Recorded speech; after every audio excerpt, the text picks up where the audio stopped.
Late at night, a young woman, bent over with grief, walked slowly through a dark and empty church.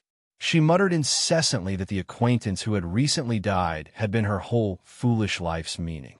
Suddenly, the young woman twisted her leg and promptly fell to the ground, but she didn't actually feel any pain. At this moment, she was more worried about the fact that her beloved in this novel was murdered. So, the young woman raised her head and looked ahead, seeing those she believed responsible for her friend's death. She collapsed before a monument erected for the prince and princess, who had treated a man so cruelly. The young woman prayed tearfully, hoping that God, if he truly existed, would hear her plea. The problem was that she couldn't accept that Cale had died so foolishly because of others. So she begged to be able to get back what was most precious but lost, even though none of this was her fault. Just after the young woman cried out, a dazzling light suddenly flashed before her eyes, and at that moment, she couldn't understand what it meant at all. In fact, the young woman had accidentally transmigrated into a novel she had read, becoming a character named Hestia. At first, she found it hard to believe what had happened, because she had inexplicably entered the body of such a beautiful woman. What's more, in her current home, she discovered a large amount of gold, which delighted her. However, the young woman still didn't understand why she had become such an insignificant minor character. After all, although this person had a lot of money, she knew nothing else about Hestia. Thanks to this money, the young woman was content to be a fan of her beloved Marquis Caelus. First, the young woman hurried to the black market, determined to buy a title so she could get close to Cale. The man in charge of distributing titles immediately stopped resisting after she gave him a large sum of money. Having obtained the long-awaited title, the young woman immediately went to the ball where all the nobles gathered. She desperately wanted to see the most beautiful woman in the novel, Saintess Diana, with her own eyes. Just one glance made Hestia's heart bloom and her own heart race. But equally handsome was crowned Prince Helios, beloved by many nobles. The young woman was already quite satisfied to be able to admire these two world-class idols up close. Besides Diana and Helios, the most handsome was the man considered ruthless because of his decisiveness. Looking at him, the young woman couldn't believe that such a handsome man was destined for a tragic end and impending death. His name was Caelus, and it was he and his appearance that fascinated Hestia so much, despite his unpleasant personality. Even now, the man didn't show any arrogance towards anyone, but the young woman almost fainted when she saw him. She didn't regret spending so much money just to see the most outstanding representatives of the nobility. The young woman was delighted to hear people whispering nearby that Cale was the best because she thought so too. Then, they said they would never dare to address the Marquis directly. The young woman realized that this also applied to her. Although she had been reborn, she was still just an insignificant, inconspicuous supporting character in this novel. The young woman herself understood that she was far from Saintess Diana, who always cared for the weak. Therefore, the young woman was always surrounded by people of different ages, because everyone hoped she would lend a helping hand. Diana didn't even notice that her close friends had already fallen in love with her, but she could only choose one of them. The Saintess faced a difficult choice: crown Prince Helios, who openly expressed his feelings, or Marquis Caelus, who, due to his personality, only hinted at his affections. Diana continued to help others, as her power could heal almost any disease. But at the same time, the young woman did not forget to smile at her friends and talk with them. This novel also featured a villain, Duke Orcus, and his cruel only daughter, Latona. This ambitious woman planned to marry Helios and become empress.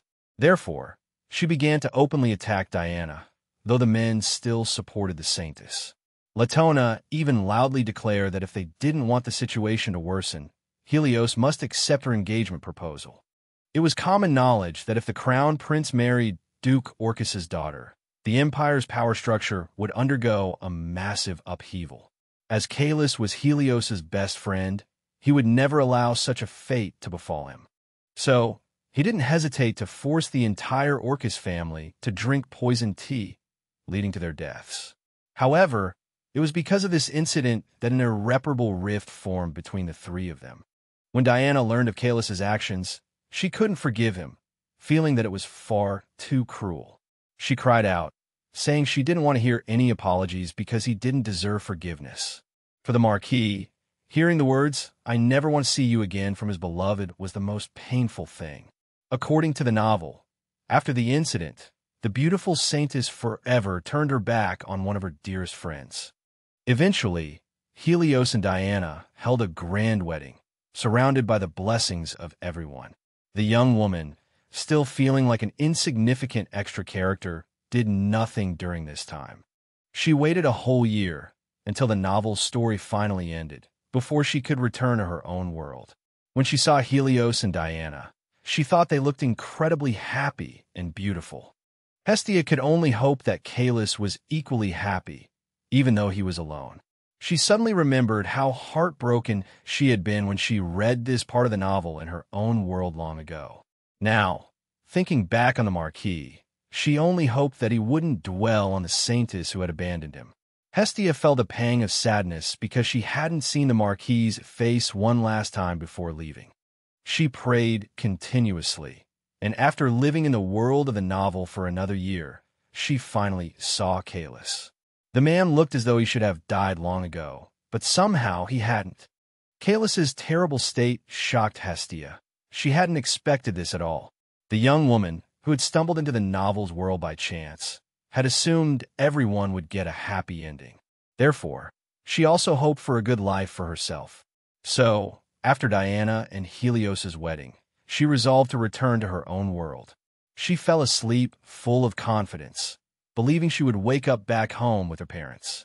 But somehow, no matter how many times she fell asleep, no matter how many days passed, she couldn't return to her original world.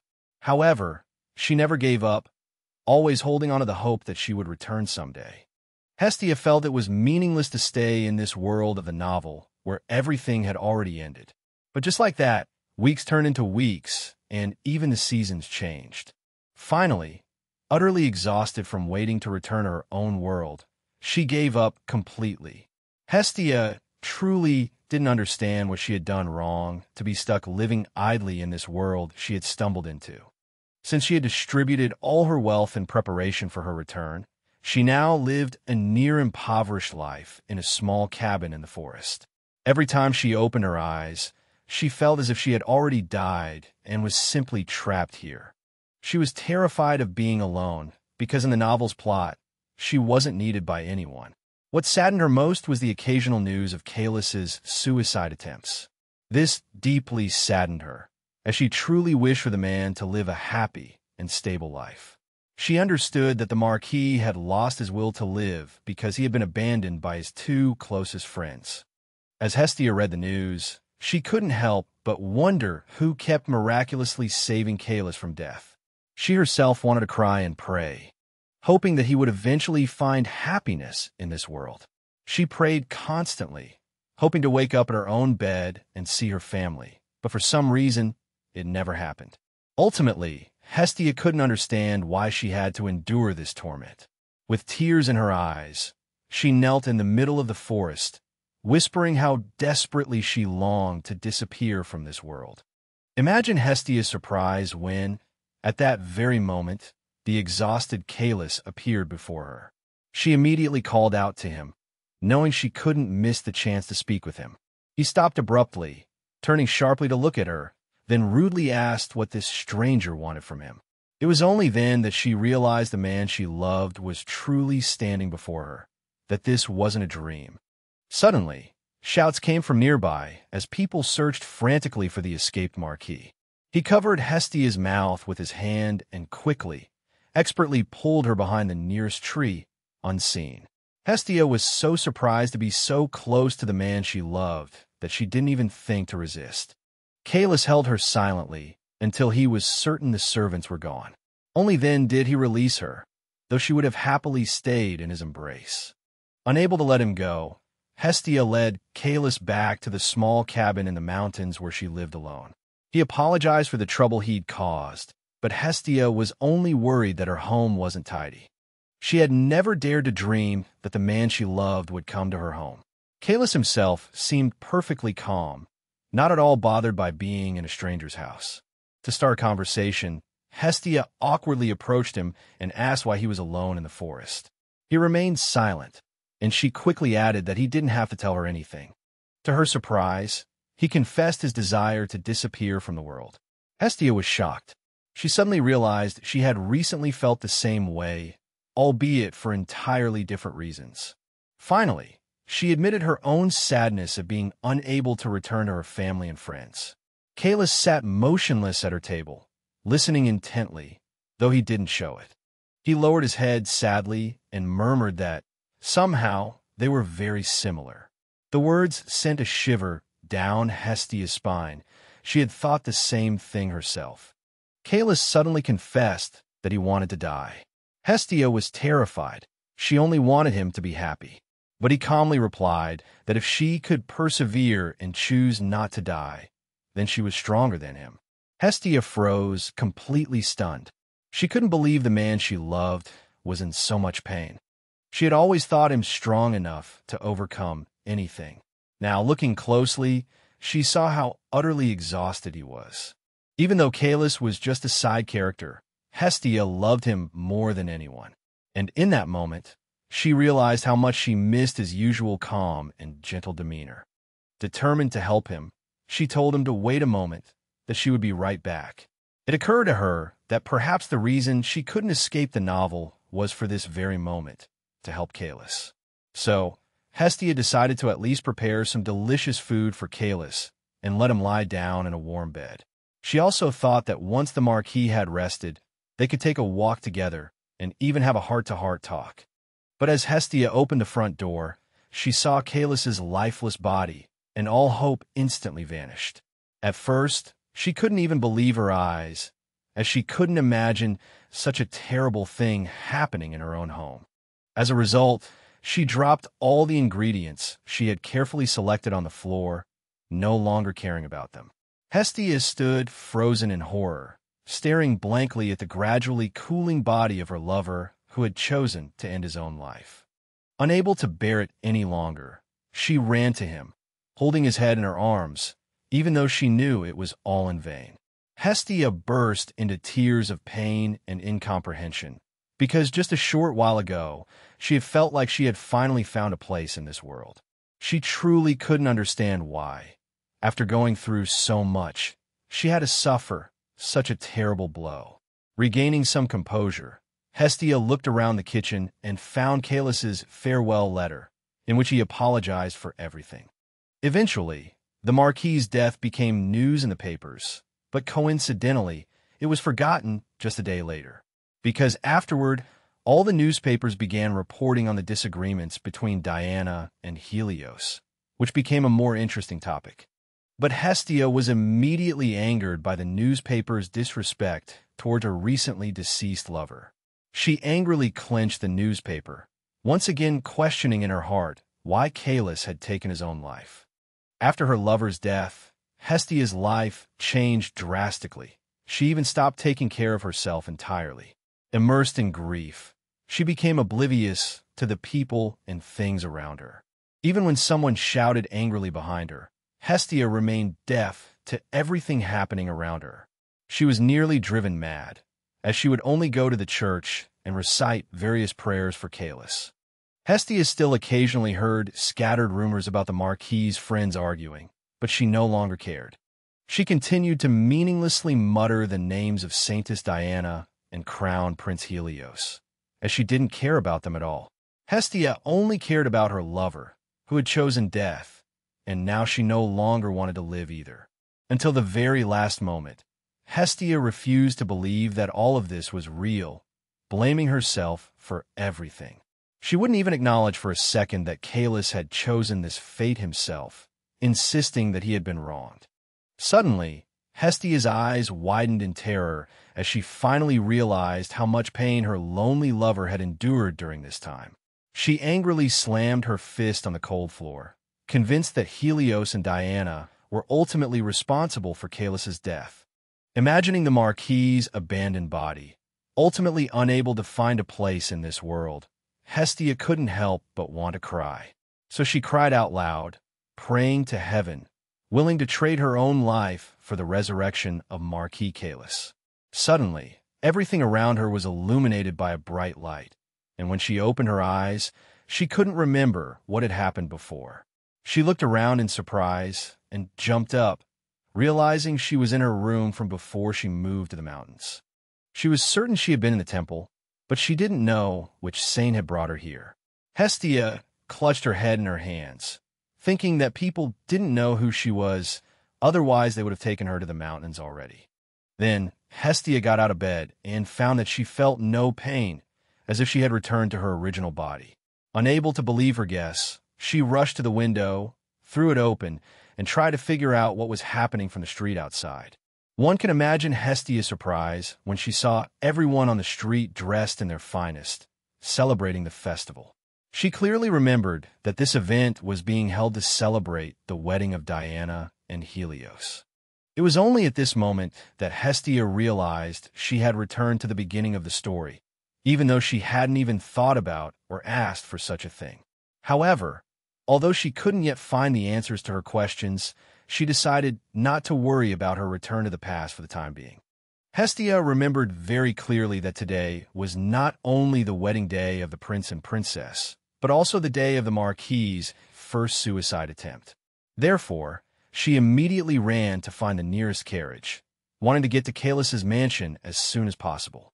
Without hesitation, she ran up to a coachman and loudly demanded he take her to the specified address. The man was about to get angry, but Hestia threw him a bag of gold coins, and he immediately agreed. As the carriage traveled, Hestia thought to herself that she must seize this opportunity. She knew that Helios had been openly and flamboyantly pursuing Diana, while Caelus had been quietly and subtly devoted. Because of this, his beloved always took his efforts for granted and never even thought to thank him. As she neared Caelus's mansion, Hestia encountered her first problem. 2 guards stood at the entrance to the estate. But Hestia wasn't about to back down. She claimed to have very important information to convey to Caelus.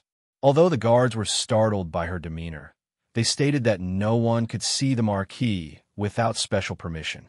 At this moment, Hestia cleverly took advantage of their distraction and shouted that Diana herself was nearby. This diverted the guards' attention, and she immediately seized the opportunity to rush past. Nothing could stop her now. She ran quickly past the servants, heading straight for Caelus's office. The servants, not recognizing her, scattered in fear. Even the well-traveled butler was stunned by the appearance of this unknown lady. Hestia herself burst into Caelus's office without hesitation, pushing the door open loudly and unceremoniously. One can imagine her surprise. At that very moment, Caelus was holding a blade to his throat. Realizing that someone had barged in at this inopportune moment, the Marquis angrily asked who brought her and what she wanted. Seeing the Marquis's actions, the butler fainted on the spot, while Hestia was grateful that she had arrived in time to prevent the tragedy. She clenched her fists in anger, knowing that Caelus would try again if she didn't find a way to save him. Then, taking advantage of the moment before Caelus could react, Hestia quickly bumped into him, startling him into dropping the blade. Despite his good physique, Caelus was caught off guard by the sudden impact and stumbled, even falling to the ground. Hestia herself stood unconcernedly in front of the fallen Caelus, confident in her words and determination, and declared that she truly wanted to become the Marchioness of her beloved. Marquis Caelus's butler, Urose, had cared for him since childhood and had even helped his father. Wise and capable, the butler naturally took the place of the young Marquis's parents. Although Caelus had fallen into depression, Urose had not stopped fulfilling his duties at the mansion, no matter how saddened he was. However, the incident of a strange lady proposing to Caelus still shocked him greatly. At this moment, Hestia herself could barely calm her rapidly beating heart, terrified of her confession. She knew she had been too bold and reckless, but she was not about to let her beloved die again. Suddenly, two angelic figures appeared in Hestia's mind, voicing their support for her decision to be with Kalis. But she wasn't pleased. The subconscious conjuring of such beings felt like a push towards madness. Just then, the Marquis, who had been sitting silently in thought, suddenly stirred. He asked, with a perplexed tone, if she truly intended to marry him. Hestia was momentarily taken aback by his cold demeanor and composure. Kalis burst into a fit of laughter, questioning aloud if he truly appeared so frivolous. Hestia tried to explain that she didn't view him that way and only wanted to help, but he didn't let her finish. He abruptly declared that she could do as she pleased, startling both her and the butler. Hestia, forgetting her manners, cried out in surprise. Kalis simply stated that he didn't care. Hestia couldn't comprehend his attitude. Regardless of his mood, this was his marriage they were discussing. Kalis abruptly told her to discuss any necessary arrangements with the butler, ending the conversation and turning away. Clearly fed up with their presence in his office, Kalis dismissed them both, refusing to speak further. Hestia and Rose exchanged bewildered glances, struggling to understand his strange behavior and decision. Later, Hestia could barely contain herself, nearly shouting in her confusion over what had just transpired. Composing herself, she formally introduced herself to the butler, even offering the surname Ele, which she had purchased. She felt a second wave of relief for having bought the title and identity, as it made communication significantly easier. Rose requested permission to ask her some rather impolite questions. His curiosity piqued. Hestia agreed, and he immediately pointed out her transgression of trespassing onto private property. She braced herself for the uncomfortable conversation that was sure to follow, trying to anticipate his line of questioning. Unexpectedly, the butler stopped his barrage of questions, each one having made Hestia increasingly uneasy. Rose stood and bowed to her, expressing his gratitude for her intervention, which had likely saved Kalis's life. Hestia smiled, thinking she should be thanking the old man for saving Kalis in the past. Rose then fell into contemplation, admitting that some aspects of the situation were deeply perplexing. He couldn't understand how she knew Kalis was going to die, yet she had rushed in with such certainty. Hestia understood his questions perfectly, but she couldn't answer without sounding insane. To make matters worse, the helpers in her mind were now a constant distraction, making it impossible to focus. Rose noticed her internal struggle, but didn't know how to assist. After a long and agonizing internal debate, Hestia decided to confess to having the ability to foresee the future. As expected, the butler didn't believe her, convinced such a power didn't exist. However, the old man politely turned away, not calling her out on her lie, though his expression betrayed his disbelief. Hestia then decided to prove her knowledge by revealing something only Kalis and his servants would know. Rose was astonished when she mentioned the pink gemstone ring Kalis had ordered to be given to Diana. Ele cleverly used her knowledge of the novel's plot to feign precognitive abilities. The butler pondered this for a long time, still unable to fully believe her claims. Unexpectedly, Hestia reported that the Marquis would gradually lose his mind and eventually attempt suicide. Afterward, she promised that no matter the cost, she would use her abilities to save him. The butler listened intently to Hestia, surmising that she possessed some power to help the Marquis. Hestia concluded by stating that her desire to become the Marchioness stemmed solely from her wish to keep Kalis alive. She earnestly assured the butler that despite being an outsider, she would never harm his master. However, it was clear from Rose's face that he remained skeptical, unsure how to react to this unusual situation. Hestia realized she hadn't been persuasive enough to win the butler over completely. To her surprise and delight, however, Rose suggested she speak with the Marquis personally the following morning. The butler then bowed politely to Hestia and offered her lodging for the night, as it was too late to return home. Hestia thanked Rose for his help, and after he left, she breathed a sigh of relief, feeling truly exhausted. Hestia was pleased with the progress she'd made in a single day, but she didn't intend to stop there. The image of a similarly sorrowful Kalis surfaced in her mind, and she silently vowed to rescue him from all his troubles. Meanwhile, Kalis, his face etched with sorrow, pleaded with Diana for guidance on what to do next, as he was still completely lost. Unlike the Marquis, Hestia now felt immensely proud of herself for having done so much to help him. However, the devils and angels within her openly mocked her, questioning how she could act so recklessly. But since these figures were merely figments of her imagination, they, too, secretly hoped she would eventually marry the Marquis. Hestia concluded that what she had done couldn't be undone, but she wasn't worried, as she was inside a novel. This realization, however, didn't free her from the irritating and incomprehensible images of angels and devils. Hestia admitted that upon seeing Kalis's vacant stare, she realized that simply becoming his secretary wouldn't be enough. The imaginary ladies also believed that as long as she ultimately helped her beloved, everything would be all right. Hestia suddenly grew more serious, remembering that this was her purpose in this novel, and she had to fulfill it. Suddenly, she saw another version of herself, promising to always be by her side and offer any necessary assistance. Just as Hestia was about to ask what was happening, she abruptly opened her eyes to find herself lying in bed in the Marquis's mansion. She sat up anxiously, trying to shake off the lingering remnants of the strange, almost forgotten dream. However, fragments of the dream continued to linger in her mind, further confusing the bewildered Hestia.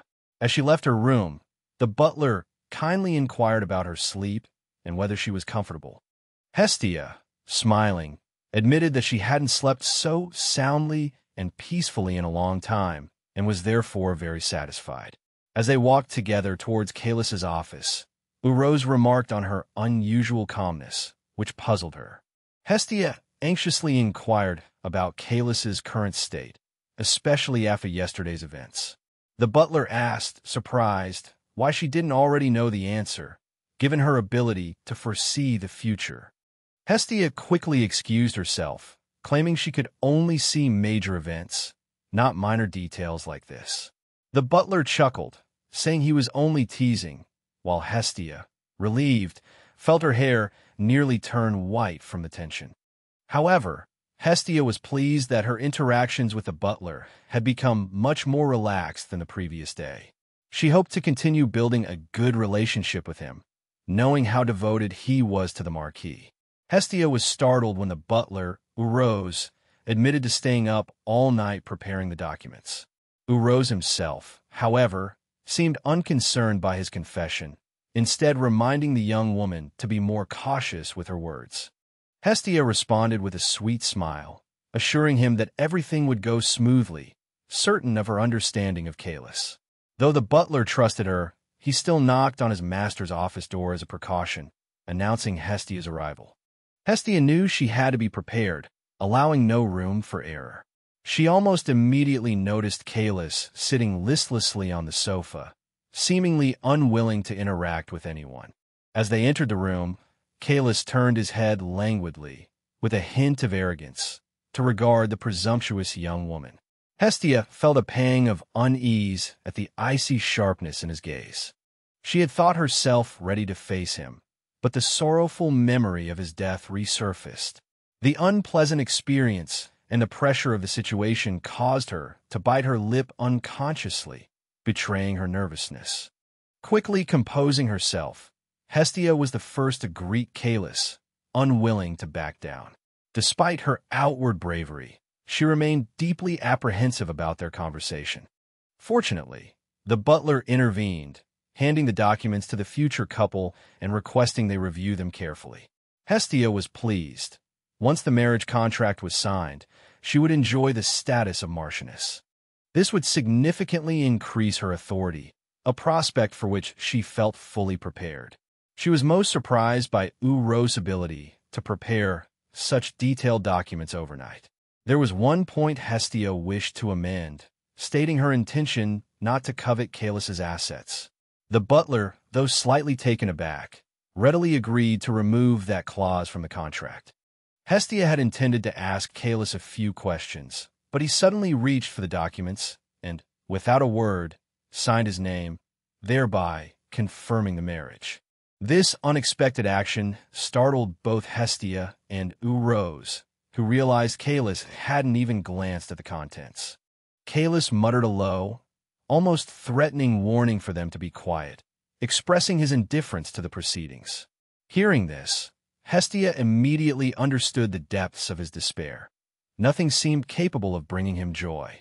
Hestia clenched her fists nervously, longing to help him, though unable to do so at that moment.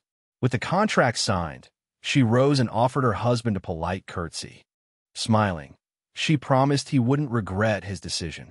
Calus, however, showed no sign of pleasure, instead turning away and rudely dismissing her. As soon as they left the office, the butler apologized for his master's rudeness. Hestia, unfazed, simply smiled and announced her intention to visit the temple.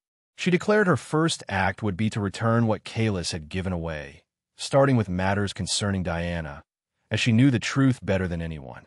Diana was a saintess possessing powerful divine abilities, capable of healing others. However, due to her humble origins, despite these abilities, her position within the temple remained low. It was only after Calus donated his most fertile lands to the temple that the saintess gained a higher standing. But the young woman didn't even offer the Marquis any thanks, instead marrying the crown prince and starting a happy life with him. Hestia didn't want such an ending for the man she loved, so she was furious at the saintess's ingratitude. So now, Hestia was going to take care of the temple's affairs and reclaim what her husband had foolishly gifted them. As soon as she arrived, a young priest ran out from inside the temple and quickly rushed towards the carriage. The man noticed that Calus wasn't present, even though the carriage was his, so he questioned the young woman who had arrived. Hestia proudly replied that she was there on the Marquis's behalf today, which clearly surprised the young priest. Hestia explained that she was now Calus's wife, and therefore had the authority to handle all his affairs. Hearing this, the priest couldn't believe it, and even lost his composure for a moment, unable to hide his emotions. Hestia was displeased with the man's reaction, while he retorted that she should have come up with a better lie, as the Marquis couldn't possibly forget Saintess Diana. But Hestia wasn't going to listen to such impudence, and simply ignored the foolish temple assistant. The priest sharply asked where she was going, and Hestia explained that she hadn't intended to speak with him at all. Just as he was about to get angry, she deliberately scattered a bag of gold coins in front of him. This immediately stunned the novice priest, his mouth agape in surprise and delight. Hestia seized the opportunity and expressed her desire to see the high priest. The boy immediately agreed to take her to see everyone. Soon after, a higher-ranking priest appeared before her, smiling sweetly and pretending to be pleased to see her. But Hestia was dissatisfied that they hadn't brought the person she actually wanted to see, so she declared she wouldn't say anything. The man instead declared that he was also a high-ranking priest and asked again if she had truly become the Marquis's wife. Hestia fully understood his skepticism, considering she had only gotten married today, so she presented the documents that proved her marriage. After receiving the documents, the priest found that everything Hestia had said was true. She was indeed married to Calus. This greatly surprised everyone present, as they all knew the Marquis deeply loved Saintess Diana. But they weren't going to believe it so easily, so they asked her to wait a moment while they verified everything. Hestia agreed to wait and stated that she had come to the temple to return the fertile land her husband had gifted. Hearing this, the priest immediately jumped up in displeasure, shouting that she had no right to do such a thing. But Hestia was not intimidated by this fierce reaction, as she had anticipated it wouldn't be so easy. She calmly explained that Calus had gifted the land to Saintess Diana, not the temple itself, as the priests were claiming. So, setting her cup on the table, she reminded them that Diana was no longer there, and therefore the land didn't belong to the temple. In fact, Hestia knew very well that the temple had shamelessly taken possession of the saintess's gift precisely to prevent Calus from reclaiming anything. Suddenly, The man said he had no authority to discuss these matters and left, telling her to wait. Once he was gone, Hestia breathed a sigh of relief, as she had worried her words wouldn't have any effect on the priests. Now, she could only wait for the moment when the high priest finally came to speak with her. Suddenly, an elderly man appeared before the Marchioness, apologizing for the wait. Hestia hadn't expected the high priest to appear so quickly and was momentarily stunned. The high priest himself, however, was unfazed, believing he was fully in control of the situation. The old man stated that his assistants had quickly verified the documents and confirmed their authenticity. So the high priest sat down in front of Hestia and straightforwardly told her that the land would be returned. Hestia barely had time to rejoice that she had finally found a reasonable person when the high priest suddenly burst out laughing. The priest's expression suddenly changed, and he declared that they couldn't and wouldn't return anything, because everything belonged only to them. Hestia hadn't expected such rude words and was startled by the sudden shift. The old man reminded her that the Marchioness knew perfectly well that the land didn't entirely belong to Diana, so there was no deception. Although Hestia did feel intimidated under such pressure, she clenched her hands, reminding herself to stay strong. Hestia was no longer just a minor player, but the Marchioness, and she didn't intend to bend to anyone's will. Therefore, she nodded in agreement, and the priest mistook this for a concession, but Hestia had no such intention. All of this was because, according to her plan, Hestia declared that everyone would know about the saint's cruelty, which surprised the high priest. But she didn't even pause, going on to call the temple villains hiding behind the affairs of others. At the end of her speech, Hestia smiled sweetly and asked if such a headline would be acceptable in tomorrow's newspapers. She gave a sly smile, as she was quite certain the temple couldn't refute such a thing. Sure enough, for the first time in his many years of service, the high priest didn't know how to respond to these accusations. So, he could only force a smile and say he didn't understand what was being discussed. Hestia laughed sarcastically when she heard that the temple wasn't acting out of self-interest, because she knew the truth. She clearly saw that the high priest could barely maintain his smile, afraid his eyes would betray his worry. Seeing that the priest hadn't given up, Hestia decided to play her part to the end, saying that they had already seized a large amount of land.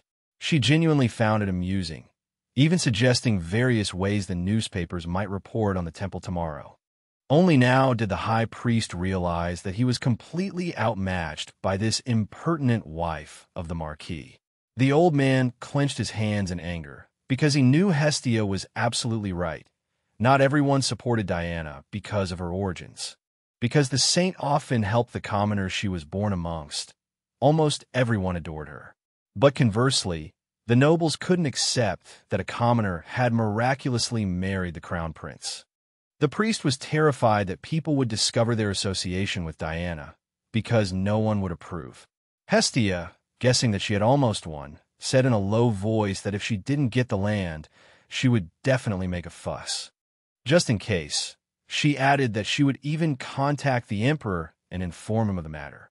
The high priest immediately jumped up in alarm, shouting that the Marchioness had no proof of their guilt.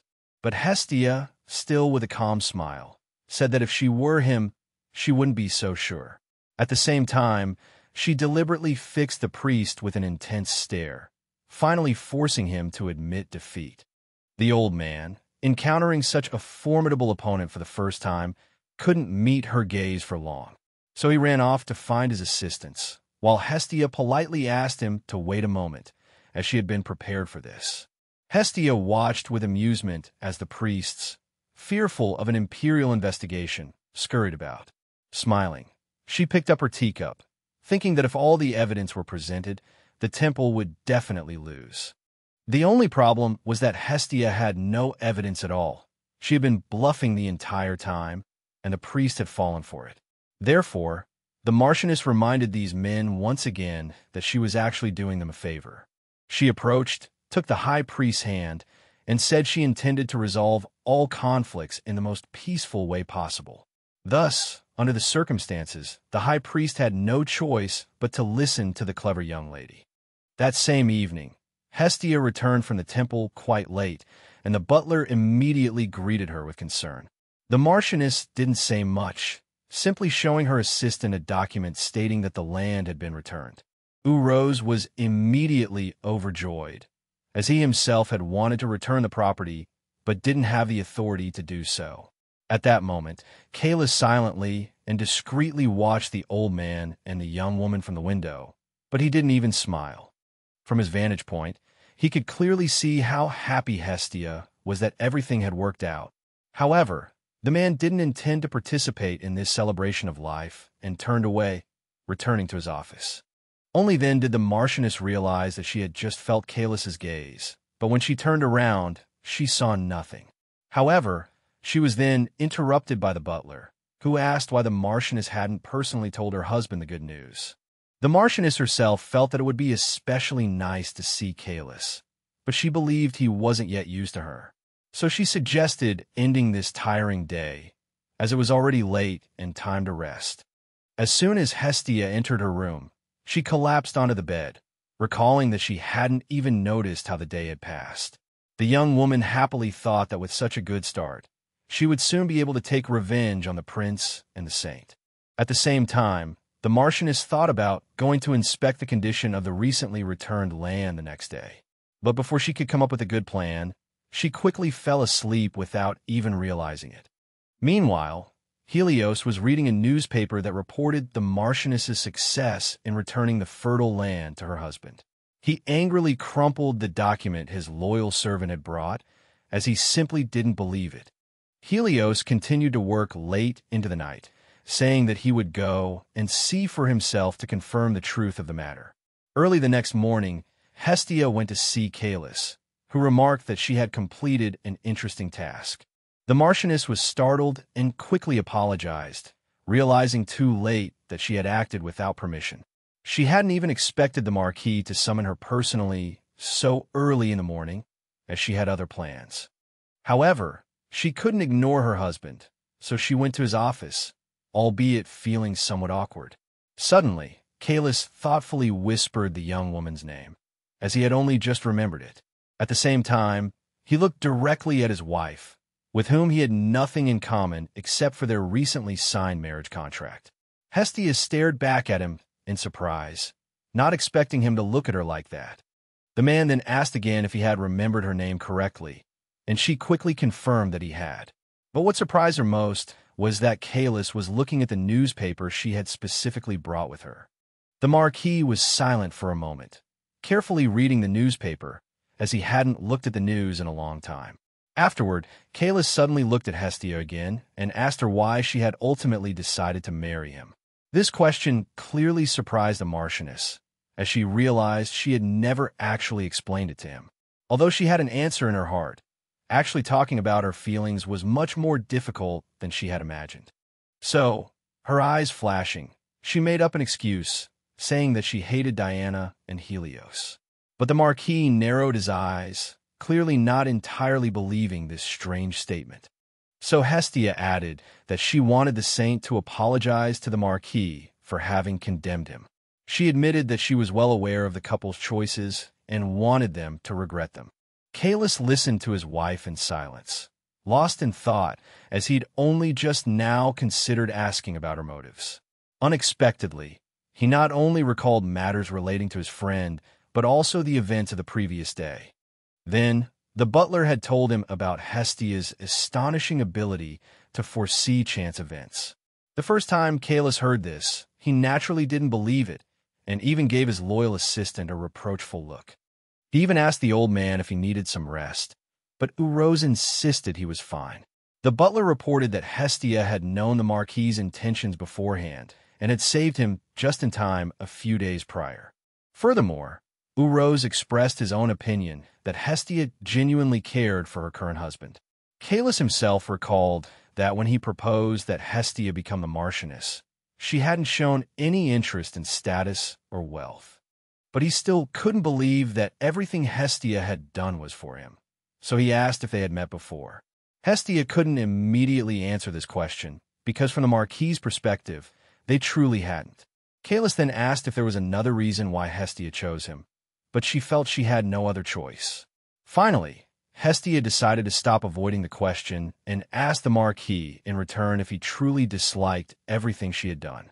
The man hadn't expected his wife to suddenly say she could calmly leave his estate at any time. But now he couldn't say how he felt about everything she had done, even though she claimed it was all for him.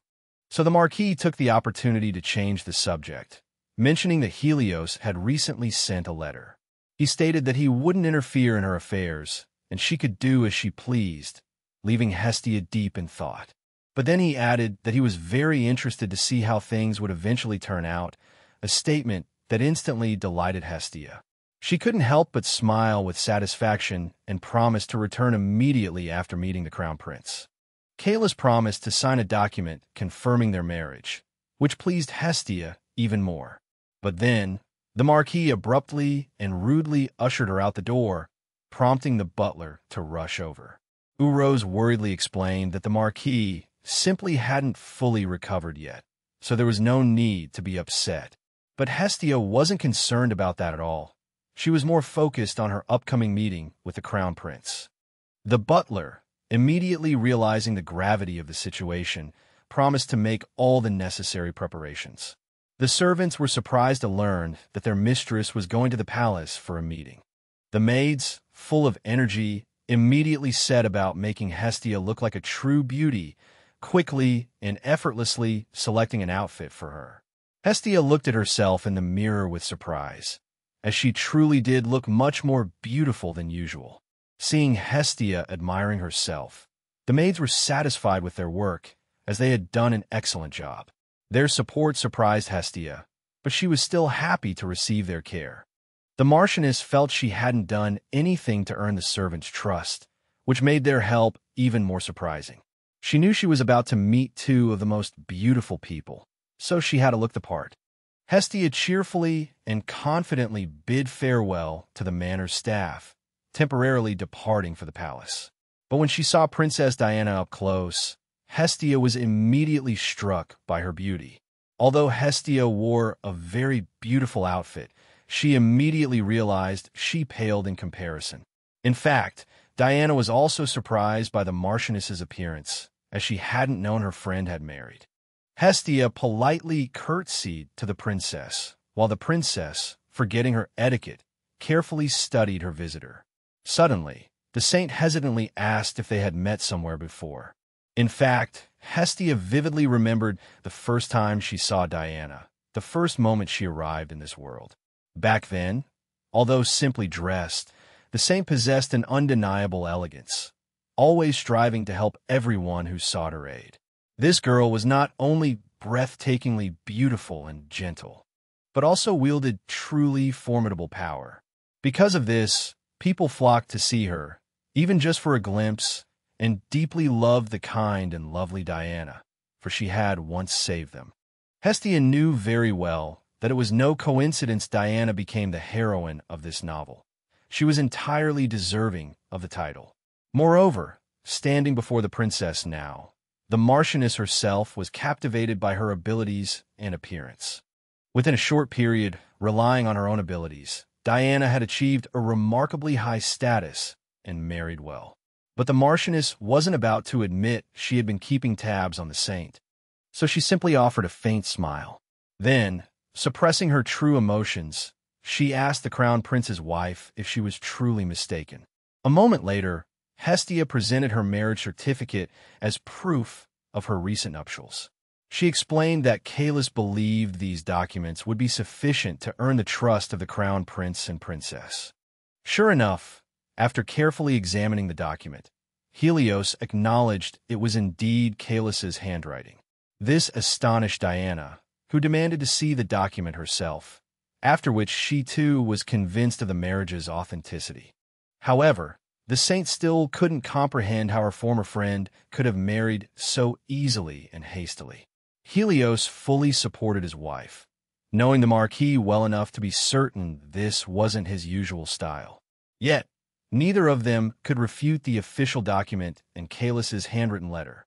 Therefore, the Crown Prince had to acknowledge that the true Marchioness was indeed sitting before him. Hestia had anticipated their initial disbelief and even their private whispers, so she simply sat and smiled.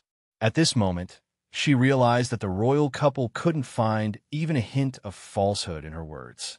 Finally, Helios was the first to recover, stating that, for him, the identity of his guest hadn't actually changed.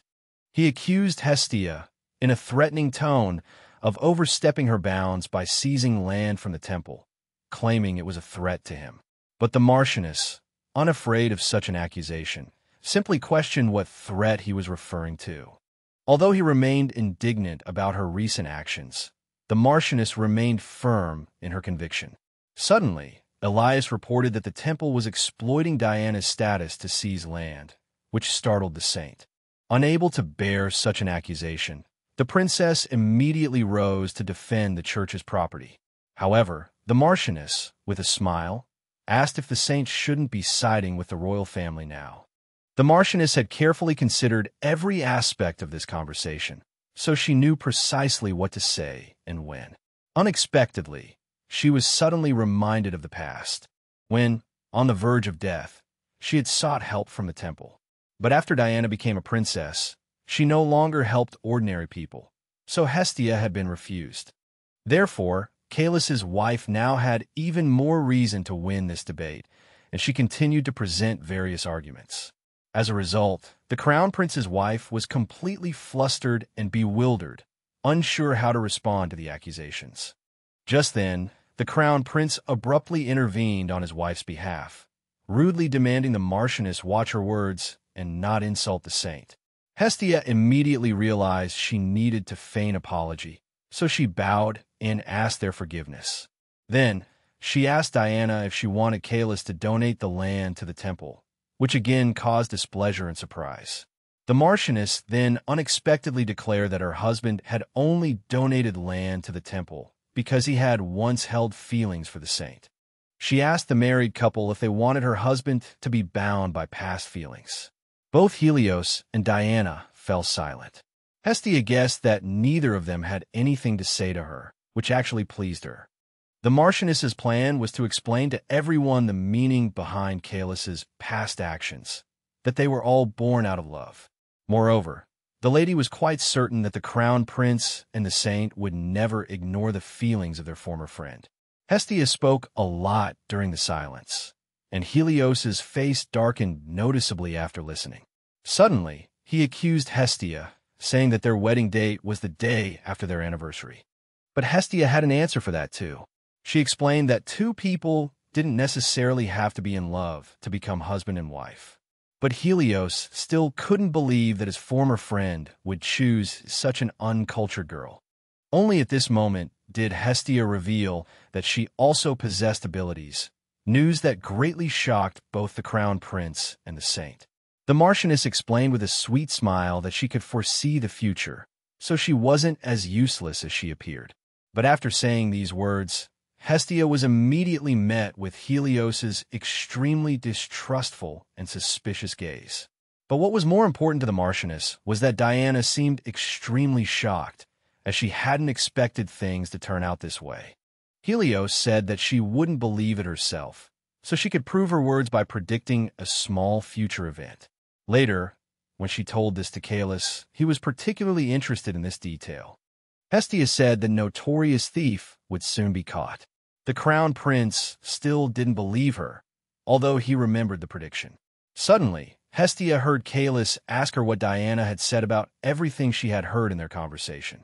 The girl nervously and sadly clasped her hands, guessing that the Marquis was still distressed by the saint's rejection of him. In the end, Hestia had to tell him everything about how she had revealed the truth of Caelus' feelings for Diana. It was impossible to tell from a young gentleman's face what he was thinking, but he himself was clearly saddened by the story. This proved to Hestia once again that the Marquis was more sentimental and deeply attached than he was willing to admit. Suddenly, Caelus admitted that he was surprised because he had long forgotten about the land, and his wife had suddenly returned it to him. One could imagine how surprised Hestia was. The Marquis sincerely thanked her, something she hadn't expected at all. For some reason, Caelus suddenly approached Hestia and said he wanted to express his gratitude and thanks. At that moment, the Marchioness was almost floating with happiness, as it was the first time she had seen her beloved's face so close. She immediately began to think about how he would thank her, since he had just calmly promised to do so. Some rather improper thoughts even made the girl's face flush with shyness and nervousness. But Kalis didn't intend to do what Hestia was thinking, so he didn't even ask her what she was thinking. The impatient Marquis directly asked her if she hadn't thought of anything yet, which brought her back to her senses. So the Marchioness pulled herself together and said that she hadn't done all this for a reward from her husband. But Hestia actually had only one wish, so she asked Kalis to hire the best tutor for her. In fact, the girl had already thought about this request because she knew in advance who she wanted as her teacher. But Kalis didn't expect his wife to want to learn etiquette from the famous Madame Harmony, the teacher who had taught so many people. He crossed his arms in displeasure because he had heard many things about this woman and asked Hestia if she only wanted to see her. Hestia didn't understand why he was reacting so strangely to an ordinary tutor, but she didn't change her mind. This was because, among all the nobles, Madame Harmony was the closest to Saint Diana, having been her tutor. After two ladies openly opposed the saint, Kalis poisoned their tea, and they quickly died. From that moment on, even though the nobles were dissatisfied with Diana's origins, no one dared to openly oppose her. However, some continued to dislike the princess, and Hestia intended to exploit this. But the most difficult thing for Hestia was to turn Diana's closest confidants against her, and she decided to start with Madame Harmony. Hestia knew that this lady was the only one who treated the low-born saint kindly. She encouraged Diana not to ignore her feelings and taught her all the etiquette of high society. As a result, for a long time, the temple was merely a political ally of the current princess, Diana. But Madame Harmony remained her mentor, sparing no time or effort to help her. Hestia believed that, as a member of society, if Madame Harmony sided with her, she wouldn't be able to remain silent about the saint's actions. She shared some of her thoughts with her husband, who simply tucked a strand of hair behind his ear and fell into deep thought. Kalis was completely unaware that Hestia was seriously considering revenge on his behalf, because she truly loved the Marquis. Finally, the Marquis agreed to have his butler invite Madame Harmony, which immediately pleased Hestia. He admitted that he didn't quite understand what she was planning, but it didn't bother him much. This was all because Kalis was genuinely grateful for everything Hestia had done for him, and he expressed this to his wife once again. Hestia was delighted to hear such words from the Marquis, even though she hadn't expected any praise. As a result, as soon as Hestia returned to her room, she cried out in joy because Kalis valued her. The girl felt incredibly happy whenever her beloved paid attention to her and said kind words. Therefore, only now did Hestia finally understand that all her efforts had paid off because Kalis had noticed her. The next morning, the Marchioness took action and instructed the butler to send a letter to Madame Harmony. A reply arrived quickly, in which Madame Harmony personally invited Hestia to her estate, and Hestia didn't object. Having read many novels, Hestia was confident she understood the noble lady's etiquette and preferences. Therefore, Hestia believed that she wouldn't fail or be rejected. The only thing she hadn't considered was that she would soon have to dress up elaborately for this. The Marchioness stood awkwardly at the entrance of Madame Harmony's estate, as the meeting had come rather quickly. But Hestia wasn't worried, and upon the door opening, she saw many nobles inside. However, Hestia didn't panic and immediately gave her name, stating that she had come to meet with Madame Harmony. The attendant who greeted her asked her to wait a moment, and she didn't mind. But the hostile stares from all around quickly tired Hestia, and she could clearly feel them. Because of this unpleasant feeling, the Marchioness covered herself with her hat, which made her feel a little better, albeit temporarily. A few minutes later, when Kalis's wife was almost regretting coming here, she suddenly heard someone call her name. It turned out to be Madame Harmony, rushing to greet her guest and lead her to a private room. The lady immediately expressed her surprise that Hestia had taken the initiative to visit her, as it was usually she who made the first move. To this, Hestia explained that she had to come in person because she wanted to express her sincerity. Hestia recalled Diana's honest and humble nature and decided to emulate her in front of Madame Harmony. Suddenly, Madame Harmony burst into tears, saying she desperately needed help and couldn't cope alone. Seeing this, Hestia immediately stood up, agitated. She always reacted strongly to tears, wanting to lend a hand. She declared confidently that the girl could confide in her about anything, and she would listen patiently. Hestia lowered her head, feigning tears and pretending to be desperate, solely to gain Madame Harmony's trust. Since Madame Harmony asked her to tell her everything, Hestia began recounting her fabricated family name and childhood. Hestia had to fabricate lies about every experience, just to convince Madame Harmony completely. Hearing that she was the Marchioness's last hope, the tutor finally resolved to help her no matter what. Hestia pretended to cry from helplessness and sorrow, carefully observing the noblewoman's emotions. She chose to appear rational and calm, though not necessarily surpassing Diana. However, Hestia had assumed this would be enough to gain Madame Harmony's favor. But she noticed that Madame Harmony, instead of rushing to help, fell into deep thought, leaving Hestia perplexed. Hestia couldn't let the noblewoman doubt whether this potential new student was worth helping. Although she had read the entire novel, the Marchioness couldn't pinpoint what she had done wrong to evoke such a reaction from Madame Harmony. Worried she might have made herself unlikable, she cautiously asked if her request was burdening the esteemed tutor. Upon hearing this, Madame Harmony immediately explained that her contemplation wasn't due to the girl's request, but something else entirely. It turned out Madame Harmony had a question she was hesitant to ask, but Hestia calmly encouraged her to ask anything. Unexpectedly, Madame Harmony asked why she married the Marquis, given the rumors of his love for another. Hestia was taken aback, not expecting the tutor to be concerned with this.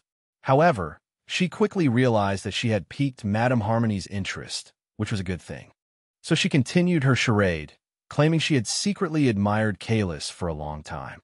She described visiting a heartbroken Caelus, devastated by his beloved's marriage to another.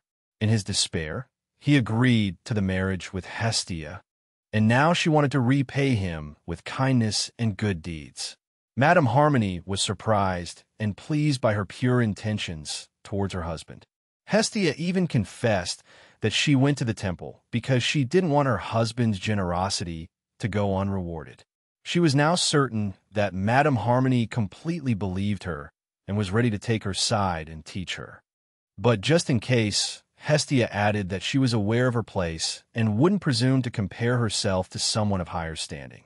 The noblewoman was surprised to hear the Marchioness admit she was far inferior to Saint Diana. However, Caelus's wife was determined to make her husband's life better as long as they were married. Madame Harmony was so moved by the girl's resolve that she offered to help her learn. Madame Harmony said the Marchioness had done enough already, and Hestia was pleased, as this was exactly what she wanted. Madame Harmony suddenly declared excitedly that she completely understood the Marchioness's situation and would do everything in her power to help. At that moment, Madame Harmony felt proud to be able to teach such a diligent person. She immediately stood up, saying she would create a study plan for Hestia right away, so they could begin as soon as possible.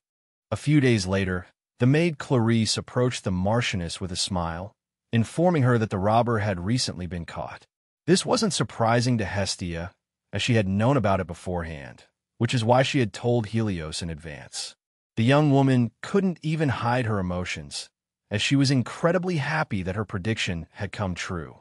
Hestia knew that all her plans were going incredibly well and could only hope that everything would continue in the same vein. At that moment, the attendant asked the Marchioness how she was feeling. For some reason, she hesitated noticeably, unsure how to answer. Imagine the Marchioness's surprise when Clarisse finally reported that Caelus currently had a visitor, as this was a rare occurrence. The Marchioness hadn't expected Caelus to be receiving anyone at this time, even though this guest was important. Suddenly, Hestia asked if it was Hyperion, which startled the maid, as her mistress had guessed correctly. The attendant anxiously asked the Marchioness how she knew the guest's name, but the young woman wasn't in a hurry to explain anything. Instead, she immediately jumped up and quickly ran towards her husband's study, realizing that a prince had come to see him using an alias. Hestia couldn't understand why Helios would come to see the Marquis in broad daylight while she was still at the estate. She headed straight for the study and found the butler, Urose, excitedly eavesdropping at the door. She didn't hesitate to join him, despite Urose breaching etiquette due to his curiosity and anxiety. Just as Hestia settled down, a loud scraping of a chair suddenly echoed from the study, whereas everything had been quiet before. The Marchioness immediately threw open the door, shouting her husband's name, as she was extremely worried about his safety. She instantly saw her beloved's hand covered in blood, as he had suddenly struck the window pane.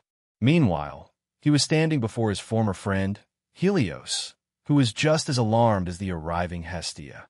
Seeing this scene, the Marchioness was instantly furious, as she hadn't expected a normal conversation to turn out this way. The Marquis hadn't moved since breaking the glass, and the Marchioness, unable to contain herself any longer, cried out his name. She quickly ran to his side, asking how he was, while Urose assured them he would fetch a doctor. Suddenly, the young woman, still holding her husband, heard Helios also call out Caelus' name, equally shocked.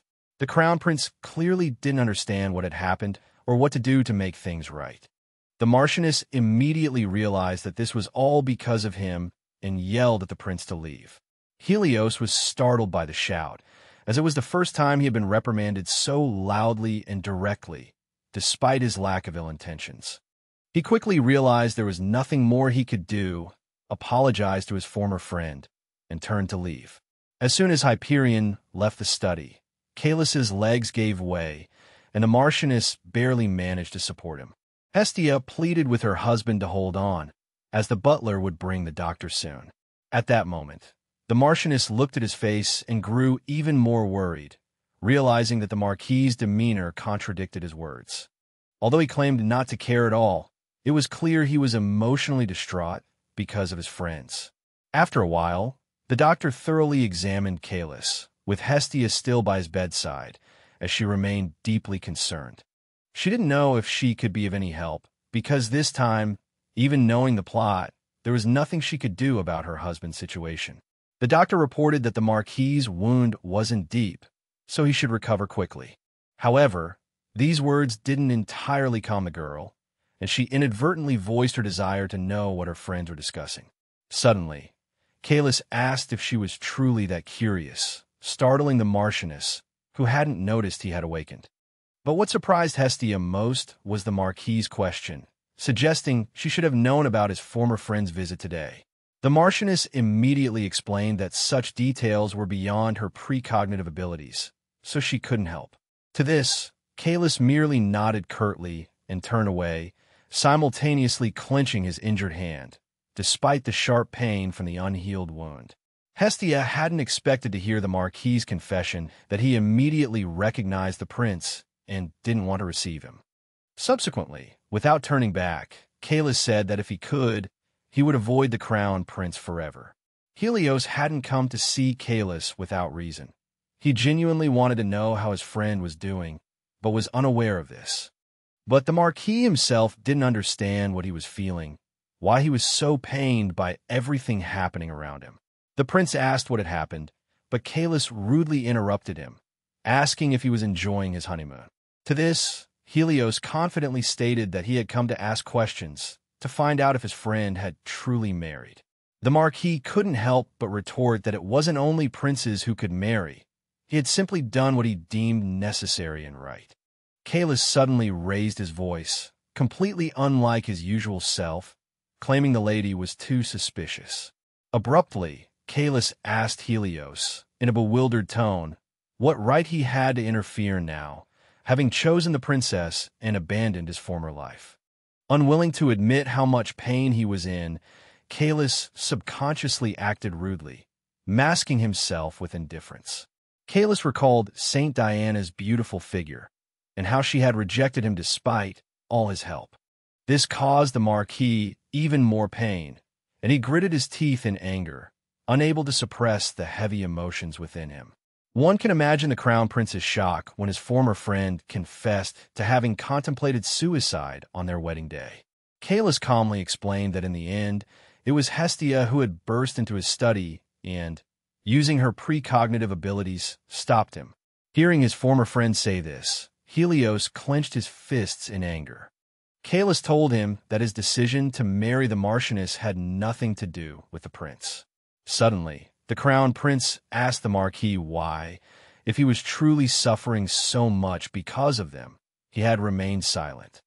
At this moment, the Crown Prince himself was also in pain, unaware that his friend had been suffering. From Helios's words, Kalis concluded that it seemed he had done something wrong again, even though he hadn't harmed anyone. And now the prince very seriously asked the Marquis why he had suddenly become a different person, completely unlike his former self. The future emperor even mentioned that his wife, too, had been worried about Kalis, as they hadn't heard from him. But these words infuriated Kalis, as he didn't believe someone could be worried about another and not even write a letter. His anger finally boiled over, and he yelled at the prince to leave, slamming his hand against the glass pane. As a result, the young gentleman now lay with his hand bandaged, and despite the pain, he didn't regret it. Now, having calmed down, he felt he had been too arrogant before and would be wiser in the future. The Marchioness, who had been silently and attentively listening to her husband's story, realized once again that he was truly suffering, even though he didn't show it. And only now did Kalis admit that when Diana had sent him away, he had felt utterly useless and thus wanted to die. The girl felt a pang of sadness hearing Kalis express disappointment that she had prevented his suicide. Unexpectedly, the Marquis smiled gently, saying that thanks to Hestia, he had finally understood what was truly important to him. Hestia was overjoyed to hear such praise from the usually cold and indifferent Kalis. She was almost moved to tears by his frank acknowledgement of all her efforts on his behalf. Hestia was glad that she had started a new life for her beloved, and that everything had turned out as she had hoped. Meanwhile, Helios recounted his conversation with the Marquis to Diana, who was shocked by the details. He even revealed that his former friend's new wife had saved his life on their wedding day. Diana could hardly believe what she was hearing, and what surprised her most was the Marchioness's apparent ability to foresee the future.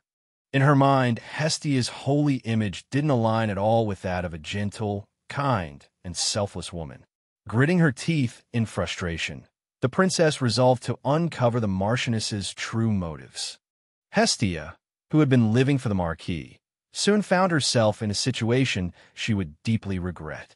At that moment, she was sitting among other nobles, having volunteered to attend a tea party. Completely unprepared, she hadn't expected to be called upon so suddenly. In fact, just a few days prior, Hestia had informed Madame Harmony that Countess Erinyes had invited her for a visit.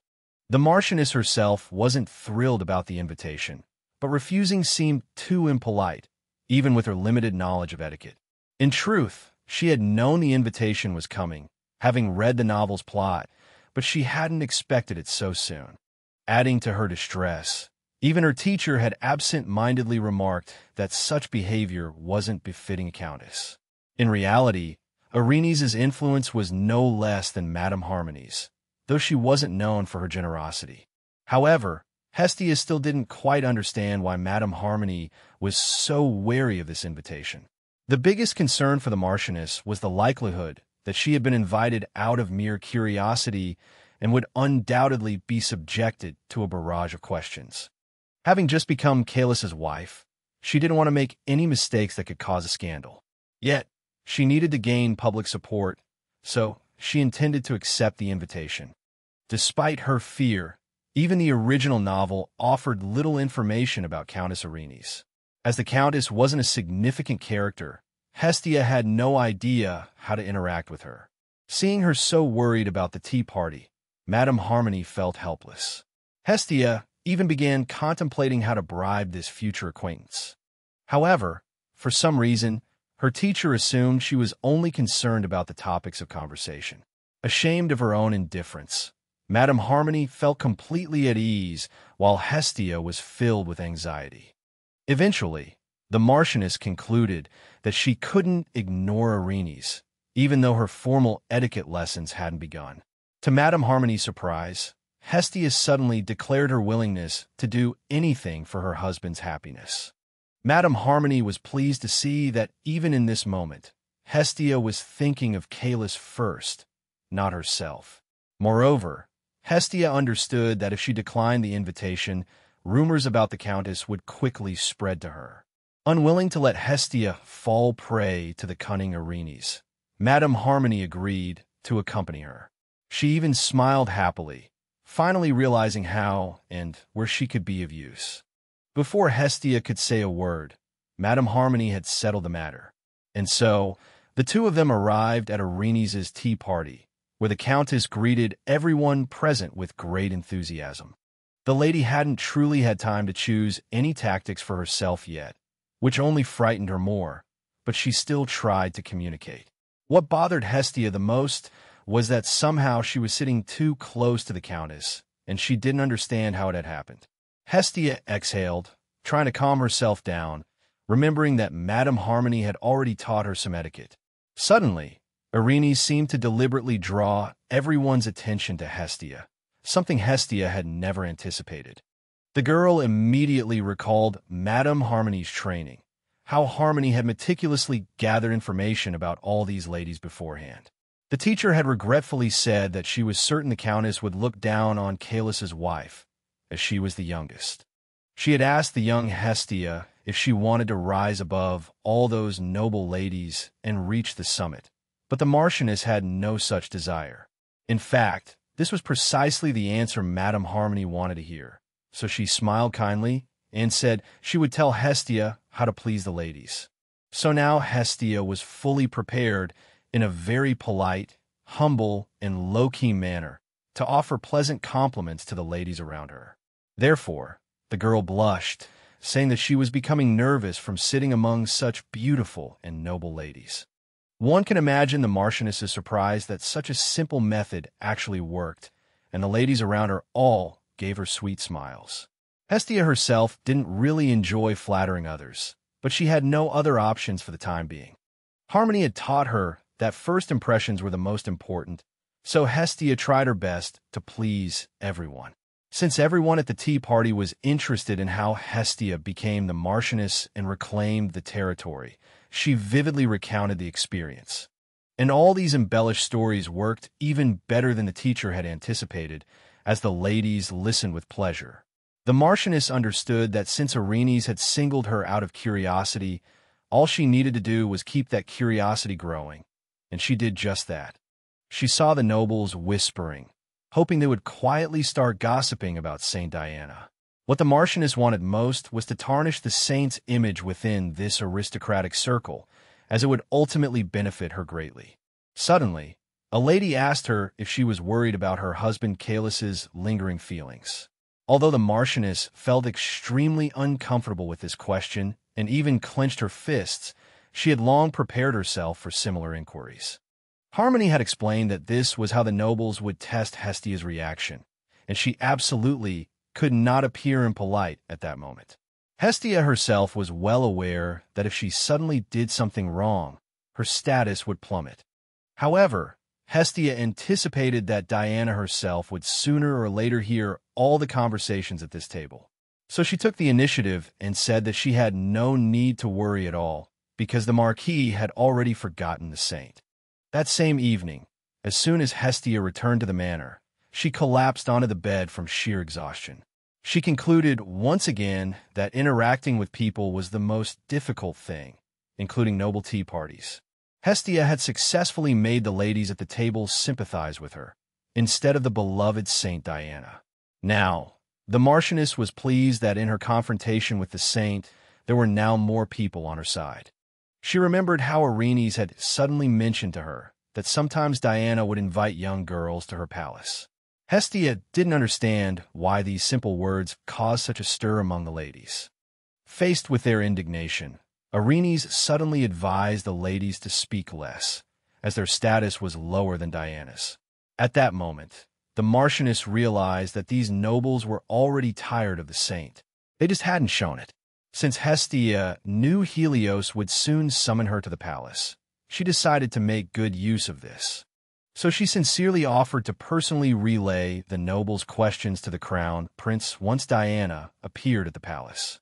Hestia hadn't even imagined that her casual suggestion would provoke such strong and apprehensive reactions. Starting to feel a little worried, Hestia hastily explained to the surrounding ladies that she had been corresponding with the palace and therefore had access.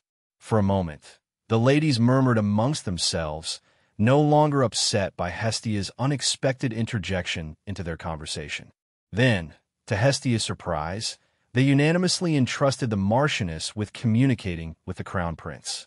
As the conversation concluded, Countess Arenes, with a sweet smile, summarized that Hestia was now invited into their circle.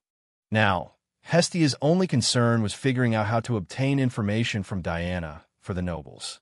To do this, she planned to use her future diary, recording all the events she remembered from the novel. It took Hestia a long time to compile all the events from memory alone, but now this diary had become a great support. She was glad she'd started recording information this way, as it made thinking much easier. At that moment, Hestia was trying to figure out what to tell Diana and what to tell Helios to surprise them. Suddenly, she spotted a useful entry in her diary and jumped up from the bed. The girl was extremely serious and desperately wanted to succeed in surprising the crown prince. But the next morning, before heading to the palace, Hestia decided to get her husband's permission first so she could act freely. However, just outside Caelus' door, Hestia hesitated, afraid to enter alone. Eventually, she quickly found Urose, who politely bowed to her and listened to her request. But Urose said he couldn't inform Caelus of her presence every time she wanted to visit, so he advised her to enter the study directly herself. Hestia was surprised when she heard from the attendant that her husband no longer held the same hostility towards her as before. Suddenly, Hestia changed the subject, tearfully asking if she had really caused the butler a lot of trouble. The old man became visibly nervous, but the girl explained that she was only joking and asked him to help her communicate with Caelus. In truth, Hestia was ashamed of her behavior, but she had no choice but to rely on Urose. When Hestia entered her husband's room and saw his half-naked body and calm expression, she was stunned. Frozen in place by embarrassment, she was speechless. A few seconds later, Hestia finally spoke, saying that she was going to visit the crown princess, which was precisely what she wanted to discuss. Caelus' expression didn't change, though matters concerning Diana still bothered him. He simply asked if the saint herself had invited her. Hestia was deeply shocked by the Marquis's calm attitude towards her actions. She had expected telling Caelus this news would evoke a variety of reactions, but he merely nodded. Hestia looked at Caelus carefully, unable to discern whether he truly no longer cared about his former girlfriend, Diana. Unexpectedly, the Marquis asked sternly if his wife had distracted the butler for such a trivial matter. Hestia was surprised when Caelus asked her not to bother the servants with such simple and trivial matters in the future. Instead, the young master lowered his head and said that she could come directly to him, no matter what the issue. Hestia never thought that Caelus would allow her to enter his room without permission and without servants. She stood there, stunned, unsure of what to say in this situation. Because of this, an awkward silence hung between the couple, neither rushing to break it with words. Caelus carefully observed the girl before him, recalling the events of a few minutes prior. He had been sitting in his chair, reading as if nothing had happened, when Urose, the butler, entered the room to announce Hestia's request for a visit. Urose bowed politely, mentioning that the Marchioness had instructed him to announce her arrival beforehand. However, for some reason, the butler didn't hurry to leave. Caelus, initially oblivious, continued reading. When the Marquis finally allowed him to speak, Urose inquired whether Hestia could visit Caelus in the future without prior notice. Caelus looked thoughtfully at the butler, surprised by the unexpected question regarding his wife. He returned to his book, remarking that his wife had initially barged in directly, but now had suddenly become shy. Despite this, the Marquis agreed, and Rose even boldly requested that his master relay this permission to Hestia personally. Recalling this, Kalis couldn't understand why such a simple allowance would make Hestia so happy. But now, looking at his wife, Kalis didn't see a trace of joy on her face, despite Rose's assurances that she would be. The Marquis even imagined the butler's face, trying to explain where his master had gone wrong.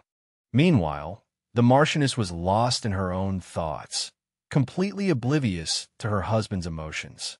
Hestia was most upset that she had unintentionally caused trouble for the butler, which she hadn't meant to do at all. As a result, she was almost in tears, realizing that in her attempt to make things easier for herself, she had only bothered everyone else. At that moment, Kalis told her she could leave if she had nothing else to say, which reminded Hestia of her reason for being there. With newfound resolve, she asked the Marquis to lend her the pink diamond ring he had designed for Diana. This request brought a cold smile to Kalis's lips, causing the girl to take a step back, unsure of what to say. Trying not to anger her husband, she quickly explained that she only needed to take the ring to the palace and would return it afterward. Hestia was so insistent on having the ring because she couldn't think of a better way to subtly offend the saint. She desperately tried to persuade Kalis to lend it to her just this once, promising that it wouldn't even get a scratch. As a result, Hestia became increasingly agitated, nearly shouting, while Kalis remained seated in silence. When she finally quieted down, the Marquis abruptly stood up and declared that things couldn't go as she planned. The young Marquis then produced the pink diamond ring, telling Hestia to wear it from now on. Hestia, completely taken aback by this outcome, asked Kalis if he was truly certain. The Marquis calmly replied that he had no doubts about his decision, though it seemed difficult for her to believe. Then, turning away with a hint of sadness, Kalis said that the ring no longer had another owner. Hestia felt a pang of sorrow, knowing how much effort this man had put into the seemingly ordinary ring. In fact, Kalis had specifically chosen the diamond's color to perfectly match Diana's pink hair. Understanding how difficult it must have been for Kalis to give her the ring, Hestia bowed her head in sincere gratitude. With all her questions and requests addressed, Hestia declared she wouldn't bother the Marquis any further that day. She left with a focused air, completely unaware that Kalis was watching her depart with surprise. Kalis thought that his wife's expression before leaving was as serious as if she were going to kill someone. This brought a smile to his face, and he even whispered good luck after her, though Hestia was already out of earshot. The next morning, Hestia received a letter from Diana. The saint invited her to the palace. Therefore, Hestia hurriedly prepared the information she intended to relay to Helios through Princess Diana. As for the Most Holy Lady, she decided to wear the pink diamond ring, once again subtly mocking the prince's wife. In fact, Hestia was particularly pleased with this ring, believing it to be the first, unexpected gift from her beloved. Looking at the jewelry, Hestia couldn't help but fantasize that the Marquis had finally let go of his feelings for the saint. Soon after, Diana arrived punctually at the agreed meeting place. Although she didn't want to see Hestia, she wasn't late. Hestia, however, was eager to see the contorted expression on the princess's face.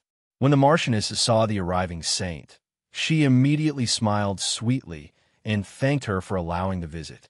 In response, Diana didn't display the same sweet sentiment, stating directly that she only wanted to know the purpose of their meeting. Although Hestia didn't like Diana's haughty attitude, she maintained her smile, saying she simply wanted to get to know her. At the same time, she made sure to prominently display the pink diamond ring she had purposely worn on her finger. Because of this, the princess quickly noticed the jewelry and immediately understood to whom it belonged. Hestia guessed that Diana had understood everything, noticing the girl slowly turn her head with a sorrowful expression. At this moment, the Marchioness began to carefully observe the saint's face, as she was very interested in her reaction. One can imagine the lady's surprise when the prince's wife suddenly returned a sweet smile, as if nothing had happened. Moreover, the girl looked so radiant that Hestia even had to turn her head away to avoid being dazzled. However, she didn't believe that Diana was truly unaffected, as it was impossible for her not to recognize the ring.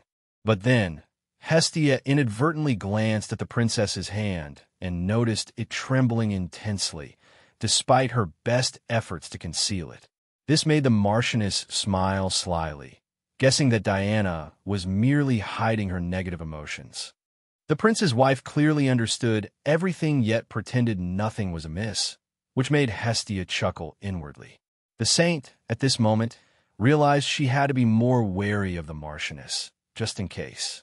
However, Hestia didn't intend to sympathize with her rival and almost immediately moved on to the next topic.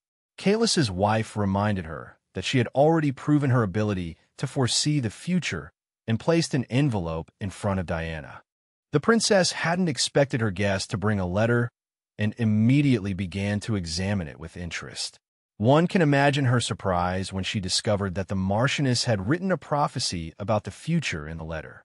At this point, Hestia was still diligently displaying the diamond ring, as she had worn it entirely for Diana's benefit. As for Helios, she had selected a card with a prophecy written on it from her diary, deciding to reveal military intelligence. Hestia remembered the plot of the novel, so she knew that around this time, some bandits would be discovered on the country's borders. But she knew very well that these were actually enemy troops who would begin secretly scouting the territory. The princess would never have imagined that the hostile nation would dare to be so bold, as their agreement wasn't like this. But the Marchioness knew very well that in the original story, this was precisely what caused Helios immense trouble. Ultimately, the prince was forced to decide on his own to confront the enemies who had thoroughly scouted him. However, this war could only end with unfavorable conditions for the empire to prevent further escalation of the conflict. Before her rebirth, Hestia had witnessed firsthand how unfortunate people became because of all this. Diana read the letter very carefully, excitement evident on her face. Reaching the end, she suddenly asked why the Marchioness had told her everything first instead of the crown prince.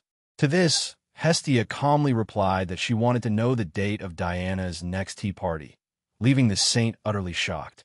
Diana couldn't even hide her emotions, jumping up on the spot and exclaiming that it was outrageous. In truth, Hestia knew that such a list was usually not revealed in advance to anyone due to the low level of trust. But she didn't intend to take responsibility for her presumptuousness and instead began to feign distress. Diana clearly hadn't expected her guest to start crying and froze, unsure of what to say. Hestia then remarked that she had brought such a useful prophecy, thinking it would be easy for the princess to share some trivial information. Meanwhile, Hestia felt the exchange was perfectly fair, despite the saint's indignation. After these words, Diana uneasily sat back down, lost in thought. Finally, the crown prince's wife conceded that foreseeing the future was indeed more valuable than tea party. She agreed to send a letter with the relevant information, and Hestia politely thanked her rival. Finally, the saint abruptly stated that she would let Hestia off the hook this time, which surprised the Marchioness. Diana bluntly expressed her hope for proper courtesy and understanding befitting her status in the future. Hestia didn't intend to argue with these haughty words and simply responded with a polite curtsy. At this moment, she also realized that the beloved saint from the original story was long gone. What surprised Hestia the most was that she hadn't done anything to undermine Diana. Somehow, the princess had already developed an intense arrogance and a desire to be above others. Just then, the crown prince's wife stared intently at the pink diamond ring on Hestia's hand. Diana gritted her teeth in frustration, trying to restrain herself, as she still wanted to know the answer to a certain question. She then asked the surprised Hestia if Caelys had casually gifted her the beautiful and expensive piece of jewelry. Hestia barely managed to conceal her anticipation for this question about the ring. She then began to gush, claiming she hadn't even known her husband would choose such a wonderful gift for her. All the while, Hestia carefully observed the saint's reaction, understanding the reason behind the question. Hestia was overjoyed. The princess had finally taken the bait, allowing her to proceed. Her plan was to put on another act, feigning astonishment at the ring. Thus, Hestia continued to provoke Diana with carefully chosen questions, making her extremely uncomfortable. As a result, the saint sat in silence, her face filled with sorrow, while Hestia waited for her to completely lose control. Hestia paused the conversation, noticing that the princess's face had become noticeably pale. She then feigned concern, asking if she had done something wrong. But the crown prince's wife immediately denied any possible wrongdoing on the part of her guest, as the issue lay elsewhere. The saint hesitated, then said with perplexity that it was clear Caelus cherished his wife. Hestia noticed that the princess had suddenly started stammering, realizing she had thoroughly upset her.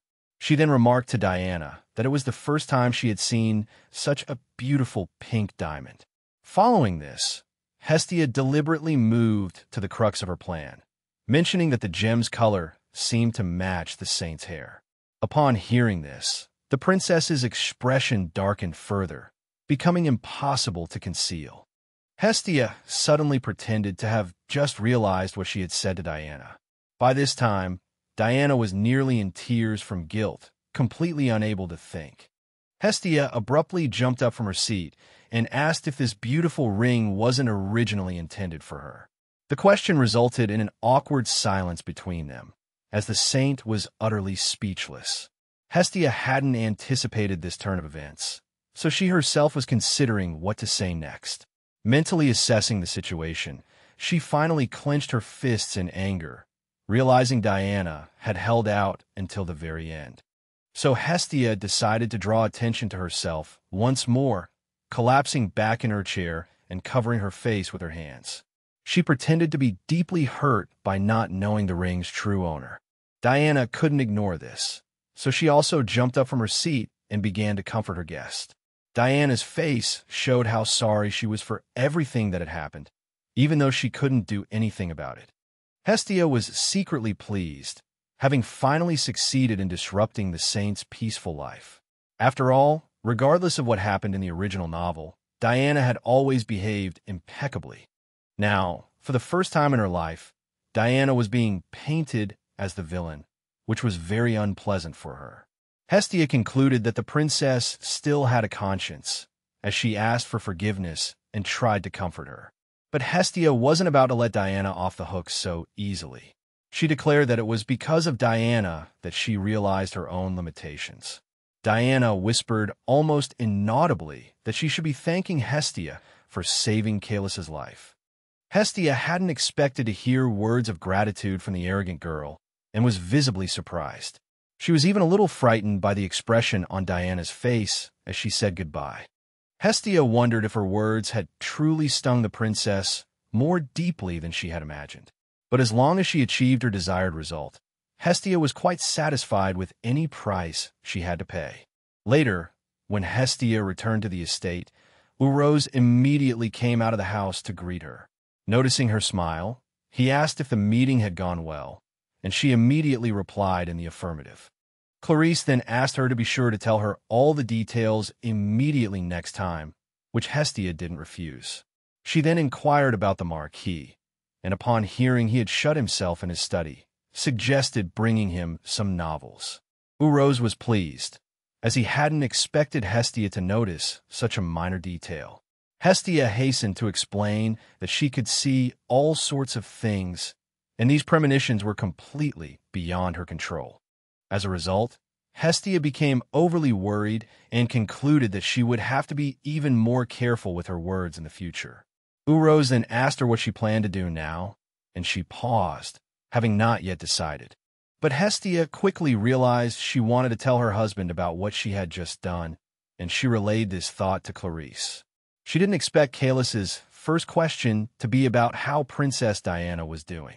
Hestia wasn't particularly pleased to hear this question, but Caelus didn't say anything unpleasant to her. He suddenly turned to Hestia, still waiting for her answer, remembering her ability to foresee the future. Hestia was quite surprised when Calus then asked if the crown prince's wife would be happy in the future. She couldn't understand why her beloved would suddenly ask such a question, as she couldn't answer it. This was because Hestia knew very well that Diana would completely lose her healing abilities soon. She had read that without mutual friends by their side, Diana and Helios's relationship would deteriorate year after year. After abandoning Calus, the crown prince lost a crucial aide, significantly impacting his governance of the empire. It was during this difficult time for everyone that the saint suddenly lost all her powers for some reason. Consequently, almost everyone around Diana deserted her, as no one needed an ordinary girl without healing abilities. Moreover, even Helios himself could no longer give the princess the attention she deserved, leaving her utterly alone.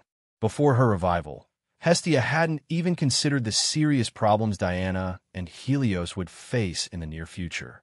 So now, knowing everything, she didn't know how to broach the subject. She knew that if she lied, it would eventually be revealed, and she would lose his trust. But Hestia was also afraid that if she told the Marquis the truth, he would ultimately return to the princess. Suddenly, Calus, who had been watching his wife's face, spoke, saying he knew exactly what she was worried about. He approached her and claimed he no longer had any feelings for the crown prince's wife. But Hestia didn't believe him at all. If that were true, Calus wouldn't have asked about Diana in the first place. Moreover, the emotions on the Marquis's face betrayed his concern, so she didn't trust him now. She inwardly berated herself for thinking a single ring could change so much. The Marchioness clenched her hands nervously, but ultimately concluded she couldn't hide anything from her husband. So, in a completely calm tone, she explained that the princess would soon lose her abilities. This news shocked the Marquis. At first, he couldn't even believe what he was hearing. But Hestia didn't want Calus dwelling on the saint any longer, so she added that her own abilities would also disappear. Hearing this, the man fell into deep thought, unsure who he wanted to help. With great sadness, she confessed that she hadn't yet seen a way to prevent their powers from disappearing. After she finished speaking, an awkward silence fell between her and the Marquis, as neither broke it. Finally, Calus said it all sounded strange, and Hestia was once again reminded of how callous she was. However, she wasn't saddened by this. Instead, she said that by then, she would have completed everything she needed to do. Calus hadn't expected his wife to be so indifferent to the sudden loss of their abilities. He abruptly asked when exactly this would happen, and she replied that it would be in a few years. She added that while Diana would lose her abilities, she would remain healthy for the rest of her life. At that moment, Hestia again felt the oppressive silence and didn't quite understand why. Suddenly, the Marquis turned sharply and told her to leave, even though she hadn't done anything wrong. Hestia wanted to follow him, but decided it was best not to disturb him. So, saying she would let her husband be alone for a while, she hurried out the door without another word. When she went to see Madame Harmony the next day, she immediately sensed something was amiss. This was because she had stayed up all night thinking about various things and looked quite haggard. Not wanting to complain to Madame Harmony, Hestia simply said there was nothing to worry about. At that moment, the Marchioness didn't have any significant news to share with Madame Harmony. However, the noblewoman couldn't help but express her curiosity and decided to ask a question. She immediately asked if Hestia was so upset because of her recent meeting with the crown prince's wife. Since Madame Harmony had partially guessed correctly, Hestia decided to go along with it. So, with tears in her eyes, Hestia sympathetically asked Madame Harmony if she had truly angered her with her behavior.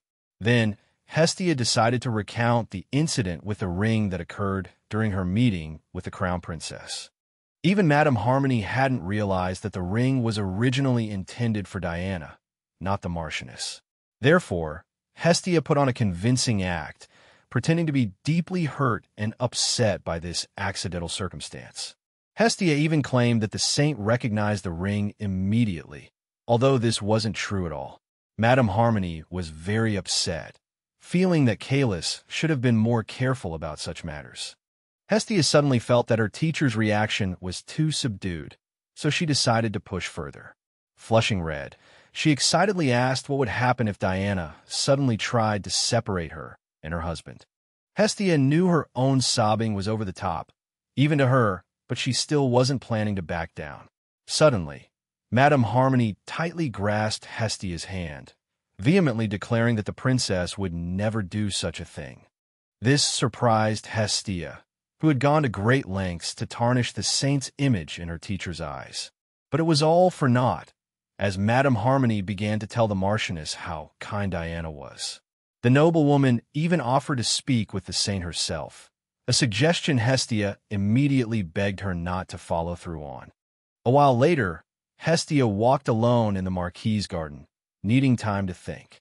She felt embarrassed for having overplayed her emotions, almost failing to placate Madame Harmony, who wanted to help her. To clear her head, Hestia decided to stroll among the flowers. Suddenly, she heard a familiar male voice hesitantly call out to her, and she turned around. Hestia was not only surprised to see Kalis, but even more so to notice the beautiful bouquet of flowers in his hands. Just moments before, Kalis, lost in thought, had been picking the most beautiful blooms from the bushes. Urose, the butler, accompanied him, trying to soothe him with comments about the pleasant weather. In truth, Urose hadn't expected his young master to suddenly take an interest in flower arranging, but he was pleasantly surprised. So, the butler diligently fetched more flowers for the Marquis until he changed his mind about the arrangement. At this point, Urose cunningly ignored Kalis's request for him to stop. Kalis sighed again, realizing he'd once more failed to deter his ever-present butler. He couldn't help but think about Hestia's remarkable abilities, which even the Crown Prince had acknowledged. The Marquis couldn't fathom how a woman like her could influence the fate of the entire empire with just her words. He still couldn't understand why such an exceptional woman had suddenly decided to save his life. Kalis hadn't expected to see his wife strolling in the garden, completely oblivious to his presence. At first, he simply froze, then suddenly recalled her recent words about her impending loss of abilities. Meanwhile, Hestia appeared deeply focused and serious, which made Kalis contemplative. Finally, he couldn't resist approaching her, wanting to speak with her while he had the chance. But by pure coincidence, Hestia misinterpreted everything, mistakenly assuming her husband intended to give her the flowers. In reality, Kalis simply wanted to offer a few words of comfort to his wife, who was clearly worried but trying not to show it. Hestia quickly realized subconsciously that she was just overthinking, but it was hard to stop. Eventually, she managed to calm down, though her gaze remained fixed on the bouquet, which the Marquis himself noticed a few seconds later. But Kalis had no idea that it wasn't the flowers themselves that the Marchioness liked, but his own beauty. So he simply offered the bouquet to the girl, thinking they would be more useful to her than to himself. This made Hestia so happy that she couldn't help but squeal silently, frozen in place. Hestia's strange behavior was immediately noticed by Urose, who quickly ran to the gentleman, wanting to understand what had happened. At this moment, the Marchioness leaned closer to the bouquet she had received and whispered something almost inaudibly. But neither Kalis nor the butler noticed this at all, and so they simply continued talking about the flowers. Suddenly, Hestia declared, with an extremely loud and fervent gaze, that her husband could talk to her about anything now. Only then did the two men realize that something was strange about the girl's state and suggested postponing the conversation. However, Hestia was completely dissatisfied with this arrangement and insisted that he tell her everything right now. Therefore, the Marquis had no choice but to lead his wife to the gazebo and show her another bouquet. The lady was immediately overjoyed at the sight of these flowers, as their careful arrangement seemed even more beautiful in her eyes. The Marchioness began to circle the bouquet, whispering that her husband was indeed good at everything, something she had never thought of before. The only thing that puzzled the Marchioness was that in the original plot, this man had absolutely nothing to do with floristry. At this moment, Kalis silently watched the girl, a smile suddenly appearing on his lips because of her emotions. The master himself didn't even notice this, as he was only concerned that Hestia was a very anxious person. And Hestia almost immediately noticed such a pleasant change on her beloved's face, which made her freeze in surprise. Meanwhile, the man quickly returned to his gloomy expression, as if he had never smiled. However, for Hestia, it was enough that this conversation hadn't ended with the worst emotion she had feared. Suddenly, the Marchioness was very surprised, as she heard Kalis's cheerful voice right behind her. And Kalis himself hadn't even thought that if he approached the lady with the intention of talking, it would surprise her so much. As a result, the girl suddenly jumped away from the man, although she said she would listen to him carefully. The gentleman decided that the Marchioness was just startled, and he remained completely calm about it. Unexpectedly, he again asked Hestia why she had chosen him in the first place, which surprised the lady as she hadn't thought about this question at all. Suddenly, Kalis himself began to guess, and the Marchioness was immediately afraid that he would guess correctly. However, the Marquis paused for a moment, wanting to formulate his question properly. As a result, at the same moment that the Marchioness began to speak, he asked if he was an important person in the future, and she called him her favorite person. Kalis was completely unprepared for such a turn of events and froze in shock, as he had never even heard this term. Hestia immediately realized that she had inexplicably confessed to her beloved, which was a terrible misstep. But Kalis wasn't angry. On the contrary, he was genuinely interested in the meaning of this new word. Hestia found herself in a situation where she had to immediately come up with a reasonable explanation for everything. Moreover, the Marquis's expression was so serious that the Marchioness immediately understood that he wouldn't let her go without an answer. However, the girl was too shy to directly explain to the man everything he wanted to know. This was because Marquis Kalis, a researcher and scientist by nature, was filled with curiosity about everything new. But what frightened Hestia most was the Marquis's sorrowful face, as if he believed she understood nothing. So Hestia couldn't hold back any longer and blurted out that the word referred to the most beloved person to the one who spoke it. Hearing this, Kalis absent-mindedly repeated a few words about love, as he wasn't prepared for such an explanation. Therefore, the mistress's heart nearly leaped out of her chest from the surge of emotion. The young lady hastily tried to reduce the full meaning of the word to ordinary affection, and so on. Suddenly, Kalis said he hadn't realized the Marchioness was so fond of flowers, which greatly surprised the girl. Thrown off by the unexpected words, Hestia didn't even attempt to correct Kalis's misunderstanding of everything and simply went to dinner with him. Suddenly, the Marquis changed the subject, saying he wanted to talk more about his wife's abilities. The protagonist felt afraid, inexplicably thinking her husband simply doubted her words, and she didn't know what to do. But Kalis said these powers were very complicated, as a certain element in the present could easily influence the future. Hestia had never thought about it in this way, as these ideas were extremely difficult for her to grasp. The gentleman asked if he would have died long ago if the young lady hadn't saved him back then, and Hestia immediately dismissed the idea. Then Kalis said that Hestia had changed his future, where he was supposed to die, and now everything was slightly different. But the mistress herself sincerely felt these deductions were nonsense, completely failing to understand where her husband was leading her. Hestia couldn't help but notice that her deep-thinking beloved was very handsome, but his questions made her feel weary. The Marquis himself was completely oblivious to the girl's state, continuing to ask her new questions that interested him. Clutching the bouquet Kalis had given her, Hestia suddenly realized that Kalis had been talking to her about time paradoxes all along, just using different words.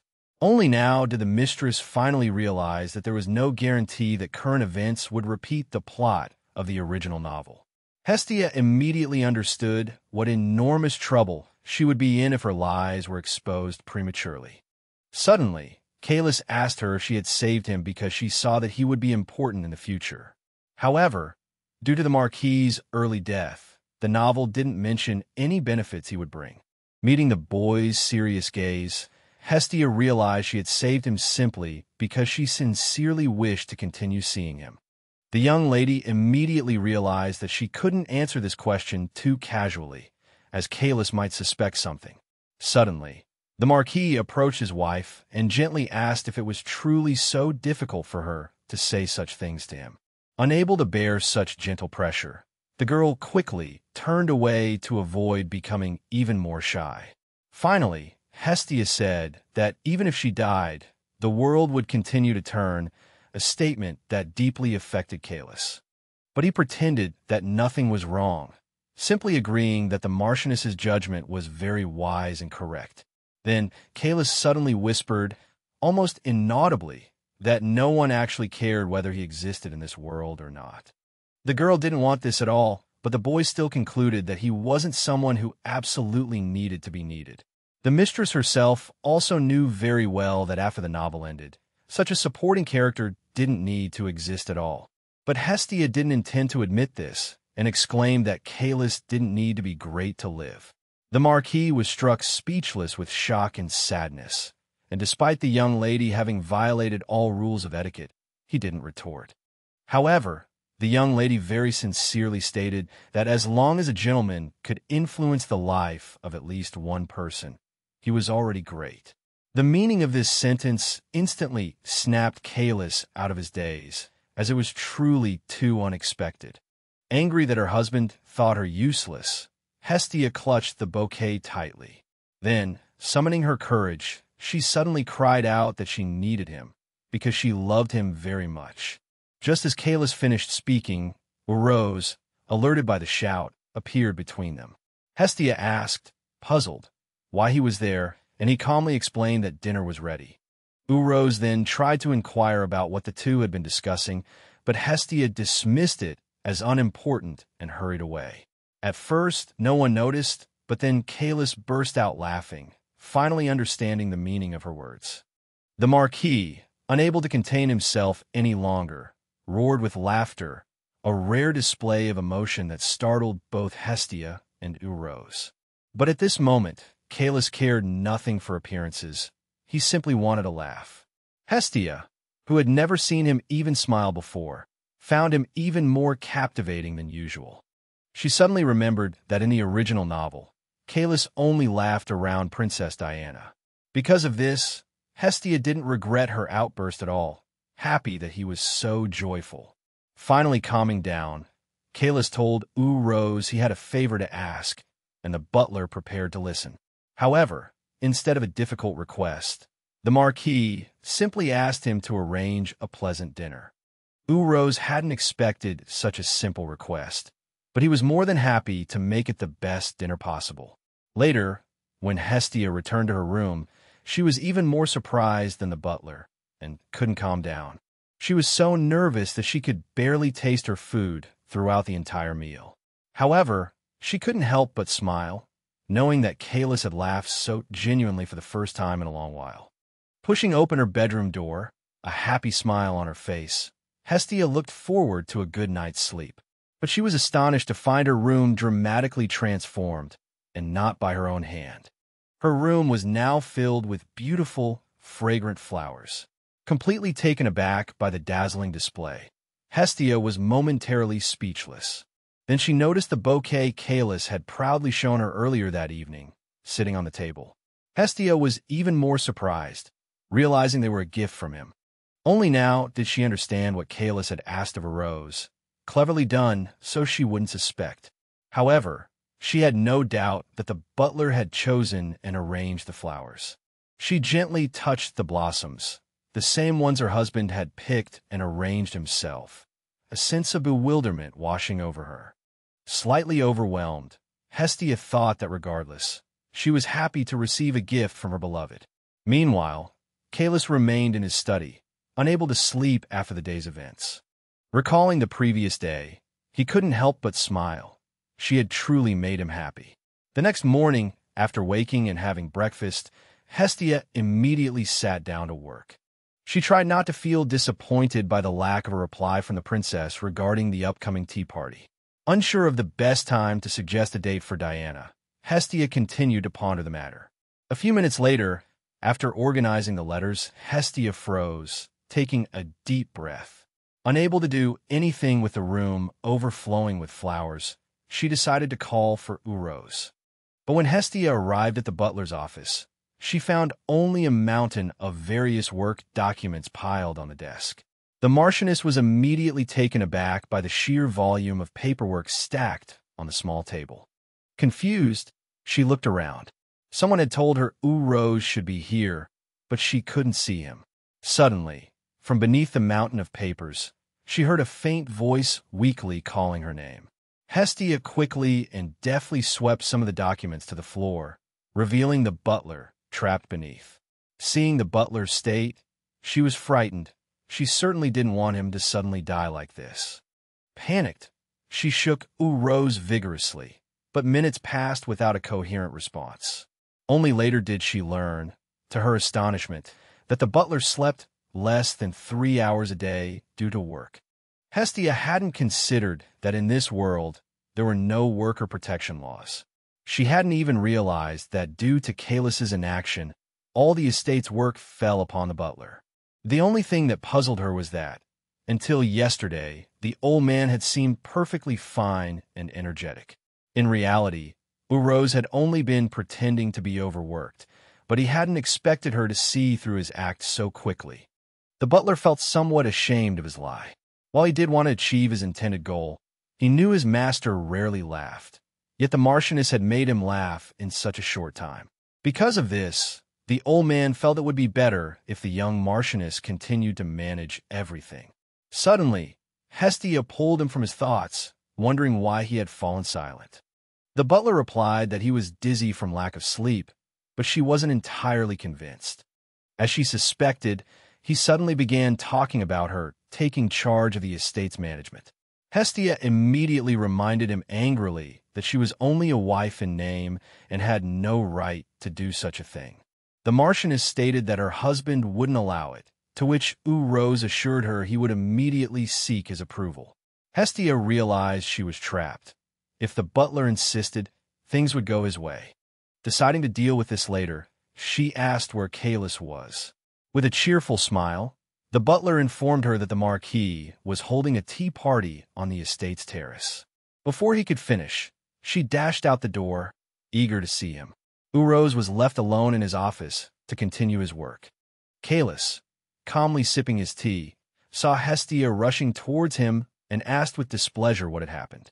Unfazed by his comment on her disheveled appearance, she was simply happy to see him. Finally composing herself, she explained that urgent matters had caused her disarray. Hestia was surprised when Kalis suddenly invited her to join him for tea, intending to stay a while longer. The Marchioness hadn't dreamed of receiving such consideration, which was precisely what she desired from her beloved. However, knowing she couldn't relax, she stated she couldn't stay. Furthermore, she mustered the courage to ask Kalis not to drink tea, which puzzled him, as no one had ever restricted him before. He concluded that his wife simply disliked tea and confidently set the teapot aside. Afterwards, Kalis still had Hestia sit at the table, as he wanted to talk to her, which shocked her. With tears in her eyes, she realized she had foolishly refused the opportunity to have afternoon tea with her beloved. Suddenly, the Marchioness, looking at her husband's face, felt that his gaze and expression seemed softer. But she wasn't sure if this was because of yesterday's conversation, which had embarrassed her. However, she had to admit that seeing his face like this was much better than that lifeless mask. So, although Hestia wanted to forget yesterday, she would never change anything that had happened. At that moment, the Marquis reminded his wife that she had something important to discuss, and she explained the transfer of responsibilities. Kalis nodded understandingly, stating that the butler indeed had too much work and it was difficult for him to handle alone. No matter how awkward she felt as a wife in name only, Hestia asked for permission to help Urose. Unexpectedly, the Marquis suddenly smiled, saying that he hadn't been able to delegate work before because he believed others would do worse. Now, he confessed why he couldn't let go and could only live step by step. Hearing this, Hestia once again understood Caelys's hardship and clenched her hands tightly. Then, with a smile, she sincerely said that she at least wanted to lighten his burden a little. These words, the first time anyone had said them to him, deeply touched the gentleman's heart, though he didn't show it. Instead, the Marquis, since she had decided to help the butler, asked his wife to take full responsibility for internal affairs. Afterward, Caelys said he also had something to discuss, as Hyperion's reply from the palace had arrived. Hestia immediately felt displeased, as she didn't understand what the prince wanted from the friend he had abandoned. Suddenly, while reading the letter, she quickly realized it was actually addressed to her, not her husband. Using a secret identity as a cover, the heir requested a meeting with the Marchioness, wanting to understand her abilities. She had expected her powers would be needed, but not that Helios would seek her help so soon. But when she realized the prince had relayed the letter through Caelys, Hestia felt angered by his rudeness. She only wanted to use her knowledge for the Marquis and even considered refusing the heir. However, she didn't presume to act on her own and instead sought Caelys's opinion, which he hadn't expected. She then explained to him again that she was his wife, and this letter was actually from his enemy.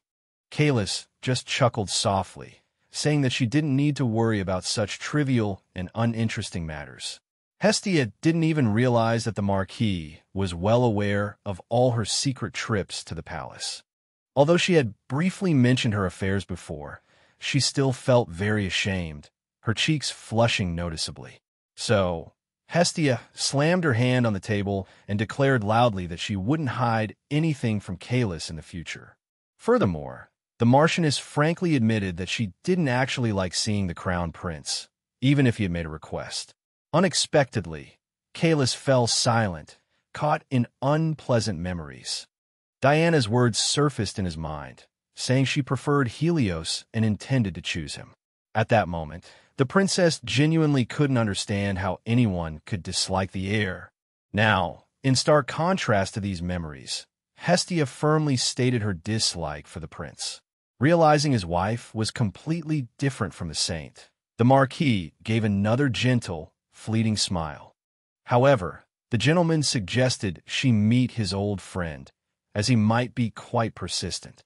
The lady nodded in agreement, and at that moment, Caelys approached her, requesting that she call him by his name in the future, rather than using his title. This flustered Hestia so much that she couldn't immediately fulfill her husband's request, even though she wanted to. Caelys was also surprised when Hestia suddenly called out his name, as it was completely unnecessary. Extremely embarrassed by her actions, the Marchioness announced it was time to leave and ran off as quickly as possible. The gentleman, smiling, noted that the lady, in her haste, had accidentally spilled a cup of tea on his hand. Hestia, due to her nervousness, ran so fast through the corridors that she startled all the servants she passed. Several hours later, when Helios entered her room, he immediately began looking around with interest. Hestia didn't like this interest at all, but there was nothing she could do about it, as she was already hosting the guest in the estate. Meanwhile, she thought to herself that her room wasn't a museum, so why was he scrutinizing it so closely? Helios himself had clearly stated in his reply that he wanted to come to the estate as Hyperion, and the lady couldn't object. Since he wasn't appearing as the crown prince, but as an ordinary guest, she had no choice but to receive him in her room. At that moment, Hestia felt quite annoyed with the gentleman who was examining everything with undisguised interest. Unexpectedly, Helios suddenly asked her if she was truly responsible for her husband's internal affairs, and the lady nodded in confirmation. The prince then requested to see the documents Hestia was working on, and she couldn't find a reason to refuse. The gentleman quickly discovered that the lady had a unique way of handling matters, which never ceased to amaze him. Helios himself hadn't expected that the more he learned about this lady, the more fascinating talents he would discover. Meanwhile, Hestia was completely unaware of her guest's thoughts, simply standing quietly, waiting for him to speak. Several minutes later, the prince, as expected, began to persuade the Marchioness to work for him, claiming it was for the benefit of the empire. Hestia, out of surprise and fear, almost spilled the tea she was carefully pouring into her cup. It turned out that the prince, deeply inspired by the border prophecy, had decided to investigate everything immediately.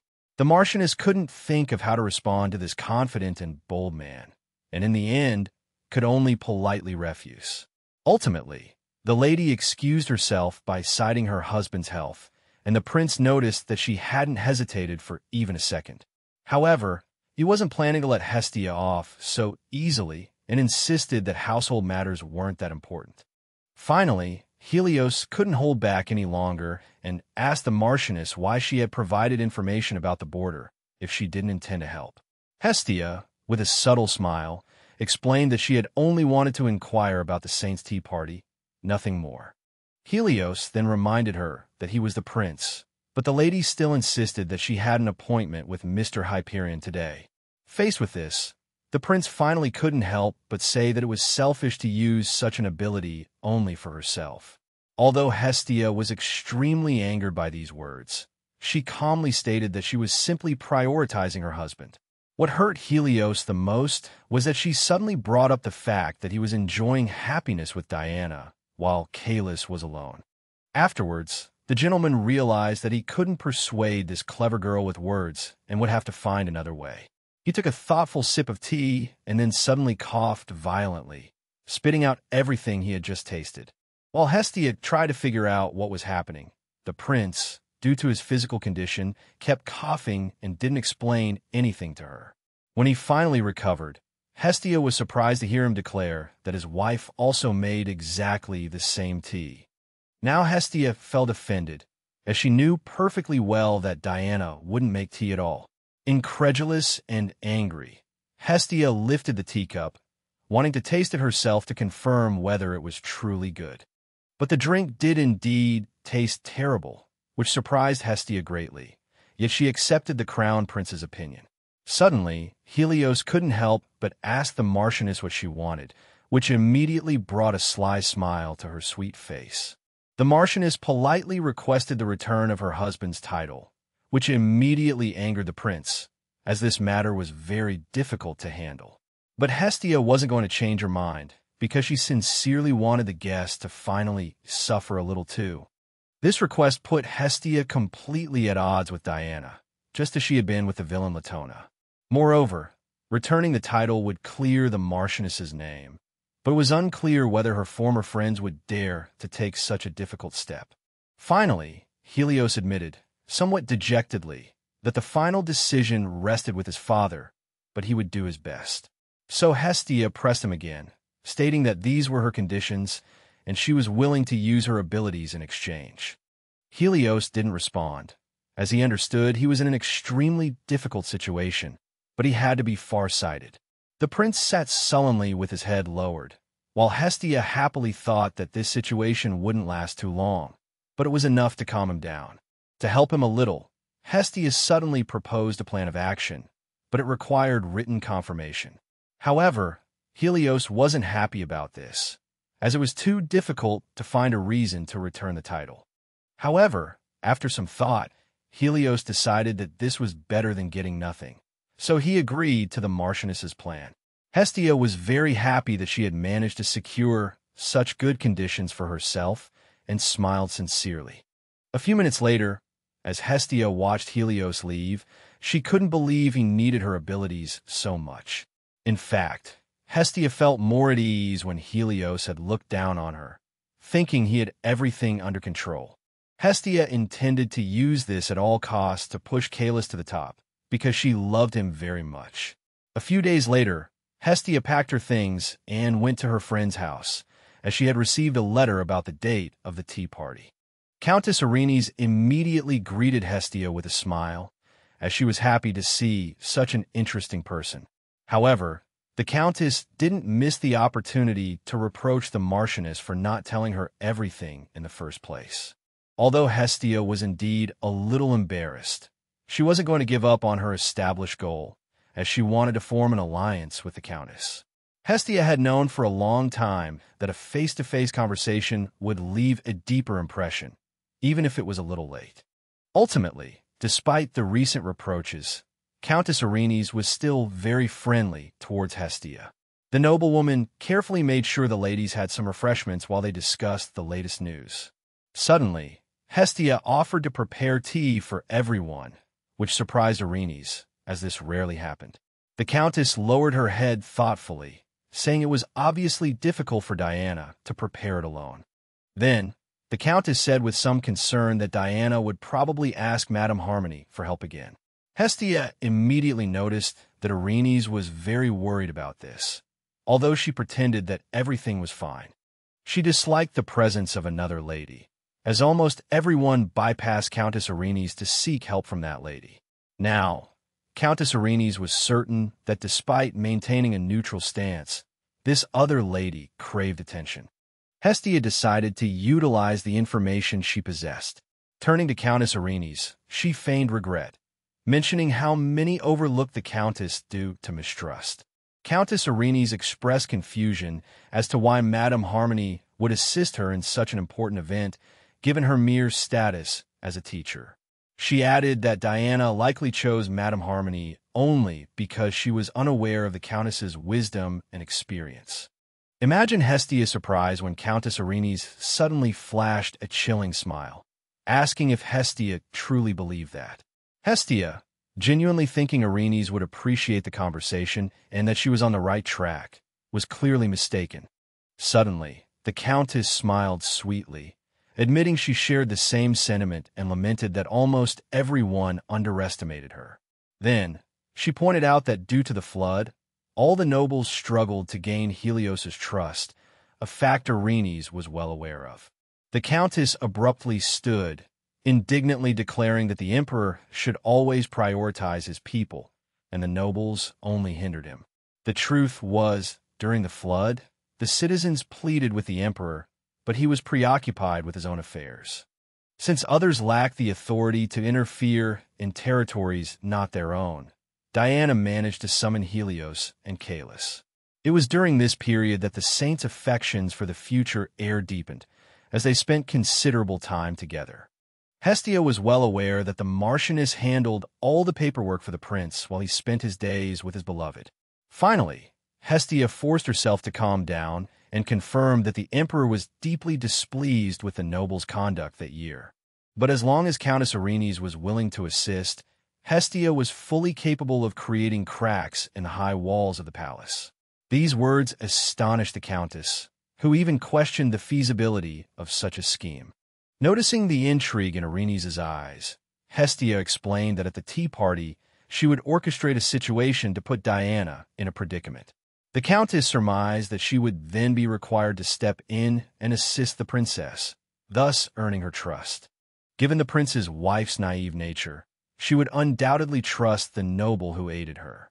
The Countess was confident of success, only uncertain if Erinyes would ultimately cooperate.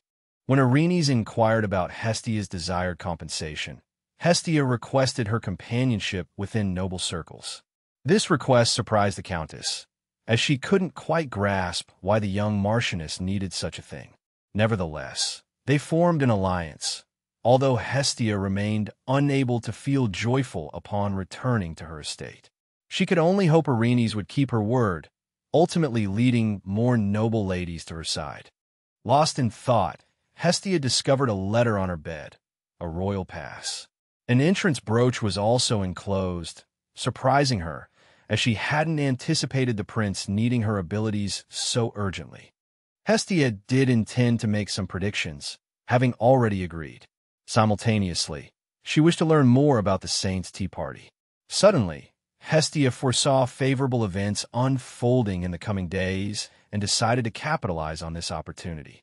However, the Marchioness decided to visit the palace the next day and informed her husband of her grand plan.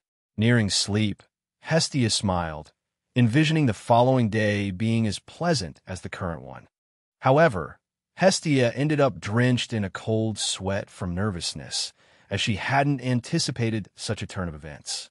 For some reason, Caelus personally accompanied her in the carriage to the palace, despite her not inviting him. The day before all of this happened, Hestia announced her intention to visit the imperial palace, much to Caelus's surprise. Hestia herself was satisfied, having already informed Kalis, and so she could depart with a clear conscience. Before that, however, Hestia wanted to watch her talented husband sculpt for at least a little while longer. Suddenly, Kalis wearily reminded her that he had previously asked her not to report to him every single time. However, Hestia said she still wanted to inform Kalis first before discussing the matter with the crown prince. Suddenly, Kalis asked Hestia what she would do if he didn't want to hear about it, a situation Hestia hadn't anticipated. Finally, Hestia lowered her head and said guiltily that if he didn't want to hear it, she wouldn't tell him.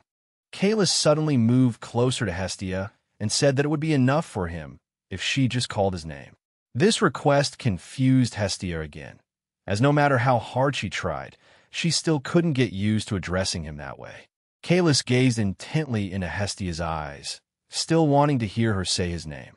As a result, Hestia became so shy that she even began to stutter, managing only to utter his name syllable by syllable. Therefore, Hestia had to cover her face with her hands to hide her embarrassment, but Kalis himself was quite pleased. Afterwards, he casually went back to his work, while Hestia continued to fidget shyly behind him. He methodically lifted his shears, trimming excess branches, sculpting a beautiful statue that anyone could appreciate. Suddenly, upon hearing that the emperor would soon collapse, Kalis accidentally clipped the wrong branch. Hestia knew that his majesty had always been in good health, but one day he suddenly collapsed unconscious. Because of this, Diana used her healing abilities day and night, trying to help the monarch. At that moment, the princess's healing abilities worked one last time and then disappeared. Hestia wasn't sure if she would regain her divine power years later, as the novel didn't mention it. Suddenly, Kalis asked Hestia if she could save the emperor, knowing his terrible future. But Hestia replied that she couldn't guarantee it, which saddened Kalis, though he didn't ask any further questions. Kalis had lost his parents early on, so he and his friend Helios were raised by his majesty. Hestia had read about this, so she fully understood Kalis's feelings at this moment, as he was powerless. Hestia felt it best not to disturb Kalis right now, as he needed to process his emotions. Although it pained her, she stood silently by his side, her clenched hands the only betrayal of her feelings. To Hestia's complete surprise, Kalis suddenly announced that he would accompany her to the imperial palace before she even had a chance to refuse. So, he and Hestia boarded the carriage together, although this was not how Hestia had envisioned the day at all. While Kalis himself was very calm, Hestia kept wondering why he was accompanying her. As a result, Hestia became so agitated that she forgot her manners, even startling Kalis. Suddenly, Kalis broke the silence, softly asking Hestia if she was worried his feelings for Diana would resurface. Hestia was about to say she was worried about something else, but Kalis suddenly interrupted her, saying she needn't worry at all. Hestia was surprised to hear that Kalis wanted to see the emperor, but not Diana herself. However, Hestia didn't want him to force himself to do anything, and she told him so honestly, though she felt a pang of sadness in her heart. Kalis hadn't expected his wife to suddenly support his every emotion, even those that would ultimately only hurt her. Hestia, with a smile, said that they would separate in 2 years when her powers disappeared, but she was still happy. The Marchioness understood that she might be able to influence her husband to some extent, but she didn't intend to manipulate his feelings even a little. The Marquis listened silently to every word the girl said to him, and for a while afterward, he remained sitting thoughtfully. Then he suddenly announced they would return separately, which surprised Hestia, who hadn't expected this at all. The lady tried to object, but Kalis confidently stated that he wasn't a child and could take care of himself perfectly well. Moreover, the Marquis suddenly insisted, somewhat disgruntled, that he knew how to handle matters on his own. Because of this tense argument, Hestia went to see Helios in a very bad mood, and despite her efforts, she couldn't calm down. But then she remembered that this behavior was actually very similar to Kale in the original novel, and she smiled. So she didn't even resent the Marquis's behavior. Just as she was thinking this, she suddenly overheard the hushed conversation of the court ladies nearby. Hestia hadn't intended to eavesdrop, but she noticed the girls were talking about a tea party, a topic that concerned her as well. Although the maids almost immediately changed the subject, the young lady understood they were talking about a grand tea party that would be held at the palace. And the only event that fit this description was the next celebration personally prepared by the princess. Driven by curiosity, the Marchioness decided to discreetly follow the court ladies, hoping to glean more information. It turned out that she had a good reason to do so, as she overheard that arguments were occurring daily in the palace.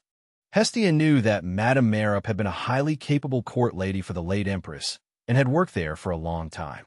But she hadn't expected Diana to suddenly decide to quarrel with this important and respected lady. However, Hestia herself was pleased with this turn of events, as it made the princess look bad in front of everyone. So the girl went to see Helios in a good mood, but he greeted her sullenly, immediately angering her.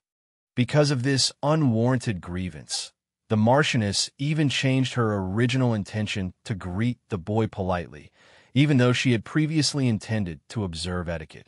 However, the lady knew she couldn't just turn around and leave, as she had already arrived at the Crown Prince's office. At this moment, the prince still looked incredibly handsome, but the lady knew that soon she would have to upset him greatly with news about his father. Helios then asked her if it was really okay to stare at someone else's husband like that, considering Hestia was already a Marchioness herself. After saying this, the boy smiled slyly, pointedly asking if she particularly liked handsome men. To quell her negative emotions, the girl slammed her hand on the table. This action startled Helios, who hadn't expected to inadvertently anger his prescient guest. As a result, Hestia, no longer feeling any sympathy for the prince, bluntly told him that his father would soon collapse suddenly. Helios didn't believe her at all, jumping up agitatedly and saying that his father had been perfectly fine during his recent checkup.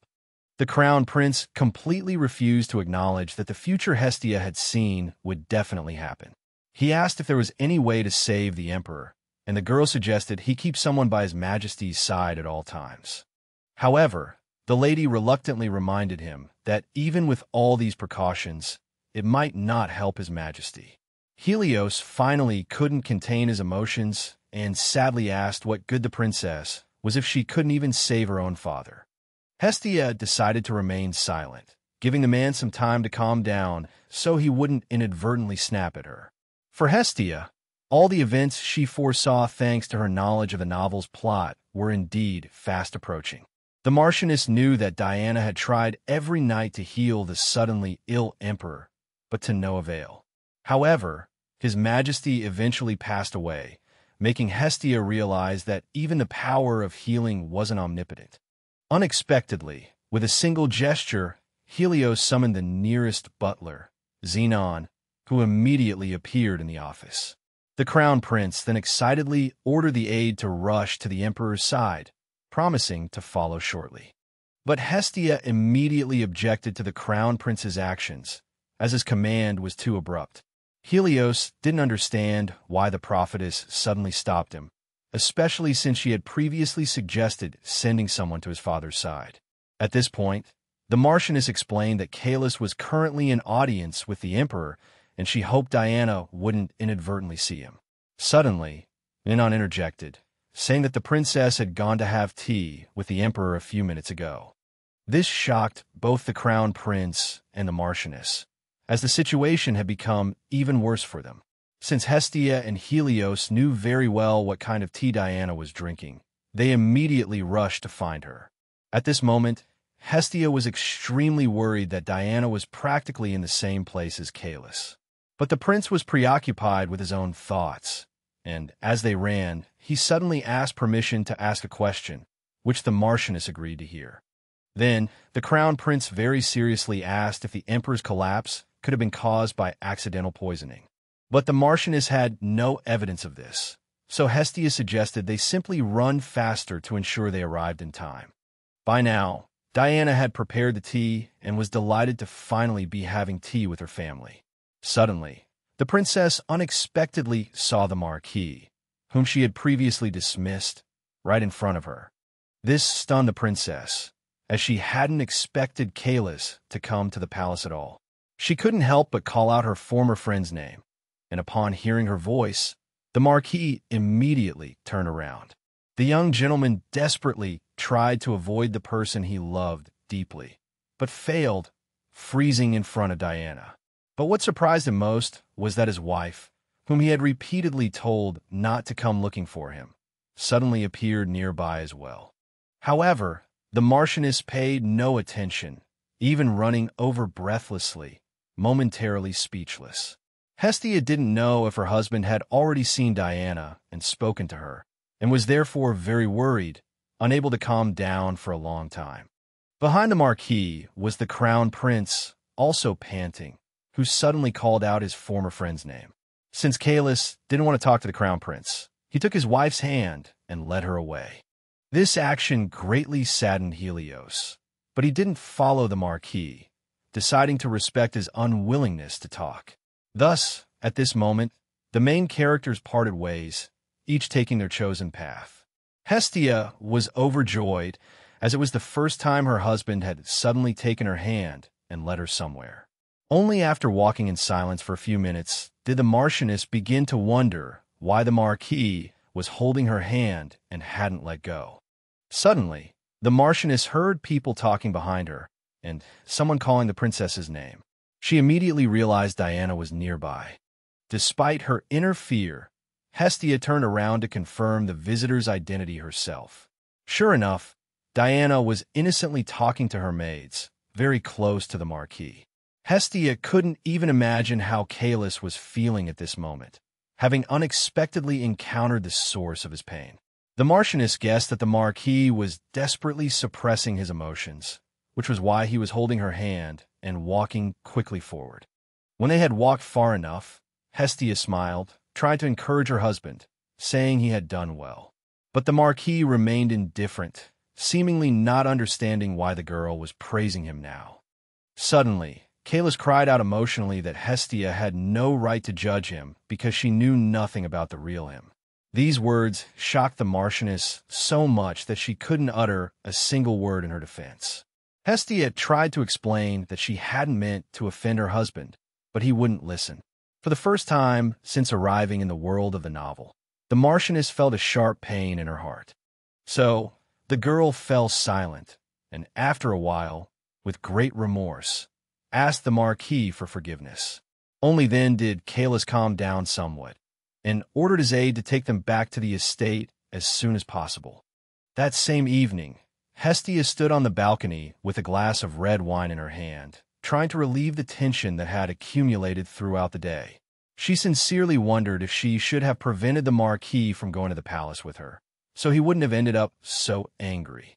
However, the Marchioness couldn't foresee everything, which was why Kalis had unexpectedly seen Diana today. Clutching her wine glass, the Marchioness wondered, perplexed, why her husband hadn't said a word since returning home. Hestia found herself wanting to check on him, but worried that she would only make things worse. Therefore, that night, she decided not to try to approach Kalis, whose heart had already drifted far from her. But just then, unexpectedly, she saw from the corner of her eye the very sad man walk onto the balcony. A sudden thought flashed through the Marchioness's mind. She worried he might try to commit suicide again after seeing his beloved. The girl didn't want to lose her beloved at all, so despite the late hour, she ran desperately to his room. Reaching the door, she flung it open, shouting for Kalis not to make a mistake, not to kill himself.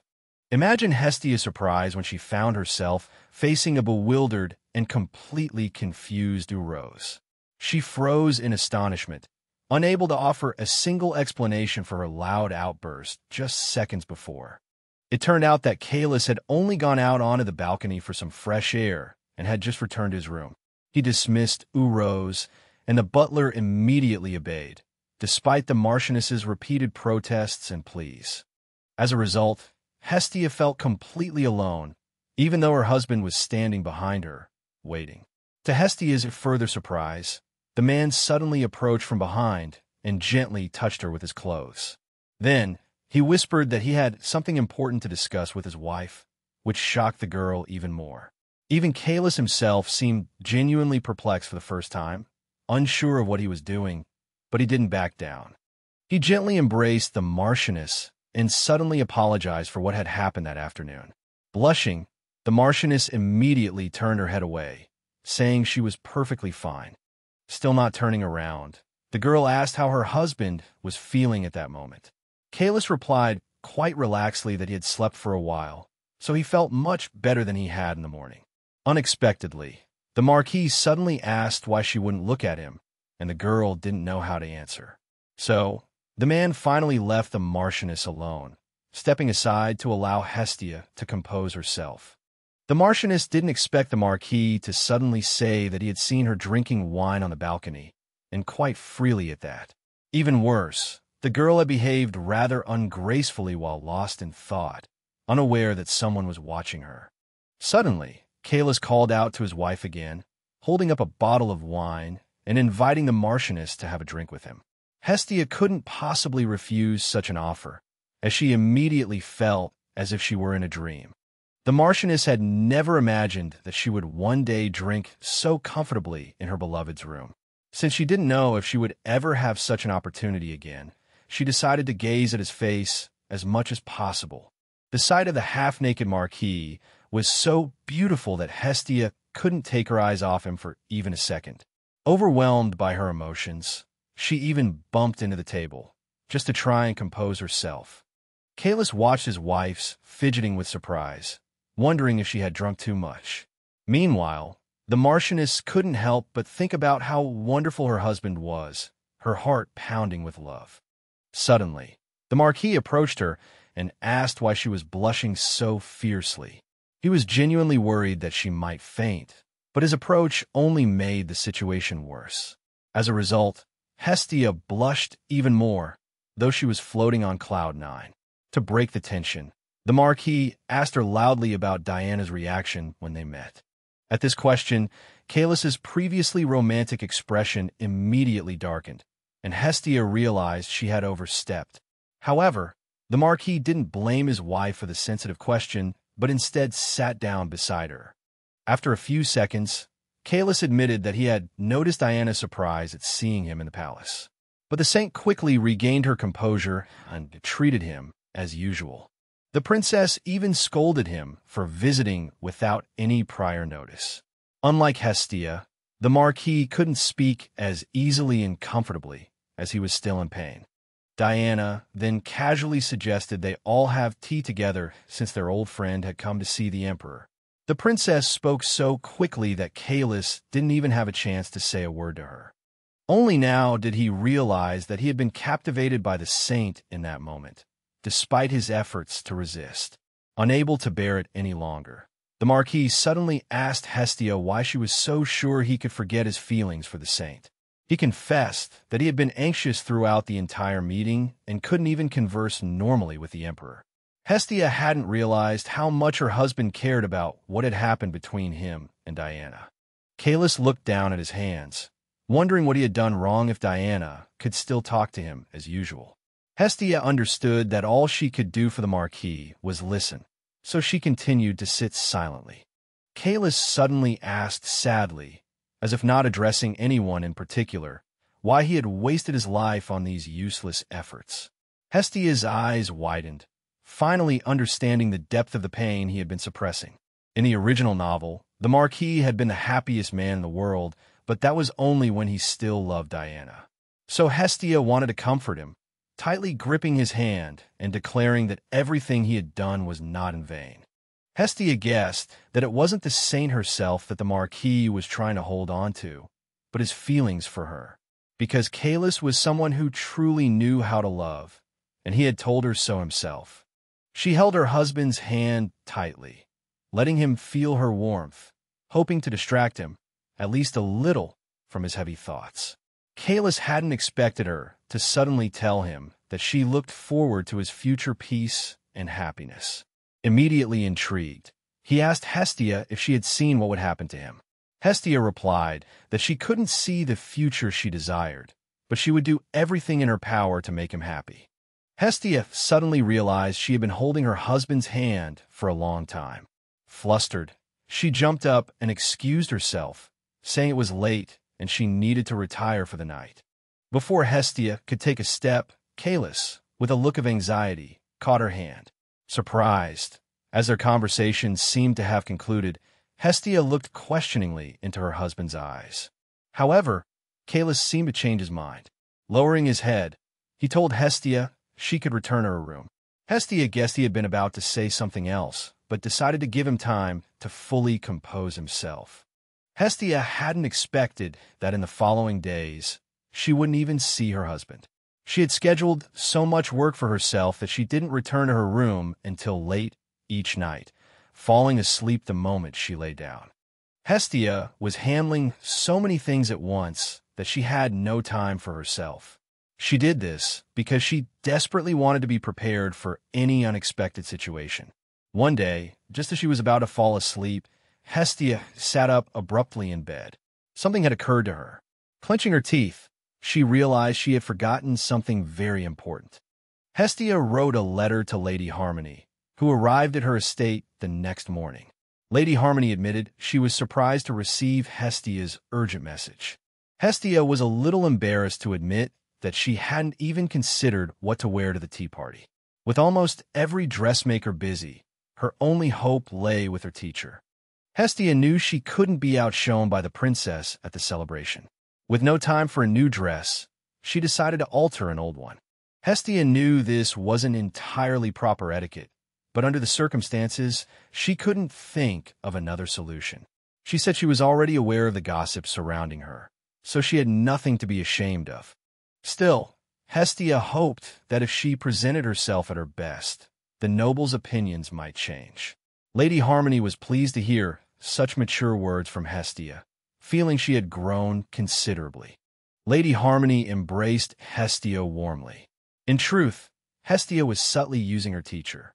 As soon as Lady Harmony inquired about a dressmaker, the atmosphere in the room suddenly became tense. The dressmaker Lady Harmony had found was named Decamar, a commoner. What frightened Hestia most wasn't his status, but his unusually large stature compared to others. Lady Harmony calmly explained that although Decamar looked intimidating, he was exceptionally talented. She showered him with praise, which only made him shy and appear even more daunting. Although Hestia found it hard to imagine this man sewing, she trusted her teacher. She quickly assured them that status was less important than the task at hand and suggested they begin working as soon as possible. Decamar was moved to tears, saying Hestia was indeed as kind as Lady Harmony had described. Hestia hadn't refused her teacher's help, as she genuinely needed a dress. Hestia was, however, surprised by Lady Harmony's fondness for befriending people from different social classes. A few minutes later, Lady Harmony pulled a dress from a chest, suggesting they alter it. Hestia had also brought some jewelry, unsure of what might be needed. Without a word, Decamar immediately began examining the fabric of the dress and the items Hestia had brought. Unexpectedly, after a few seconds, Decamar began to ask so many questions that Hestia couldn't keep up. In the end, Hestia could only say that she completely trusted all of the dressmaker's decisions, as she simply couldn't say anything more. The Marchioness's only request was that her dress not be too eye-catching. Suddenly, Decamar's eyes lit up, completely ignoring the lady expressing her wishes. The man leaned down, resting his head on the table, and exclaimed that he had just thought of the perfect dress sketch for the Marchioness. He said he needed to quickly draw it down before he forgot, then promptly ran to get some paper as if nothing had happened. Hestia didn't understand why the dressmaker had asked her so many questions, only to end up working based on inspiration. Seeing Hestia's surprised expression, Lady Harmony smiled subtly, as she was well aware of Decamar's behavior. Lady Harmony supported her student, listing the many things Hestia had already accomplished, even though she hadn't chosen a dress yet. Hestia herself agreed that she had done a lot, but hoped her efforts wouldn't be in vain. Lady Harmony looked at Hestia again, and suddenly said she wished Princess Diana would work as hard. The Marchioness, surprised by this remark, turned curiously and asked if something was wrong with Diana. Lady Harmony immediately realized she had misspoken and quickly explained that everything was fine. Hestia guessed that Lady Harmony said this because of the recent rumors surrounding the Saintess. But Hestia didn't know all the details, so she decided to deal with it later. Suddenly, Lady Harmony, with great confidence and firmness, declared that the rumors were just lies and gossip spread by the nobles. For some reason, Lady Harmony unconditionally trusted the prince's wife, regardless of what others said. Hestia remembered that in the novel, Lady Harmony and Diana had a deep connection. But Hestia had a premonition that the Saintess would soon not be as popular as before. Suddenly, Decamar burst into the room, having completed several dress sketches at once. The dressmaker admitted that he had a burst of inspiration and drew many designs, but was willing to consider each one individually. The Marchioness picked up the papers and immediately began to study them carefully, trying not to miss any details. But for some reason, Decamar felt saddened that Hestia didn't seem satisfied with any of the designs. At one point, he noticed the lady glancing at his chest from time to time and realized that his shirt was unbuttoned. He quickly buttoned his shirt and apologized for not noticing it was undone. However, Hestia wasn't angry at all, as she felt that choosing the design was more important. Hestia flipped through the sketches one by one, finding them all beautiful, even though they were just freshly drawn. Suddenly, the Marchioness saw the last sketch, which seemed much simpler than the others. Noticing Hestia's interest, Decamar explained somewhat shyly that he had just doodled it to loosen his fingers. But the Marchioness had already made her choice, smiling as she told the dressmaker that this was the dress she liked best. At that moment, the Marquis's mansion bustled with activity as the maids prepared for the upcoming grand tea party. Caelus had intended to sleep in that day, but the commotion outside his door woke him early. The butler politely explained that everyone was nervous because the Marchioness was going to the palace for tea that day. Caelus simply rolled over, feigning disinterest in the household's activity. Then, as if casually, Urose mentioned that the Marchioness had wanted a new dress, and that this had reached Caelus's ears. The butler added that she even had to alter an existing dress. When Caelus realized that Hestia hadn't used his money and had found her own solution, he was quite surprised. Even the servants couldn't believe Hestia's dress was altered. It looked absolutely stunning. The Marchioness was very pleased with the impression she made and smiled as she accepted the compliments from everyone present. The maids confessed they had been worried about the alterations, but the finished product was even more beautiful than a new dress. Hestia gave all the credit to Decamar, who stood nearby, clearly enjoying the praise for his work.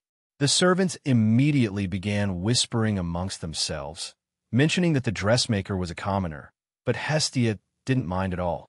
On the contrary, she liked that no one could believe such a clumsy, tall man could create such a dress.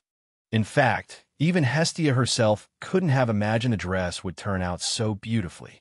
She had intentionally chosen a very simple design, thinking it would suffice for the tea party. So, even though Lady Harmony and the dressmaker tried to persuade her against it, Hestia didn't change her mind. She knew the other sketches were better, but she wanted something less extravagant. Hestia knew all eyes would be on her at this first grand tea party, and she intended to stand out. So, she confidently declared that this style was precisely what she needed to represent her status and responsibilities. This reasoning somewhat reassured Lady Harmony and Decamar, although they still felt the sketch wasn't quite right. However, Hestia had other plans in mind and decided to appease the young man by explaining them. It turned out that Hestia had requested the simple dress be adorned with pink dye and powdered pearl shells. Decamar was particularly delighted by this, as he could finally utilize this inexpensive yet unique method himself. The key was that before transmigrating into the novel's world, Hestia had often browsed fashion magazines, memorizing everything. But even so, without Decamar's actual skill, she could never have achieved such a result. Hestia knew how much effort the dressmaker had put in, and she sincerely thanked him. Decamar was surprised when the Marchioness personally approached him and expressed her gratitude in front of everyone. Hestia smiled and asked if she could commission him again in the future, nearly bringing him to tears. Unexpectedly, Kalis suddenly appeared in the room, explaining that the door was open, so he entered. Hestia hadn't expected her husband to seek her out and was completely unprepared.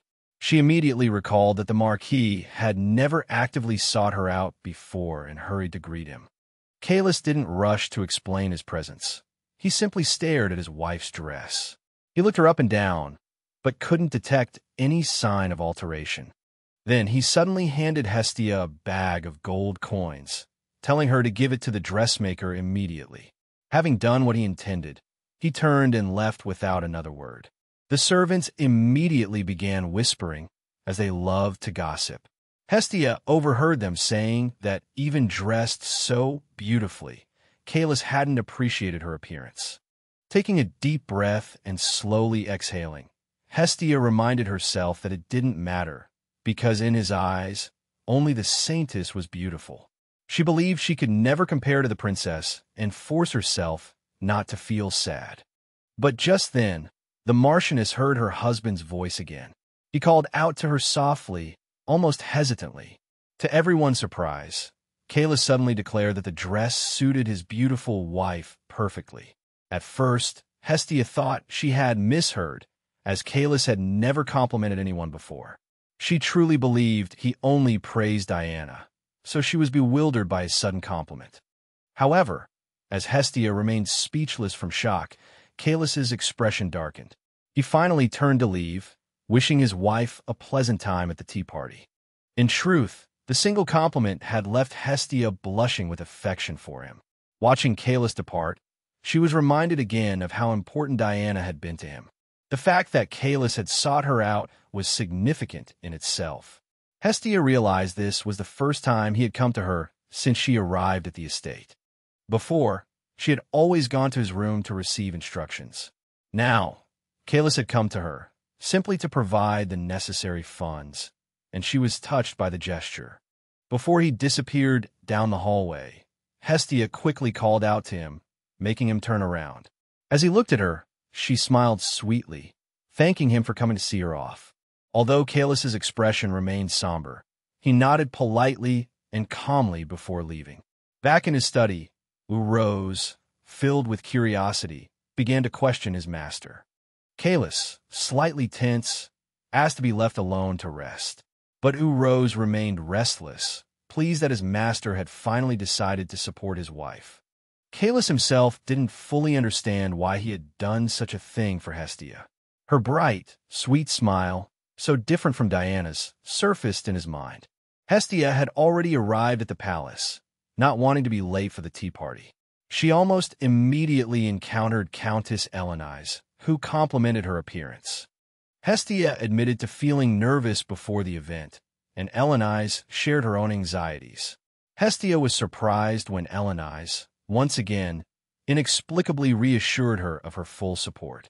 The Countess then expressed her own uncertainty about her actions. But what worried Hestia was that the tea party was to be held in the Emperor's main palace, not the prince's manor. This meant Helios was deeply concerned about his father's health and had requested the venue change. As the change didn't affect her plans, Hestia calmly informed her ally. Hestia then smiled confidently, telling the Countess to trust her completely if she was worried. This support pleased Elenice, despite her being a mature and independent woman. The two allies drew closer, whispering conspiratorially, anticipating the unfolding of the tea party. A few minutes later, Diana, dressed in a beautiful gown, finally appeared before the guests. Upon seeing her, the nobles fell silent, observing proper etiquette by bowing respectfully. Hestia didn't stand out in the crowd. It wasn't time yet. However, Hestia hadn't abandoned her desire to reveal Diana's true nature to everyone. Without lingering, Diana quickly announced her pleasure at seeing everyone at her grand event. The seated guests, in turn, wished the royal family good fortune for hosting the tea party. Hestia was pleased to be seated at the same table as the crown princess, seeing it as a distinct advantage. The other ladies praised Diana's kindness and virtue, simply because she remembered to invite them. But Hestia couldn't stand the fact that everyone saw the celebration at the main palace as a symbol of Helios's love. Furthermore, due to the loud noise, Hestia quickly realized it would be difficult to find a moment to speak. Therefore, she decided to give Diana some time to fully enjoy her moment of glory. Looking at the princess, Hestia couldn't help but notice how much everyone seemed to adore her. It surprised her because when she read the novel, the saint wasn't so kind to everyone. However, because of her deep love for Caelus, Hestia had read the story repeatedly and was very familiar with the plot. Just then, she finally managed to make eye contact with the princess, giving her a chance to start conversation. But to Hestia's great displeasure, Diana immediately looked away, as if intentionally continuing to ignore her. This rude gesture angered Hestia even more, and she practically forced the saint to look her in the eye. After a moment, Hestia sighed, realizing that if she wanted something, she would have to take the initiative. Just then, the princess announced to all the guests that the desserts she had personally prepared were finally being served. The nobles immediately began snatching up the desserts, terrified of displeasing Diana. But Diana herself, upon seeing the prepared food, widened her eyes in surprise, as the treats were incredibly simple.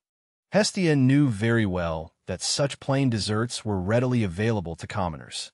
She guessed that the saint had intentionally prepared them according to her own preferences and tastes to shame the nobles. But this criticism of the noble ladies' luxurious lifestyles ultimately pleased no one. However, thanks to this incident, Hestia finally understood Diana's true nature. After all, everything had come too easily for Diana. She was incredibly arrogant and didn't even know how to appreciate the simplest things in life. This foolishness and rudeness were being exploited by the saint, and Hestia couldn't help but sneer. At that moment, the princess casually suggested everyone try the tea she had personally brewed. Suddenly, Hestia announced to everyone that the saint had prepared all this to remember her origins. Then, Hestia pointedly asked the nobles present if they agreed with her simple observation. Although no one supported her out of surprise at the time, she continued speaking. The nobles completely agreed that the desserts were too simple for them, but they didn't dare to say it aloud. And when Hestia asked the experienced Lady Meloper if something bad had happened, Diana flinched. When the saint asked Hestia why she thought so, she smiled and explained that she simply hadn't sensed the head lady-in-waiting's involvement. Hestia didn't say it outright, but because of the maid's gossip, almost everyone already knew the truth about Meloper. For some unknown reason, Lady Meloper had decided not to attend the tea party, which raised many questions. The news that the princess had problems with her lady-in-waiting immediately spread through the hall, becoming the most important piece of news. Meanwhile, Diana herself, completely unprepared for this turn of events, was desperately trying to maintain her composure. So, she smiled and said that as the prince's wife, she had the right to hold the tea party in her own way. The saint explained that she had decided to break with the old customs a little, as she was tired of them. But even with this justification, the nobles were in no hurry to try the simple desserts. Diana, who had hoped the ladies would understand her intentions, suddenly realized she had no support. Diana, dejected, glanced around, searching for even a flicker of interest, but found none. Hestia seized the opportunity, remarking that surely someone would appreciate the profound meaning conveyed by the saint. Although the prince's wife suspected the Marchioness's insincerity, she was obliged to maintain the conversation. Diana hadn't anticipated this, expecting Hestia to be more embarrassed in such a situation. Suddenly, much to Hestia's surprise, Diana retorted, suggesting the Marchioness should dress more appropriately. At first, Hestia couldn't believe the saint had so calmly criticized her shimmering attire. Hestia desperately wanted to retort, but knew it wasn't the right moment. She surmised Diana mistook her reworked dress for an expensive new purchase. But Diana's own dress was equally beautiful, making the princess's behavior utterly illogical. Hestia was momentarily stunned by this realization until Countess Elenice brought her back to the present. Countess Elenice, without hesitation, lightly tapped her saucer with her finger, a secret signal between allies. Hestia immediately recalled the meaning of the double tap, having suggested it herself the day before the tea party. Now, whatever the Countess said, Hestia must wait for the opportune moment and support her words. Hestia was inwardly delighted, grateful for her companion's support. Rising and curtsying politely, Hestia explained to the princess that there seemed to be a misunderstanding. As all eyes watched, the Marchioness confessed her dress was actually recently reworked from a favorite old gown. The prince's wife couldn't have imagined that the dress shimmered not with gemstones, but with shells. Hestia, revealing her secret to the noble ladies, took a considerable risk, as they immediately began to whisper amongst themselves. However, Hestia was prepared, having meticulously planned for this. Suddenly, several noble ladies approached the Marchioness, confessing they hadn't been able to take their eyes off her dress. Countess Elenice observed quietly, carefully noting those who approached Hestia. Meanwhile, one noble woman, with genuine curiosity, inquired if Hestia would reveal the identity of her tailor. Hestia smiled, guessing this would be a great help to Dekomaru, as none of the ladies present knew him. She readily admitted that even her tailor was of common birth. This revelation astonished the ladies further. They couldn't believe such a poor man possessed such talent. The nobles buzzed with disbelief, unable to accept that Dekomaru had truly crafted the garment. Their skepticism and disdain saddened Hestia, knowing she couldn't change their perceptions. Finally, Countess Elenice spoke, claiming she would never have guessed the tailor's origins. Somewhat distractedly, the Countess remarked that the culture and craftsmanship of commoners were quite impressive. She concluded by expressing her own desire for a dress made by Hestia's master. Several minutes later, Diana suddenly realized everyone's attention had shifted to the Marchioness. Even more surprising, the ladies began expressing shame over their own expensive attire. The prince's wife could no longer contain her emotions, a fact noticed only by Hestia.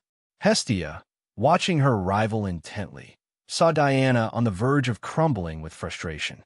Hestia knew Diana had expected everyone's attention to remain focused on herself. The princess had assumed everyone would accept her views and support her simply due to her noble status.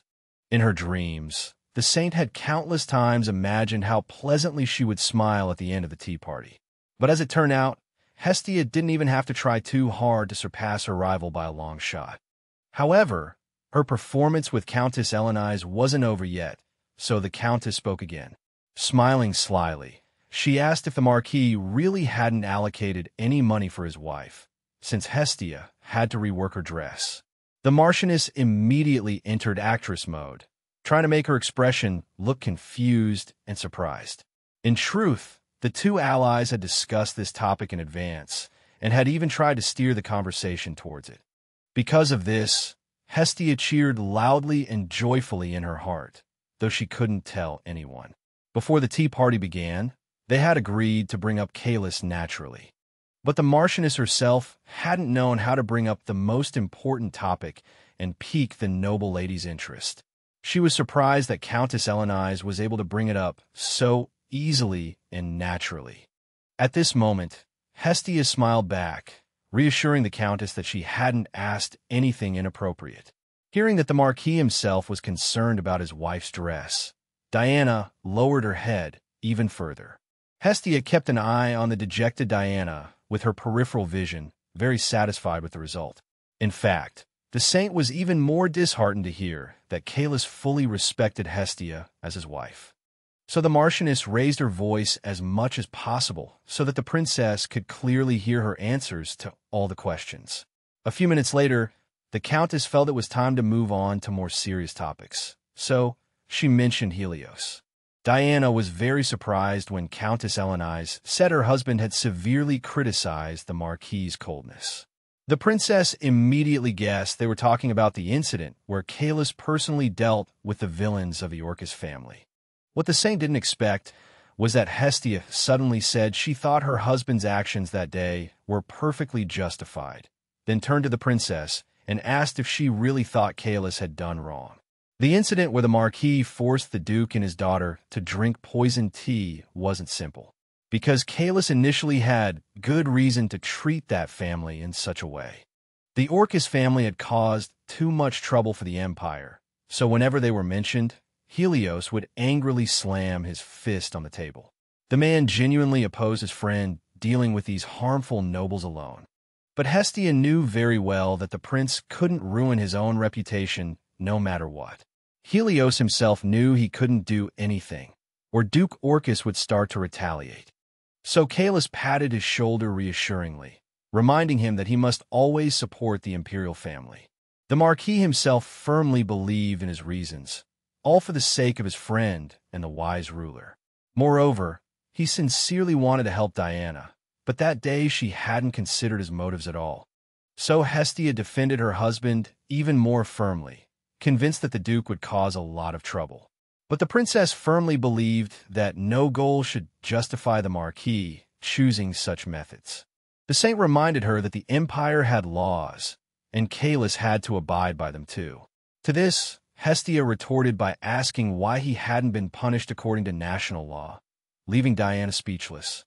The princess's confusion immediately brought a satisfied smile to the Marchioness's face as she realized she had cornered her opponent. The saint now faced an extremely difficult choice, and she herself didn't know whether to agree or deny. The prince's wife, encountering such an unpleasant situation for the first time, remained silent. This only benefited Hestia, as it fully exposed the two-faced nature of the princess's character to everyone present. About half a minute later, Diana realized her silence had stretched on too long, though she still hadn't formulated a response. She even clenched her fingers tightly, but even then, an answer eluded her. Imagine Diana's surprise when Countess Elenice suddenly spoke up for her, asking the Marchioness to calm down.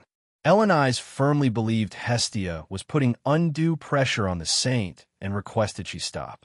For Diana, this unexpected protection was both surprising and pleasant, and she immediately offered a smile. At this moment, Hestia pretended to truly regret her harsh words towards the prince's wife. She even expressed her hope that Diana would graciously forgive her sharp tongue. The saint glanced at her reflection in her teacup to maintain her composure, then gracefully excused the Marchioness. No one noticed Hestia's inner elation as she left the tea party early, her plan having fully succeeded. The now unsuspecting saint had fallen into Elenice's hands, relieving Hestia of any further action. Feeling weary from the conversations, Hestia went to the royal gardens for some respite. Confident in her solitude, she allowed herself to relax, thinking aloud in a soft murmur. Suddenly, the crown prince appeared beside her, a completely unexpected encounter. Taken aback, Hestia couldn't mask her surprise, inadvertently breaking all etiquette. But Helios didn't seem to mind, his expression remaining unreadable. Hestia tried to understand why the prince had suddenly appeared in the garden where she sat quietly. To her further surprise, Helios drew closer, seemingly with questions. The atmosphere around them instantly turned romantic, though neither had intentionally orchestrated it. Not wanting any romantic entanglement with the air, Hestia deliberately adopted a formidable and displeased expression. Helios, in response, reminded her of his princely status and her failure to greet him. Unfazed, Hestia explained that he hadn't given her the opportunity. The prince simply reminded her that, as a Marchioness, she was obligated to observe the hierarchy. He then pointedly inquired why she was alone in the garden while the princess's tea party was still in progress. Helios astutely questioned whether something unpleasant had transpired between her and Diana. Unwilling to admit the truth, Hestia attempted to deflect, asking why he was there. Helios calmly explained he was on his way to the hall for the event when he heard a sigh and decided to investigate. Hestia, realizing he would inevitably learn the reason for Diana's presence in the garden, frankly admitted to showing disrespect towards her and excusing herself, much to Helios' surprise. Helios immediately perked up, demanding a detailed account. Hestia explained she merely intended to defend her husband's honor, but inadvertently offended the princess publicly. Even admitting her wrongdoing, Hestia maintained a smile, nearly infuriating Helios. He clenched his fists, taken aback by her use of Caelus against the saint. Hestia carefully observed the prince's emotions, keeping her own concealed. This allowed her to calmly remark on the similarity of their reasons for defending their partners. Upon hearing this, the crown prince initially didn't even believe the young lady, as he considered her to be far more selfish. However, if one were to believe the girl's words, she truly loved the Marquis and thus made every effort to help him. At this moment, though neither the crown prince nor the young lady noticed, Caelus happened to see them and stopped nearby. In fact, a few hours earlier, the gentleman had unexpectedly received a letter requesting his presence at the palace. Since Caelus had nothing pressing to attend to at the moment, he decided to depart immediately. The only thing that bothered the Marquis was the possibility of meeting the saint, as he wasn't prepared for it. Suddenly, while thinking about the saint, the young man felt a sharp headache, causing him to groan involuntarily, startling his butler, Uros. Uros didn't know what exactly had happened to his master, but immediately suggested calling a doctor, just in case. Caelus himself only hoped he wouldn't encounter Diana today, as she was hosting a tea party. Suddenly, the image of Hestia smiling happily and thanking her husband for his compliment flashed through his mind. For some reason, this memory almost instantly cleared Caelus's head, which surprised him.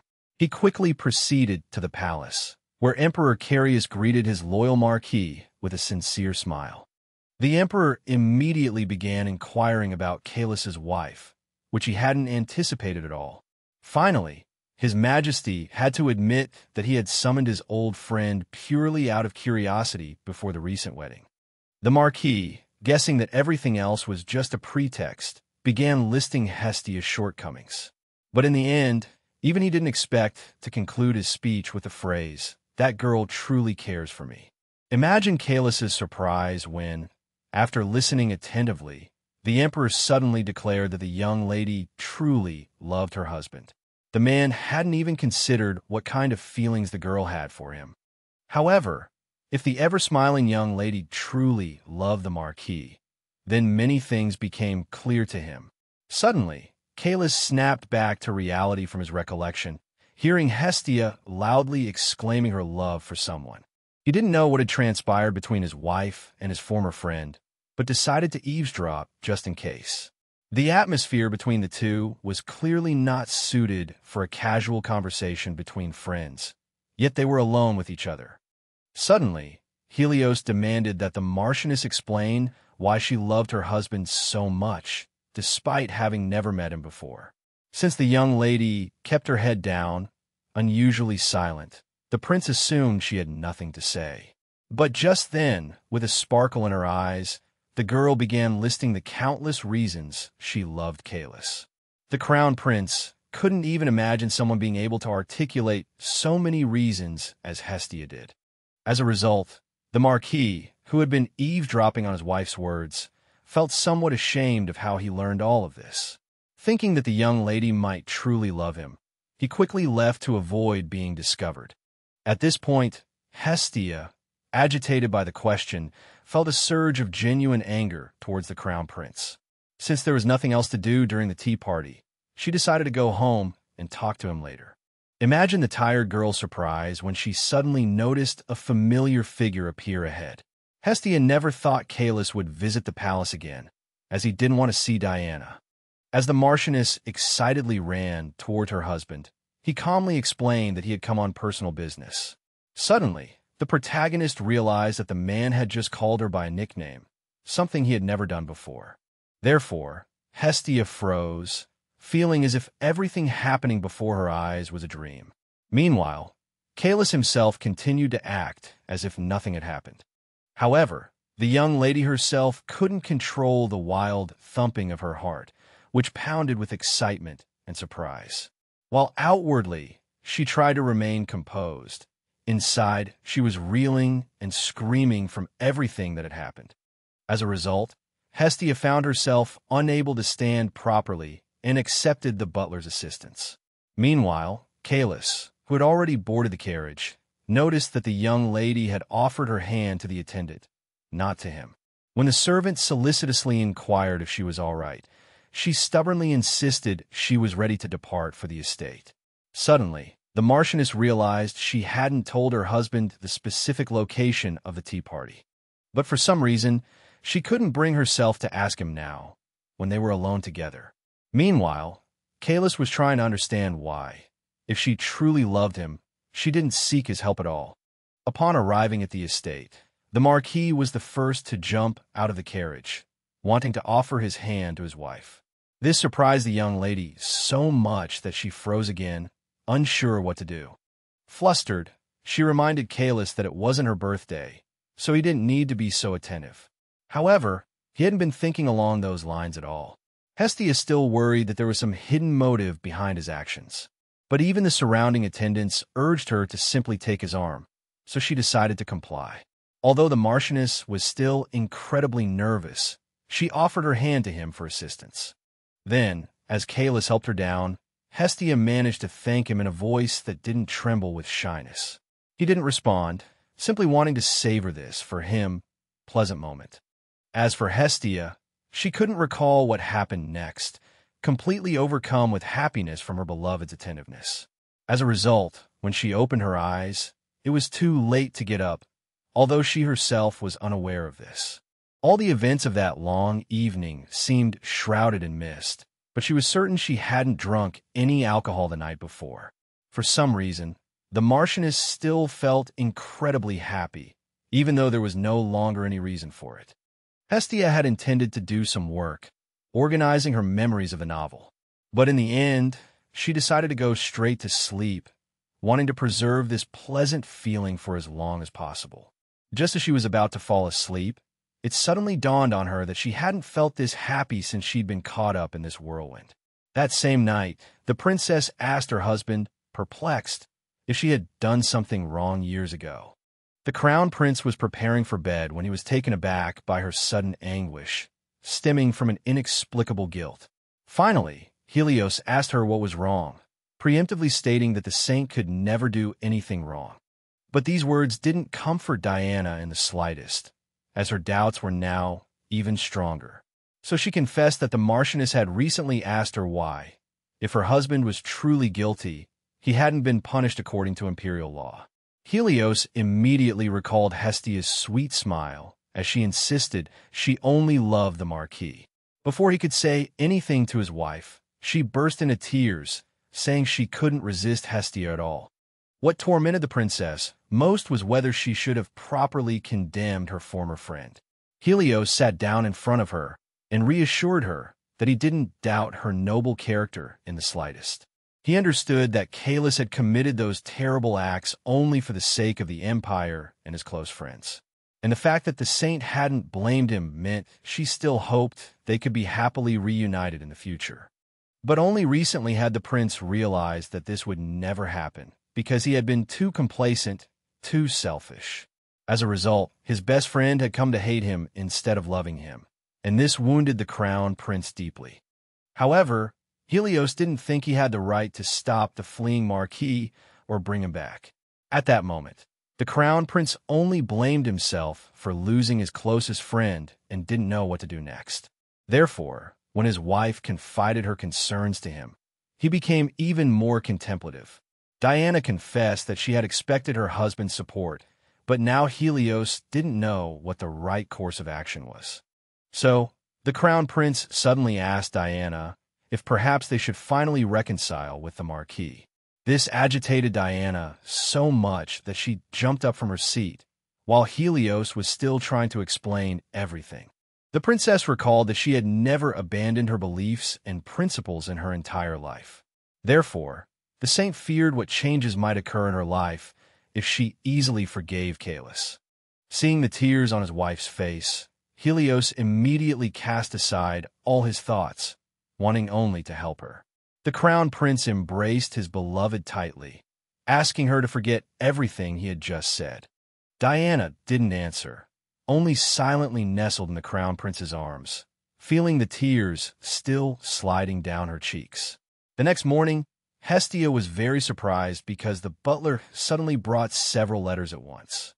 The Marchioness had been waiting for news from Countess Elenize for several days, but she didn't expect Helios to write to her personally. Burning with curiosity, she didn't hesitate to open the envelope, wanting to know the contents of the letter. However, the contents were unexpected and surprised the Marchioness even more. In fact, the Crown Prince mentioned in the letter Hestia's rudeness towards his wife at the tea party yesterday. At the same time, Helios demanded in a commanding tone that Hestia go to the palace as soon as possible to apologize to the saint. Hestia even clenched the letter in anger, although she hadn't finished reading it. Seeing the lady so angry, the attendant thought it best to leave her alone for a while. The Marchioness knew very well that the tea party had ended in a friendly atmosphere, thanks to the Crown Prince's sudden appearance. But even Helios couldn't stop the gossip that had begun to spread among the nobles, with everyone increasingly condemning the saint. The biggest question in these rumors was whether Diana truly still despised high society. What saddened Hestia most was that the Crown Prince had quelled all these discussions simply by appearing. Therefore, at this moment, the Marchioness was distressed by this, while the butler didn't understand what had happened to her. Finally, unable to find answers to most of her questions, the Marchioness decided to at least request a meeting with the saint. Just then, Uros suddenly had an idea to help the worried lady. So the butler loudly asked the lady if she would like some tea today, startling the contemplative Hestia. As a result, the old man immediately ran to boil water before Hestia could even say anything. The attendant's quick assistance brought a genuine smile to the Marchioness's face, and she relaxed. While waiting for the delicious tea that Rose had promised, Hestia decided to continue sorting through the letter she had just received. Hestia opened Countess Elenize's letter first and was very surprised by the contents. So, the lady quickly left the room, running past the attendants along the corridor. At that moment, the maid and the butler were arguing over who had the right to serve the lady tea when Hestia suddenly ran out. This behavior greatly surprised the servants, and everyone shouted after Hestia that her tea was ready. With her mind full of thoughts, Hestia couldn't even remember what to do with the delicious tea. Finally, Hestia asked for the teapot to be left in her office and hurried out, afraid of any delays along the way. Neither the butler nor the maids understood why their mistress was in such a rush. The young woman quickly made her way to Calus, who had decided to dedicate himself to watercolor painting that day. No matter how urgent the news she carried, she couldn't help but be captivated by her beloved's handsome appearance. Suddenly, Hestia, growing impatient, asked what urgent matter had brought her. Calmly, the young woman reported that Diana had learned the temple had begun to publicly criticize her. When Diana read the letter herself, she was even amused by the claims that she was blinded by profit and had lost her humanity. Diana immediately guessed that the priests lacked the courage to oppose her directly, so they resorted to such tactics. The worst part for Hestia was that if the nobles openly opposed Diana, the prince and the temple would immediately come to her defense.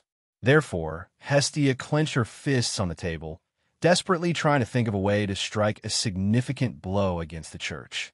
According to the original story, the young woman knew that the temple's initial purpose was to heal people. Because ordinary people couldn't afford expensive doctors, they would queue at the temple seeking help. An idea flashed through Hestia's mind. She had to stop the constant flow of people seeking treatment at the temple. With this thought, she jumped up joyfully, having finally found the solution she needed. So, Hestia told Calus that she intended to improve the personal hygiene of the common people. Calus, who had by now completely put down his paintbrush, was quite surprised by this unusual idea. However, he agreed that if people started washing their hands with soap, many diseases could be avoided. Hestia had already thought out the plan and wouldn't add essential oils to the product, thus lowering the cost. Before the young woman could finish, Calus suddenly interrupted her, asking if she was suggesting he open a soap factory. But Hestia didn't intend to rely on her husband's help. She had simply come to share her plans with him. One can imagine Kaelus's surprise when Hestia suddenly asked for permission to act in his name. And, although very shy, she admitted she needed at least some startup capital. But then, Kaelus said that she didn't need any of that, leaving Hestia stunned and completely bewildered. He explained that on his fertile land, there happened to be an abandoned workshop that she could use. Hestia hadn't even dreamed of such an offer, as she had only just taken this land from the temple. But then Kaelus surprised his wife even more by suggesting they go and see the place together. Hearing this, the young woman was instantly stunned, at first thinking she was dreaming.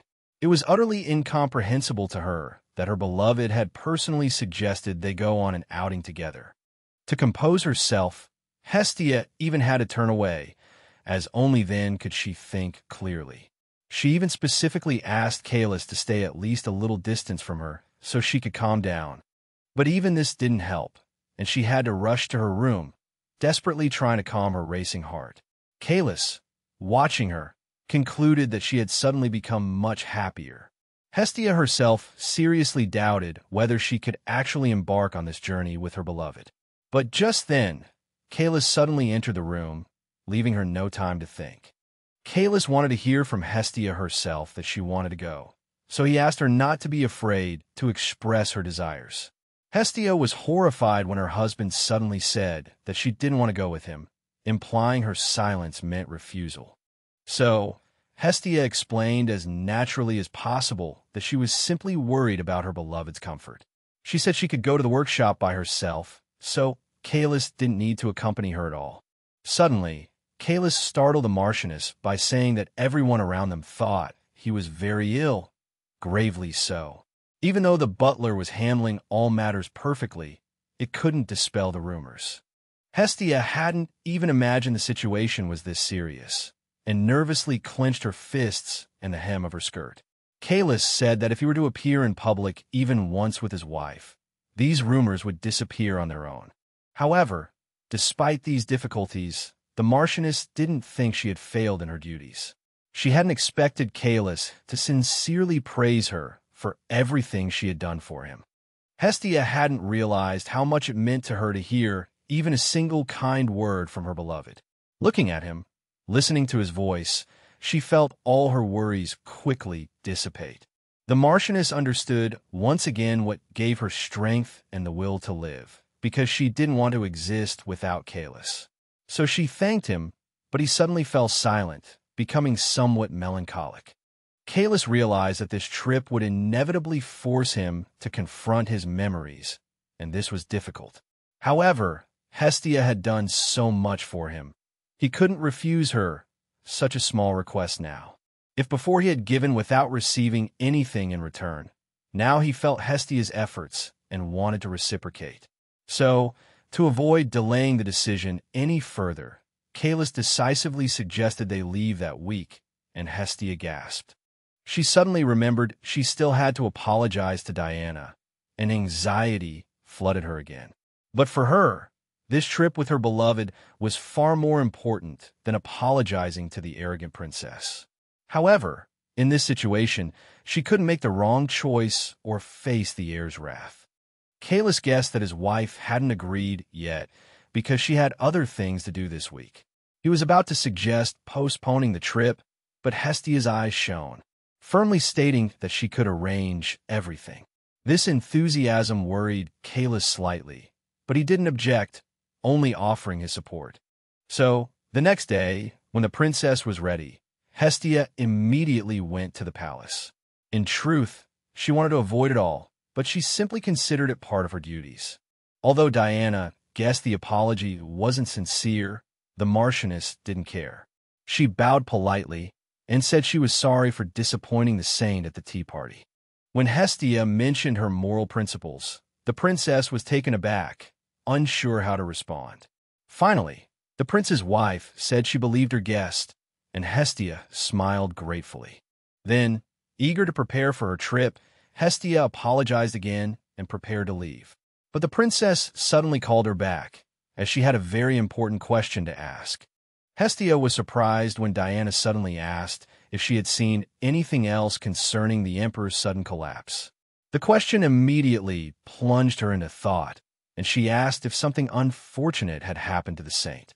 Diana felt it best not to deny anything, as it would eventually come to light.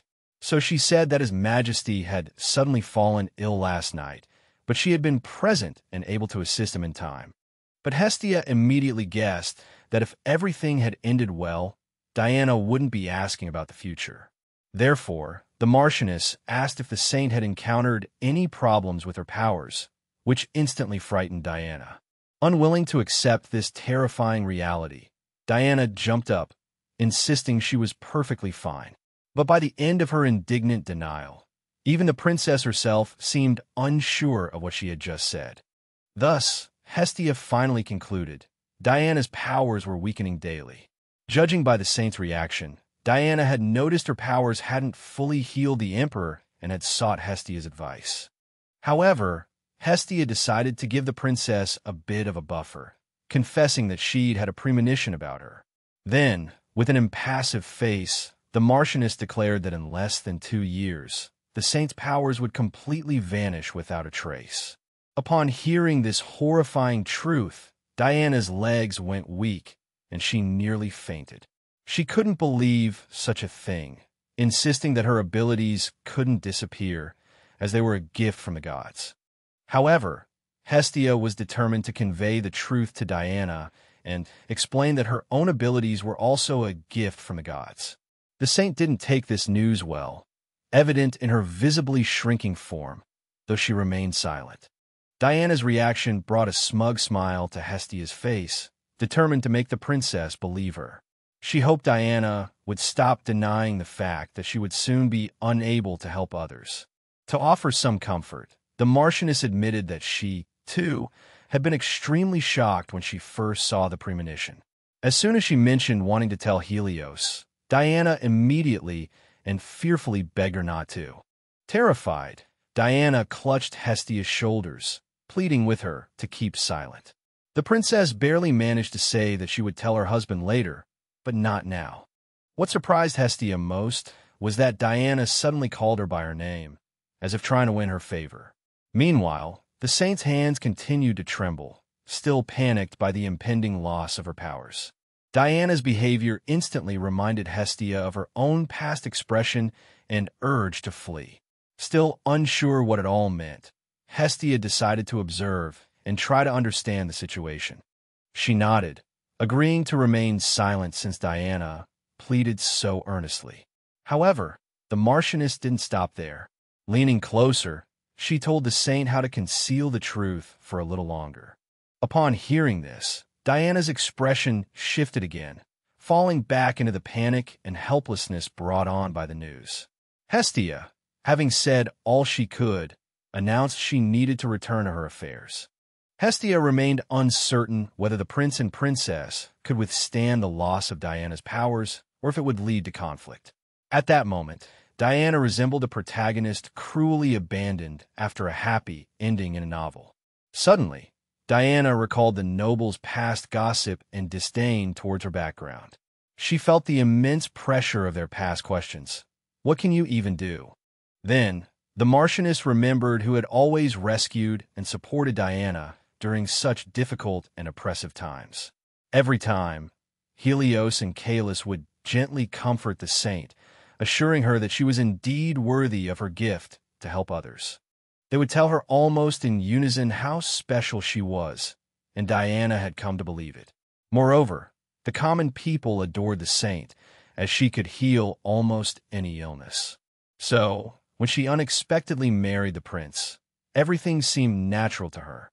However, deep down, Diana still couldn't believe it, despite the reality surrounding her. The handsome heir loved her madly, promising at the wedding never to leave his wife alone. At that moment, Diana finally believed she possessed power because she truly was someone special in the eyes of God. But none of this explained why the saint's healing powers would soon be depleted. At this moment, Calus, riding in the carriage with the Marchioness, noticed she seemed preoccupied. But Hestia was captivated by the boy's beauty and didn't register what he said. A few minutes ago, she had almost packed up the entire house to take with her on their journey, barely managing to restrain herself at the last moment. Thus, the couple smoothly journeyed to the fertile lands to choose a location for the soap factory. Hestia didn't care how she appeared to others. Gazing at the handsome Kalis was far more important. While they certainly wouldn't encounter Diana in this area, the Marquis and his girlfriend used a stroll through this beautiful city. It was here that Hestia first used her powers without hesitation to heal someone, greatly shocking Kalis. Clenching her hands tightly, Hestia realized this trip was a serious moral test for Kalis. Because of this, she looked at her husband, feeling they should postpone the trip to a more peaceful time. Suddenly, Kalis asked if she had indeed gone to the estate with Urose, startling her. Before she could answer, the Marquis remarked that this land made her so uneasy. She began to deny it. Suddenly, the boy calmly said that his city, Ilion, was a very beautiful place, and Hestia would surely like it. The Marchioness knew this place was situated by the river, full of beautiful, bustling streets and people living happy lives. She was even surprised at how closely it matched the descriptions in the original novel. Hestia knew that when Diana healed that child, Kalis felt both grateful and ashamed. But the saint told him not to say such things, as she healed the child simply because she wanted to. Kalis was surprised when his beloved responded with only kind words about their walk together. Diana smiled and said that in this place, one could feel the joy of people living and working to their fullest. At this moment, Hestia, riding in the carriage with her husband, unintentionally repeated those words verbatim. The Marquis, who vividly remembered everything the princess had said about Ilion, immediately recognized the phrase.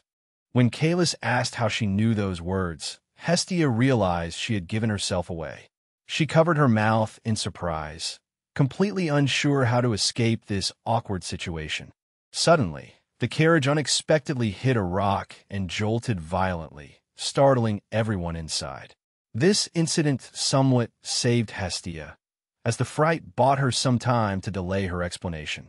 Noticing the Marchioness's pale face, Kalis solicitously asked the bewildered girl if she was all right. Hestia looked at her beloved and found him handsome even in this situation. Hestia wondered why she was trembling from the carriage's jolt while Kalis sat calmly. Finally, she decided it didn't matter if she had embarrassed herself by falling, as long as her husband was all right. Kalis guessed from her reaction that even in this situation, she cared more about him than herself. Suddenly, the Marquis called out to her, somewhat nervously. Hestia, though frightened, looked at him questioningly. Kalis stood up and approached her, pointing out that her hair ribbon had come loose because of the jolt.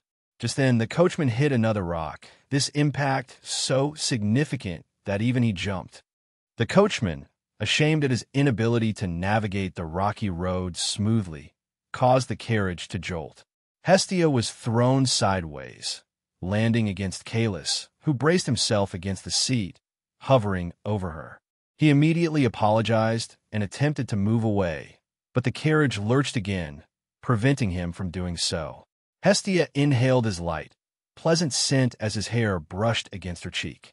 Dizzy from the proximity to the man she loved, closer than she had ever been, Hestia heard Kalis ask if she could hear Diana's words from the prophecy. Having completely forgotten about it until he mentioned it, Hestia hastily confirmed his suspicion. She then breathed a sigh of relief, the sudden jolt having inadvertently rescued her from a confusing situation. Kalis remarked that he understood why she seemed to know more about the past than the future. Hestia surmised that despite his emotional vulnerability, Kalis possessed keen insight, and she would need to be more careful. To their surprise, an aide knocked on the carriage door, announcing their arrival. Hestia, preoccupied with Kalis, hadn't even realized they had stopped. Quickly, she scrambled out of the carriage and onto the street, eager to escape further embarrassment in front of her husband. Kalis recalled her flushed, shy face. Hestia, now standing on the site of her future soap factory, was delighted. The space Kalis had brought her to was much larger than the modest plot she had envisioned. Kalis explained confidently that the former entertainment venue was no longer in use, and he had offered it to her. Hestia wondered why such a prime location had been vacant for so long. Regardless, the Martianess smiled at the opportunity to start her own business. The thought of providing for her beloved through this venture filled her with joy. Turning to business, Kalis inquired about the artisans she had recruited for soap production. Hestia regretfully admitted that everyone she had approached had disagreed with her plans and refused. Soap, to ordinary people, was like a work of art, and no one wanted to mass-produce it. Kalis listened patiently as she recounted her struggles, even mentioning her attempts to enlist her friend Decamar, all to no avail.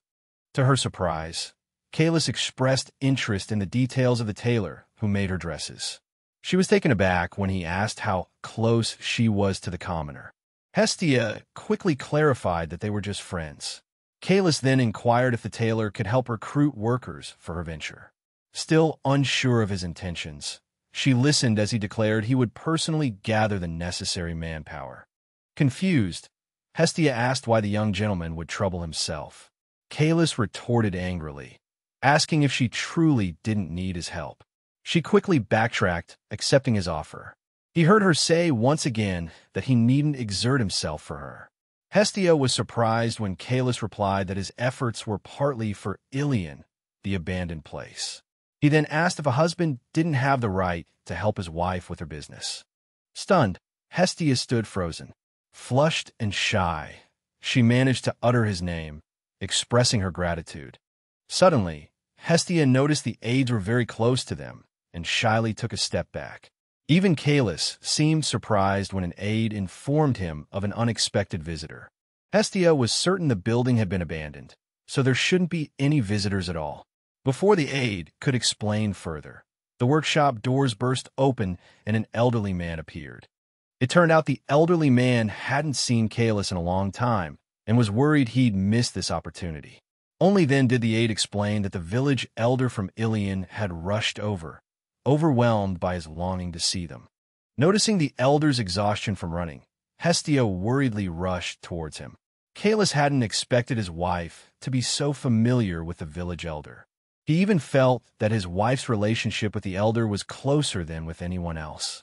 After greeting everyone present, the elder curiously inquired why they were at the abandoned workshop. Before Hestia could speak, Kalis answered, explaining he had brought her to see the future side of her business. What surprised Hestia most was how naturally and frankly Kalis referred to her as his wife. Kalis himself acted as if nothing out of the ordinary had happened. While Hestia knew they were officially married, she had never heard her husband acknowledge it aloud. Kalis noticed his wife's delight, finding it somewhat strange, but said nothing. The village elder then promised to help Hestia set up the workshop for her business. Kalis hadn't expected the elder to so readily offer his assistance solely for her benefit. Hestia was incredibly grateful, as she was simply pursuing her own endeavors, yet everyone seemed willing to help. Kalis carefully observed her reaction, surprised by the elder's praise. Suddenly, Kalis again addressed Hestia as his wife, causing her heart to skip a beat. The elder then expressed sincere gratitude for the dam repairs, which surprised Kalis. It turned out the elder had been assisting Hestia and Euros with budgeting and planning the restoration after the floods. While the floods had brought Diana and Helios together, they had caused great suffering for the common people. Therefore, Hestia had dedicated much effort to restoring the land's former beauty. The elder, understanding her hard work, was deeply grateful. For some reason, Hestia felt a warmth spread through her from the elder's words. A moment later, the elder placed documents before the couple, inviting them to review them. Kalis was the first to pick up the documents, surprised that Hestia had handled even this matter.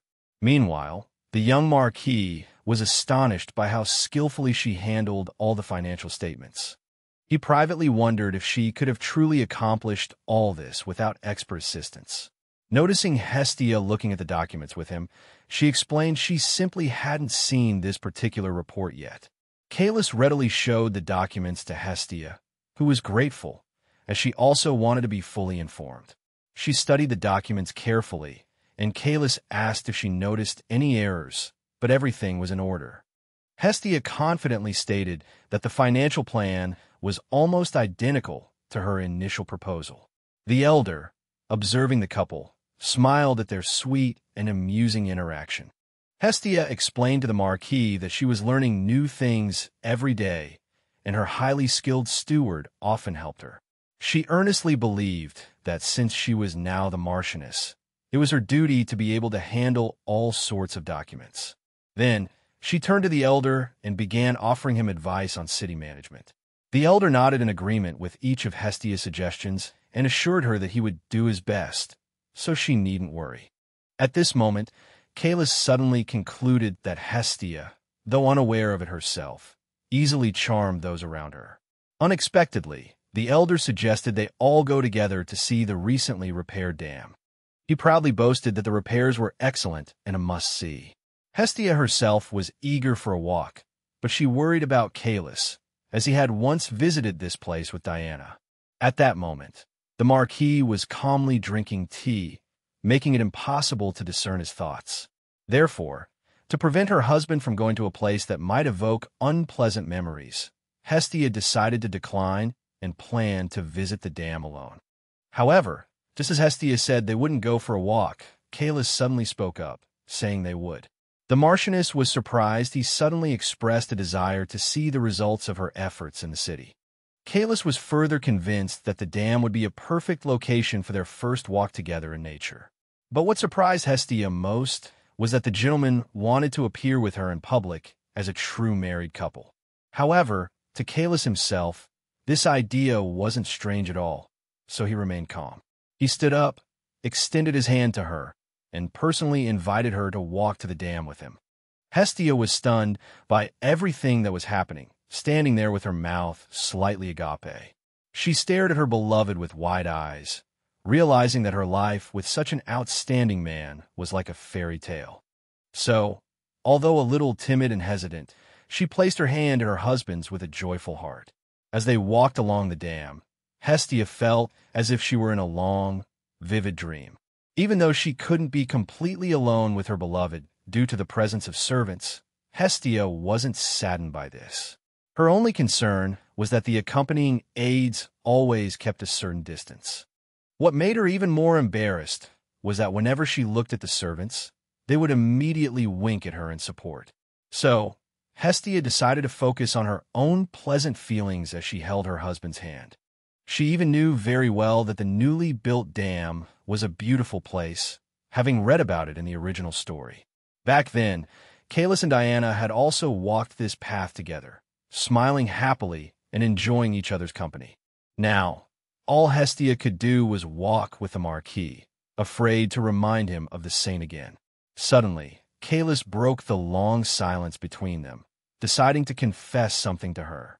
Hestia hadn't expected him to bring up his past walks here with the current princess. She admitted she already knew, and Kalis, with a hint of sadness, murmured that nothing could be hidden from his wife. Hestia felt no need to hide her knowledge from the Marquis, though she felt as sad as he did, wishing he could smile. However, looking directly into Kalis's eyes, she told him he didn't need to pretend everything was all right in front of her. Only after hearing these words could the Marquis finally calmly immerse himself in his memories with the princess.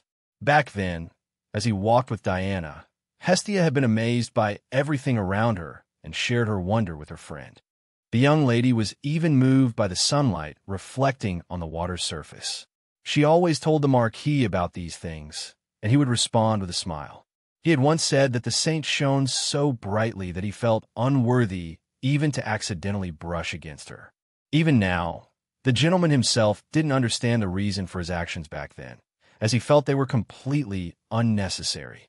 Hestia listened attentively to Kalis's words, her chest aching faintly at his sorrowful tone. The Marquis guessed that his wife might be uncomfortable with this conversation, but she shook her head. Just then, the aides noticed the couple had stopped ahead and decided to wait until they started walking again. Hestia explained to her husband that for everyone around them, Simply living and enjoying ordinary days was enough. She thought to herself, convinced that clinging to one's beliefs wasn't always the right path. She remembered all of Diana's beliefs very clearly, and because of that, disliked her intensely, as she couldn't understand those beliefs at all. Kalis noticed the young woman seemed lost in thought and gently called her name, bringing her back to reality. Even though his wife remained silent, Kalis began to worry about her, unsure of what he could do to help. However, after a few minutes, Hestia finally came back to herself, remembering what she wanted to say to her husband. Tucking a strand of hair behind her ear, she suggested with a gentle smile that she, too, would try to live a simpler life. She suddenly declared with great confidence that she could take on all the complex and difficult tasks for Kalis. From the Marquis's expression, it was clear he appreciated these tender, caring words, though he didn't reply. Just as Kalis was about to speak, a strong gust of wind suddenly blew, instantly disheveling Hestia's hair. The young woman hadn't anticipated this trick of nature, so her hair, not firmly tied, came completely undone. This was the first time Kalis had seen his wife looking so disheveled, and he couldn't help but cover his mouth with his hand, smiling. However, this wasn't enough. The Marquis then began to laugh openly. Hestia couldn't understand why her hair had become such a mess, especially since her husband's hair was even longer. Suddenly, the Marquis gently cupped the young lady's face in his hands and asked if it wasn't a little late to be saying such things. Kalis carefully removed the ribbon from Hestia's hair, explaining that she had already done more for him than she could have hoped. So, as the Marquis helped his wife fix her hair, he said he was already incredibly grateful for everything she had done. Hestia was shocked to hear such words from her usually silent and reserved husband. But she was even more bewildered when Kalis suddenly leaned closer to her face. Hestia's mouth dropped open in surprise. She hadn't even realized she could push her beloved away at any moment. Her cheeks flushed as she realized that if the Marquis moved any closer, he would touch her lips. But Kalis only retied the ribbon in her hair, then pulled back, telling her something. To Hestia's greatest surprise, the Marquis produced the hair clip she had lost earlier and fastened it to her ponytail. She guessed she must have dropped it when the carriage was jolting, and Kalis had silently picked it up and kept it. Now, she felt ashamed for having misunderstood her beloved. He had only wanted to help her. The Marquis suddenly noticed how beautiful and pleasant the repaired dam had become, thanks to his wife's efforts. He smiled genuinely and said he didn't know how many times he needed to thank her. Hestia was so surprised and touched by her beloved's words that she was speechless for a moment. Hestia realized once again that she had made the right decision when she chose her beloved as her life's goal. Since they had seen everything they wanted, Kalis suggested they return home and headed towards the carriage first. At that moment, Hestia thought that she was the one who should be thanking Kalis. She looked up and glanced around again, realizing that nature was beautiful everywhere. Because of everything she had experienced, Hestia's mood immediately brightened, and she smiled slightly at her own thoughts. For her, everything but her beloved seemed like meaningless words. A few days later, Harmonia came to visit Hestia and immediately asked about her trip with her husband. Hestia was so surprised that she even sprayed out her tea, as she distinctly remembered not telling Harmonia about it. With a pleasant smile, Harmonia explained that high society did nothing but talk about the couple. Only now did Hestia realize how quickly rumors spread, even though she hadn't anticipated it. Looking at her mentor, Hestia guessed that she was simply curious about the romantic plans of the trip. But Hestia had to disappoint the noblewoman, saying that she and Kalis had only gone to inspect their properties. When the topic of recruiting soap artisans came up, Hestia became dejected again, as she still couldn't find suitable candidates. But in fact, Kalis wasn't bothered at all, as he had quickly resolved the issue. Kalis himself pretended that such matters were extremely simple for him and took almost no time at all. Hestia stared at her beloved with wide eyes, her face full of surprise. The most important thing for Kalis was that many poor people could finally find work. Harmonia was also very surprised to hear that Calus had personally handled the matter and helped his wife. After hearing this, Hestia excitedly told her mentor how outstanding her beloved was. For Hestia, the success of this matter was indeed very important, so she was grateful for Calus's help. But what bothered Hestia the most was that even though she had caused a scene at Diana's tea party, Harmonia continued to associate with her. At the same time, Harmonia acted as if nothing had happened, which made Hestia feel that the relationship between the noblewoman and the princess, though subtle, had changed. To observe basic etiquette, Hestia asked Harmonia how she had been. As soon as Hestia asked the question, Harmonia's expression suddenly turned gloomy, as she had encountered some trouble. Hestia was surprised to hear that Harmonia had come to her because of the princess. At the same time, it was evident from Harmonia's face that it was difficult for her to say anything unfavorable about her former student. So Hestia restrained herself and expressed her support, agreeing that Diana had a straightforward personality. However, Hestia had to admit that she hadn't expected to hear these things about Diana from Harmonia. Then, Harmonia finally admitted sadly that Lady Merope had decided to leave the palace. This was good news for Hestia, as she knew that the old woman had been the guardian of the royal family for many years. Harmonia was very distressed about this, even though the emperor and the prince had tried to persuade the court lady to stay, but to no avail. As a result, Harmonia, who deeply loved Merope, even thought that all of this was because of the princess. Hestia immediately remembered that the old woman had indeed not been present at the recent tea party. Recalling the incident, Harmonia thought that Hestia's boldness at the time was not without reason. However, she was still worried about the court lady who had tried so hard to leave the royal palace. Although Hestia expressed sympathy on the surface, she was inwardly pleased that Diana's reputation had been damaged. Harmonia herself concluded that it was time to talk to the princess, hoping that she would not act so boldly again. But Harmonia didn't come up with any solutions. Instead, she suddenly confessed that she couldn't find her place, which greatly surprised Hestia. Hestia had always believed Harmonia was someone who would stand by her people. Now, however, Harmonia seemed hesitant even to help the woman who was exploiting her position as a saint. Hestia couldn't believe that even Harmonia had finally given up on Diana and was now seeking her help. Suddenly, Harmonia declared that she wanted Hestia to personally go to the palace and talk to the princess. Hestia was completely taken aback by this unexpected turn of events. Hestia couldn't imagine such a scenario, yet Harmonia had placed her trust in her. Calus had finally gotten close to his pupil, to the point where Harmonia saw her own reflection in him. Hestia tried to remind her that Diana hadn't been fond of her since the tea party, but Harmonia didn't seem to hear. Harmonia became so agitated that Hestia could only listen silently. Hestia faced an incredibly difficult choice, as she didn't want to lose her mentor's trust. At the same time, Hestia understood the potential trouble her not-so-simple request could cause. But Harmonia felt increasingly that someone needed to talk to Diana immediately. In fact, when Harmonia herself spoke with Diana, the princess slammed her teacup on the table in anger. Then, declaring she didn't want to hear any more about Merope or anything else, Diana left the room. Harmonia realized that if the prince's wife continued to act this way, she would soon lose all credibility. Therefore, she decided to turn to the only person she could trust. But Hestia wasn't pleased that Calus was being asked for help.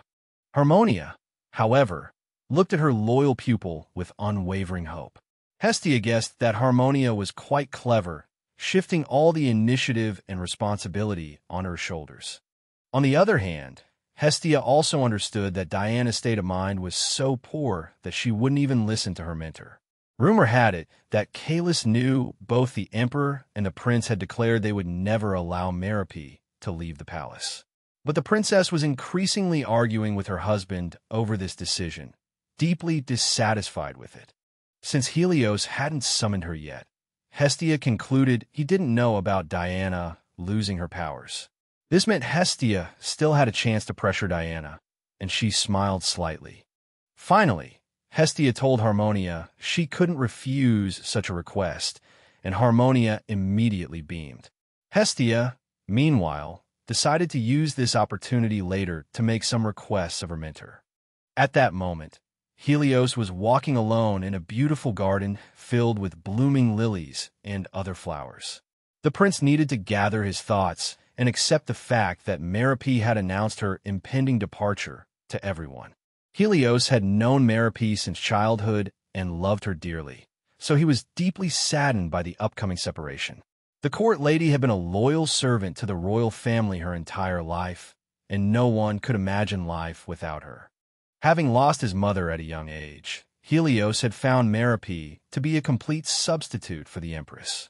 So, upon hearing of her departure, the prince immediately burst into her room. Merope was packing her belongings. When the prince asked if she was truly leaving, she simply nodded. Then, bowing deeply, Merope assured him the other servants would take good care of him. Helios finally couldn't contain himself and anxiously asked if she was leaving because of her arguments with the princess. But Merope didn't admit this, only saying she was tired of working so diligently for so long. So now, Helios, unable to convince Merope to stay, wandered alone in the garden, finding no solution. Only now did he realize that, to Diana, all the old-fashioned court ladies were nothing more than a breeding ground for extravagance and tyranny. That was why she had arranged such a bold tea party, wanting to declare her beliefs to everyone at once. But Merope immediately took such behavior as an insult to her dignity and couldn't tolerate it. Helios had heard many rumors, and now he was almost certain that it was because of his wife that the court lady was leaving the palace. The heir was deeply saddened by this, but he couldn't choose between the two women he loved. To his surprise, he suddenly noticed that his wife wasn't even taking proper care of the garden anymore. Yet there was once a girl who had convinced him that just by looking at beautiful flowers, she would immediately feel calm. Back then, the princess had smiled and said the prince seemed too anxious and should also look at the plants. In response, the boy had teased her, approaching and asking what she would do if the flowers suddenly disappeared. The saint had whispered that then she would appear behind him and comfort him with her embrace. So, when Helios suddenly heard a female voice behind him, he immediately assumed it was the saint. He spun around and called out her name, for in his current turmoil, he truly needed any support. But it wasn't his beloved who appeared before the heir, but a bewildered Hestia who had come to speak with him. The Marchioness, noticing Helios's obvious distress, anxiously asked him what had happened. And in the heir's mind, the image of the princess who had promised to always be there for him in times of need still flickered. Finally, the boy couldn't help but blurt out that seeing the Marchioness there was a profound disappointment. Hestia was completely unprepared for such a reaction, and even felt that her presence beside the prince was utterly superfluous. The heir himself realized that the two women's voices were actually quite different, but somehow he had easily confused them. It was very difficult for Hestia to remain in the presence of such an arrogant man, but she forced herself to endure. Although Harmonia had personally made the request, Hestia still hadn't intended to specifically speak with the princess. So, the Marchioness had come to the palace precisely to have a proper conversation with the heir. She realized she had arrived at the perfect moment, as the boy's face was filled with worry when he turned around. Hestia wasn't sure whether the prince was worried about Merope or about his father's deteriorating health. Unexpectedly, Helios himself interrupted her thoughts, saying he was glad to see her, as he had something he wanted to discuss with her. The prince seemed so pensive and worried that he clearly found it difficult to speak. For a moment, Hestia even thought Diana had told her husband about the loss of her powers. But in reality, the boy asked if Caelus had finally inspected his territory, which greatly surprised Hestia. She was so shocked she felt as if she had fallen to the ground inwardly, even though nothing had changed for the heir. A few seconds later, the Marchioness explained that they had indeed taken a short trip together. Helios then inquired about the Marchioness's health, and she explained that she had brought the best doctor with her, just in case. This made the prince realize that Caelus still hadn't recovered and was ill due to mental distress.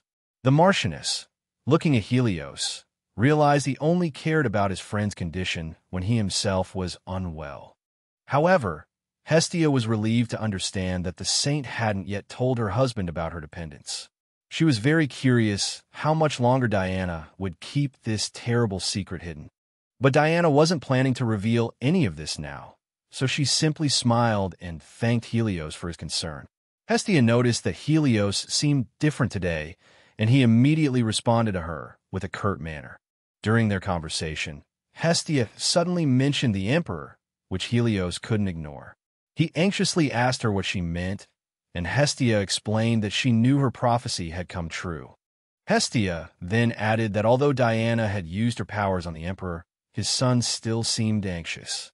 She reminded Helios that she would know all the important secrets regardless, and he understood that the Marchioness was telling the truth. He then admitted the emperor had difficulty moving, and Hestia stated that she knew the emperor hadn't fully recovered. Hearing this, Helios immediately felt irritated with the girl who seemed to know so much but said so little. Diana covered her smile with her hand and sarcastically asked if his wife hadn't told the heir everything yet. But Helios didn't understand what this had to do with Diana. The Marchioness said she wouldn't say anything for now.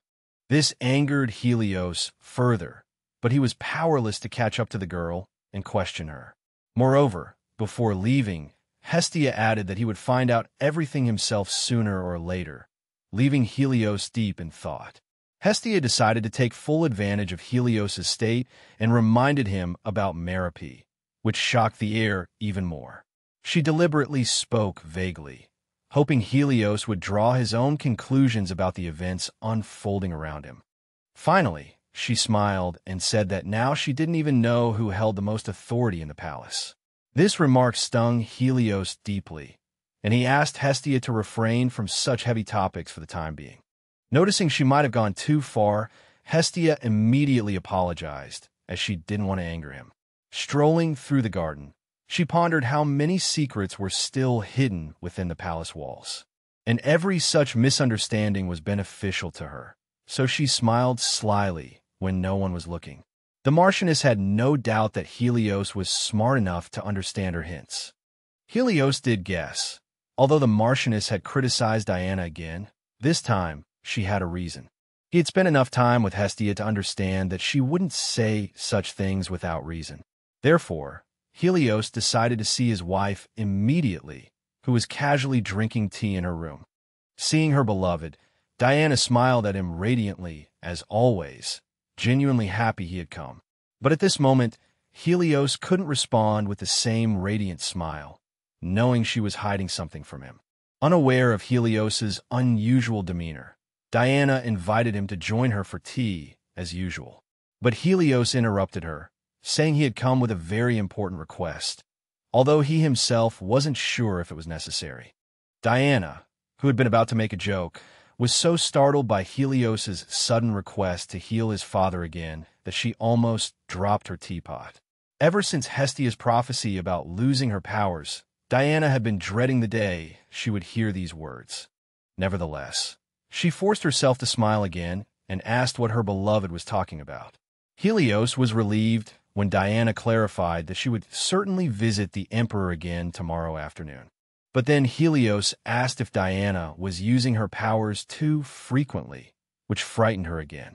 She finally couldn't help but say that if she truly lost her powers, she would understand his concern.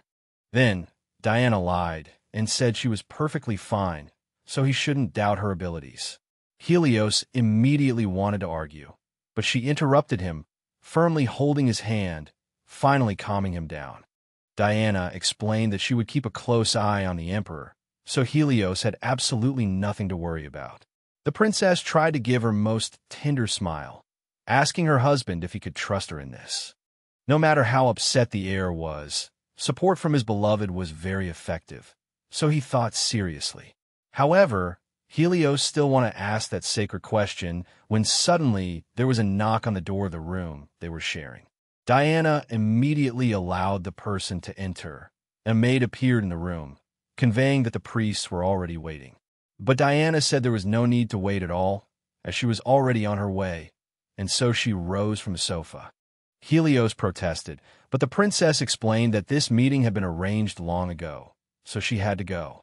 As a result, the prince was left completely alone in the room again, although at that moment the last thing he wanted was solitude.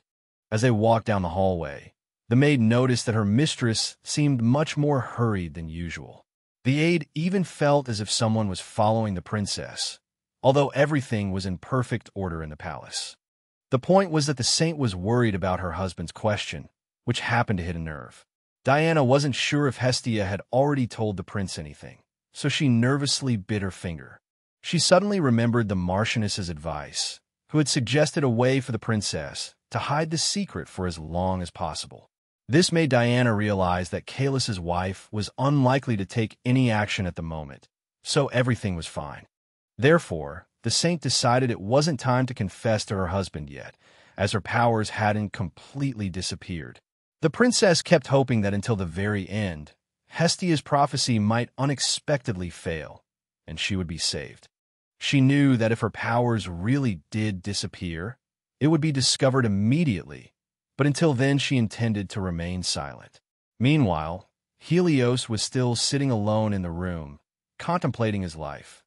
For some reason, all the people he had once completely trusted had chosen to leave the heir in the most difficult moments. And what pained him most was that his beloved had inexplicably become suspicious, but wouldn't say anything. The heir couldn't understand what he had done wrong to be forced to endure such suffering. For a moment, Helios even suspected that everything was the Marchioness's fault, but he quickly dismissed the thought. He admitted that he couldn't accomplish any task at all, and no one but himself was to blame. To the prince's surprise, he realized that he had experienced such difficult times before, but back then it was easier to get through them. That was because, in those moments, the loyal Marquis Caelus was always by his side, so he decided to go see him. The next morning, as Hestia was sorting through her letters, she was pleased to discover an invitation from Countess Irene. After reading the latest news reported in the letter, Hestia realized that everything was progressing even more smoothly than she had expected. Although Irene complained that Diana was too slow to open up, the Marchioness was satisfied. The Countess's only concern was that she had learned about Lady-in-Waiting Merope's news too late. But Hestia didn't regret forgetting to write about it at all, as she considered this news unimportant to her ally. The Marchioness liked this relationship model, where everyone just kept in touch and helped each other when necessary. Hestia just felt that Irene could get closer to the princess faster, but it would take time. Therefore, after thoroughly analyzing the situation, the Marchioness decided to give the Countess some hints, as she knew the plot of the novel. First, she advised the Countess to suggest to the saint as soon as possible that she completely replace the people around her. Hestia explained that Irene would be much better at recruiting young nobles than she would be herself. Deep down, Hestia hoped that among these close acquaintances, someone would once again grow dissatisfied with Diana. Therefore, she decided to send the letter first, and then consider how to harm the princess. The Marchioness still suspected whether the saint had told her husband about her powers, but she believed it hadn't happened yet. For now, Hestia didn't want to interfere in their relationship, as she wasn't ready to take action.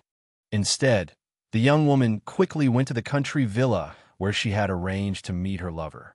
But as she entered the hall, she froze, completely taken aback by displeasure.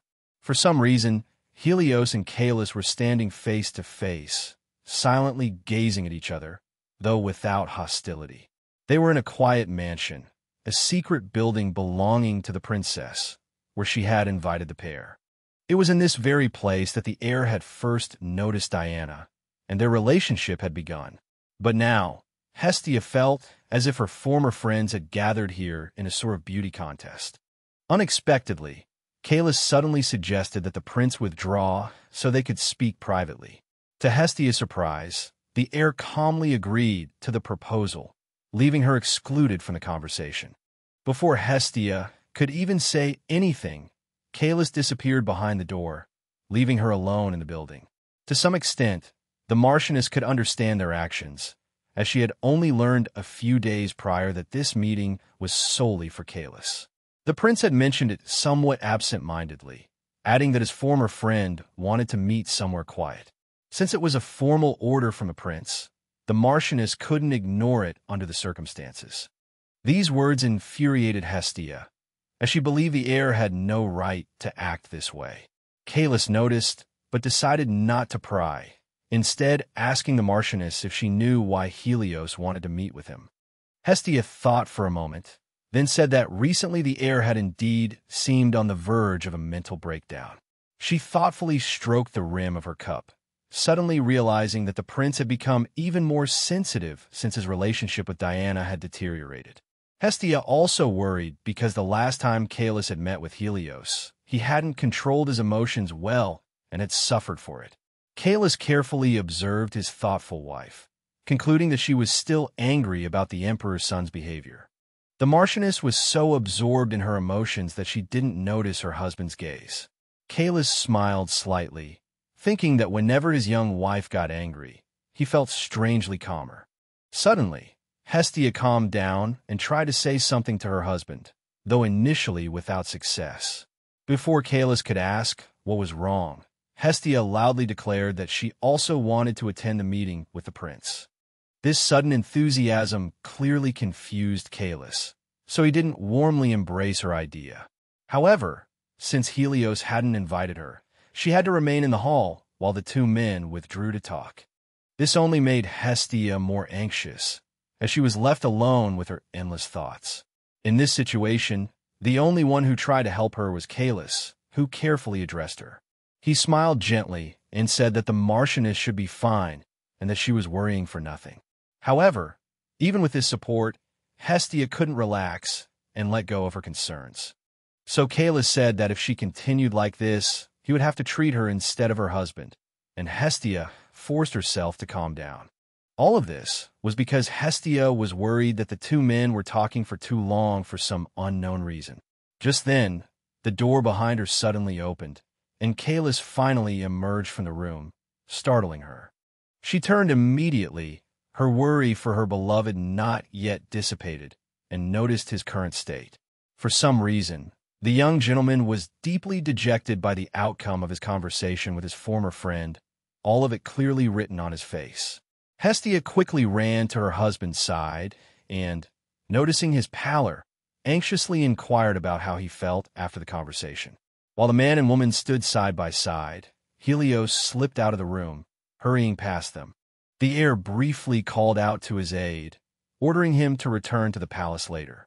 Just then, a physician ran up to Kalis with a bottle of potion, saying the Marquis must drink it immediately. But Kalis abruptly pushed the potion away, much to the surprise of both his wife and the servant who wanted to help. Instead, the gentleman looked intently into the Marquis's eyes, as he now wanted to ask her a few questions. To Hestia's surprise, the man suddenly started talking about her request to the prince for all the lands of the Duke of Ochus. These rich and vast lands have been abandoned for many years due to the unexpected death of their owner. Hestia hadn't even imagined that her request for the title to be granted to her husband would be revealed in such a misunderstanding. The Marquis himself was extremely disappointed in Hestia, as he couldn't imagine her making such a request to the heir.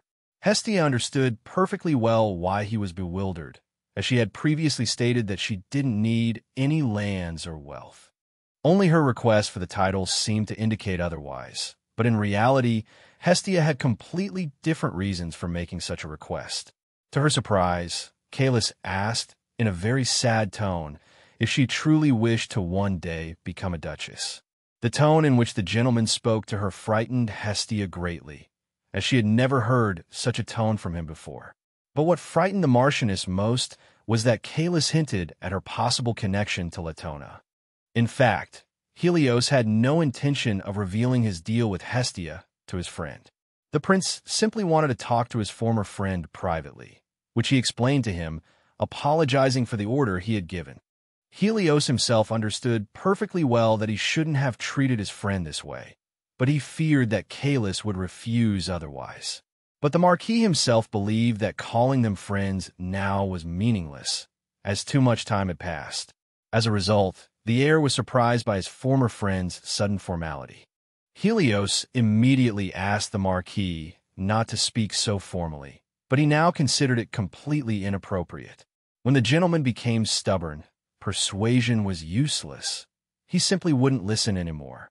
Thus, the emperor's son became extremely bewildered, as he didn't even know how to start conversation. He understood that it was his own fault that Calus had become so distant and unwilling to trust him anymore. But Helios himself didn't know who he could confide in now, which he dejectedly admitted to Calus. Calus looked closely at the prince and concluded that he was indeed mentally exhausted for some reason. So the Marquis tried to comfort Helios, much to his surprise, as he hadn't expected to hear the words, "The choice is always yours." Calus firmly believed that the decision to trust was a personal one, rarely influenced by others. The heir immediately fell into thought, as these words perfectly matched his current predicament. At that moment, the emperor's son wasn't even sure if he could trust his wife, who was still smiling at him. The surge of emotions made Helios clench his fists, as he couldn't make any decisions yet. His former friend continued to sit silently beside him, understanding that the prince simply needed some time to think. Finally, the gentleman, having grown impatient, stood up and said that his wife was already waiting for him, so it was time to leave. Helios was surprised to hear Calus refer to Hestia as wife, but for the host, it all seemed perfectly natural. The heir was surprised that the gentleman loved his wife so deeply, even though she had been the one to propose, which puzzled Calus. One can only imagine the Marquis's astonishment when Helios told him that Hestia had requested he be made a duke and granted the lands of Ochus. He had always considered the girl to be not at all greedy, as she showed no interest in the potential wealth around her. However, the Marquis understood that the heir had no reason to lie, so at that moment, he was utterly bewildered. Calus's greatest fear was that another close person would betray him, which would bring him pain. And the Marchioness saw on her husband's face that he was deeply disturbed by what he had recently learned. In a matter of seconds, she immediately blamed herself and began to worry intensely.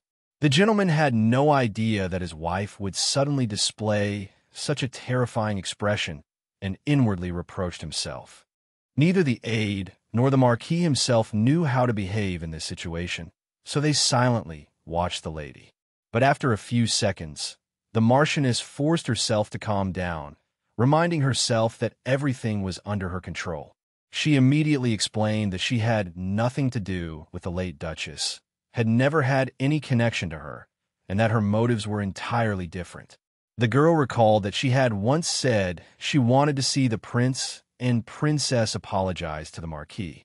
So she needed the title and lands of Ochus only for her husband. The Marchioness tried to convince the gentleman. Hestia looked desperately into his eyes, as she didn't know how else to prove her innocence. Suddenly, Calus asked why he should believe all this, which greatly surprised the Marchioness. The girl didn't expect the Marquis to say that anyone could say such things without an oath, but that didn't make them true. Hestia remembered how important oaths were in this world and wondered if she could make one. Then, the lady very carefully took her husband's hand, fearing that he would ultimately push her away. With absolute sincerity, the lady said that she wanted the gentleman to become an indispensable figure in the empire to have a great life. The Marchioness believed that without Calus, the country could not recover, and she was telling him this now. Hestia swore that she would do everything in her power to fulfill her promise and would not let go of her beloved's hand until then. She gently kissed her husband's fingers and looked straight into his eyes with an honest and kind gaze. But the Marquis didn't respond to the oath and suddenly withdrew his hand, simply saying that they should go home together. His actions greatly upset the Marchioness, and she clutched her head in despair, not knowing what to do. At that moment, the physician was obediently waiting for his master in the hallway and was surprised to see him come out alone. However, when the man tried to inquire, Calus didn't respond and simply hurried past. But the aide still noticed something in his peripheral vision that made him freeze in surprise, not daring to follow the Marquis. The reason was that he thought the gentleman seemed to be blushing, something that hadn't happened in a long time. Kalis himself also remembered what he had said to Helios earlier about trust and realized that he was in the same situation. Several days had passed since that conversation, and during that time, Hestia had only communicated with her loyal housekeeper. Because the Marchioness couldn't think of a reason to approach her husband, she waited until the first samples of soap were delivered. It was with this news that the Marchioness decided to visit Kalis, as she could no longer endure the silence between them. However, even after she had collected her thoughts, the Marchioness froze in front of her husband's study door. Just as she was about to reach for the handle, Marquis Kalis himself emerged from the room. Hestia immediately noticed that her beloved's appearance was as handsome as it had been a few days prior. The young gentleman, equally surprised to see her at the door, simply called her name in confusion. As a result, the Marchioness became so flustered that she couldn't even articulate the reason for her visit. After a few minutes, she finally composed herself and explained that the soap samples had arrived and she wanted to show them to him. Kalis suggested they examine the samples in his study. Although still embarrassed, Hestia agreed. The Marquis first noted that the samples had arrived remarkably quickly. The Marchioness was grateful that her husband had so naturally initiated their business discussion. She looked at Kalis carefully, realizing he hadn't become distant or avoidant as she had initially feared. However, she still couldn't discern the answer to one crucial question. Had Kalis finally decided to trust her after everything? While this would be the best outcome, Hestia was afraid to ask. At that moment, Kalis spoke again, having noticed that the artisans had created several trial versions of the soap. After a moment of thought, he suggested that it would be best to produce solid soap bars, perhaps with added fragrance.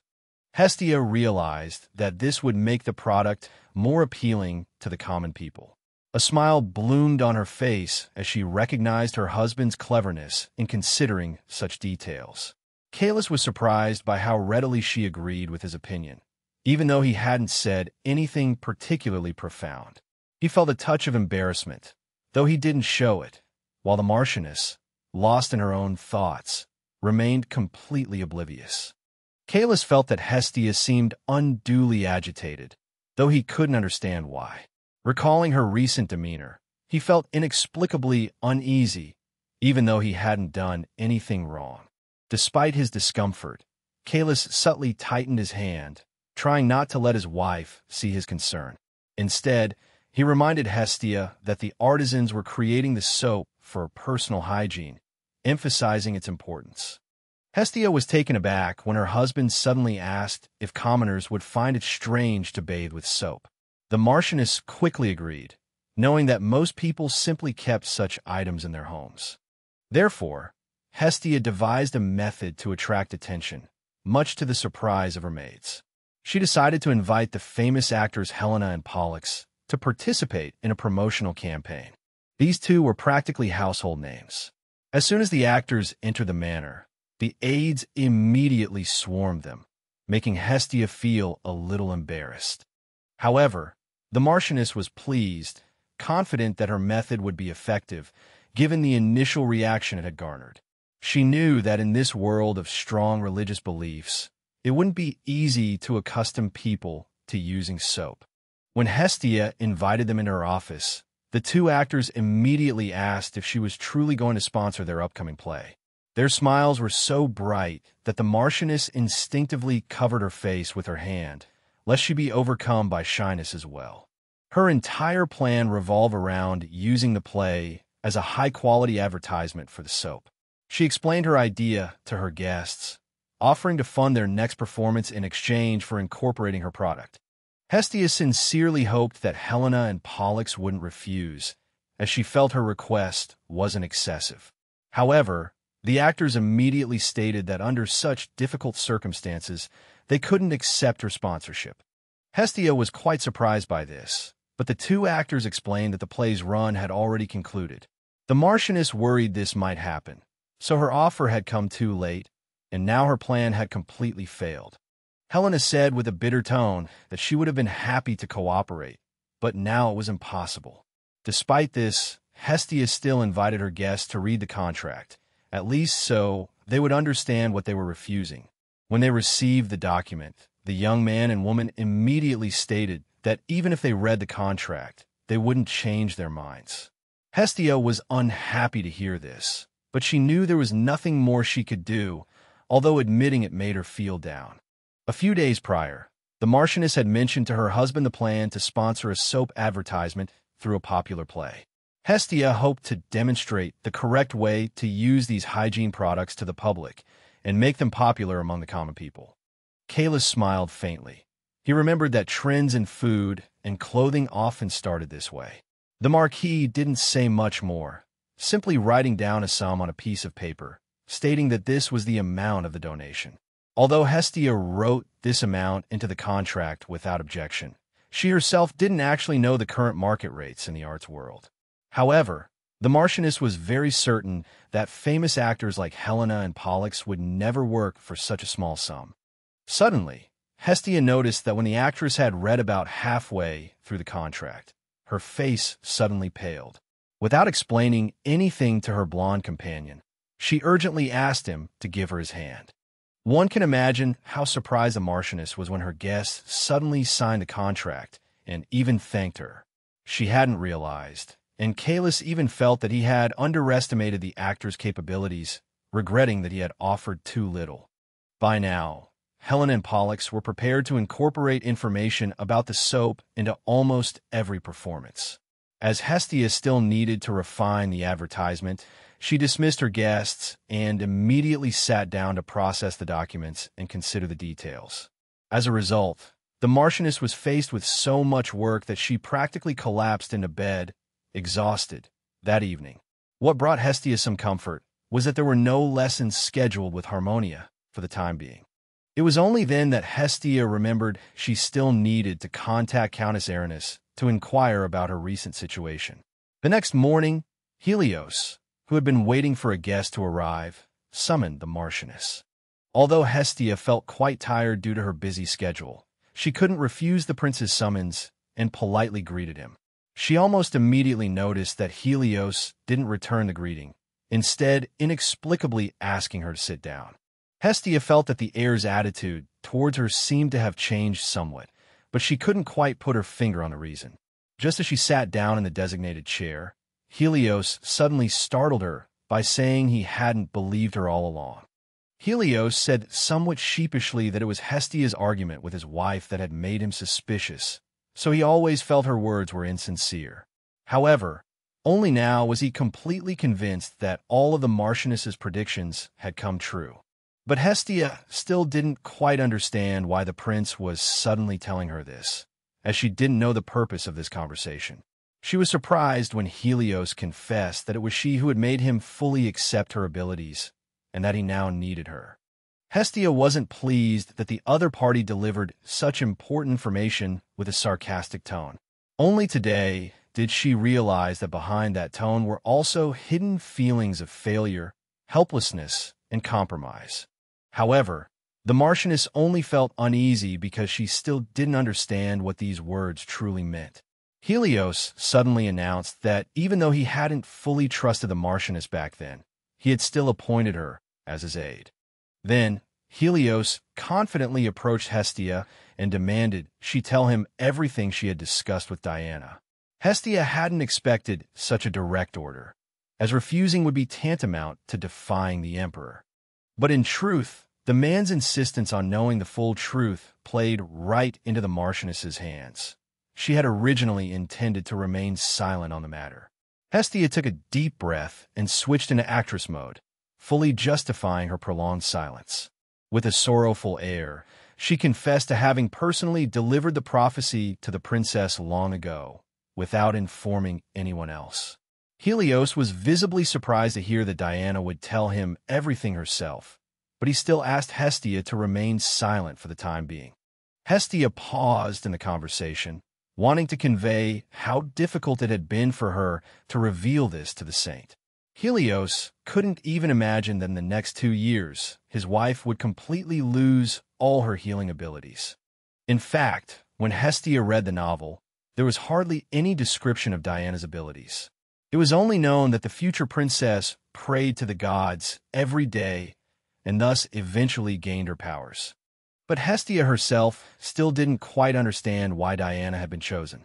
To her surprise, Helios suddenly laughed aloud, albeit sadly, as he realized his father's condition wouldn't improve. Startled by his outburst, the Marchioness asked what the heir intended to do next.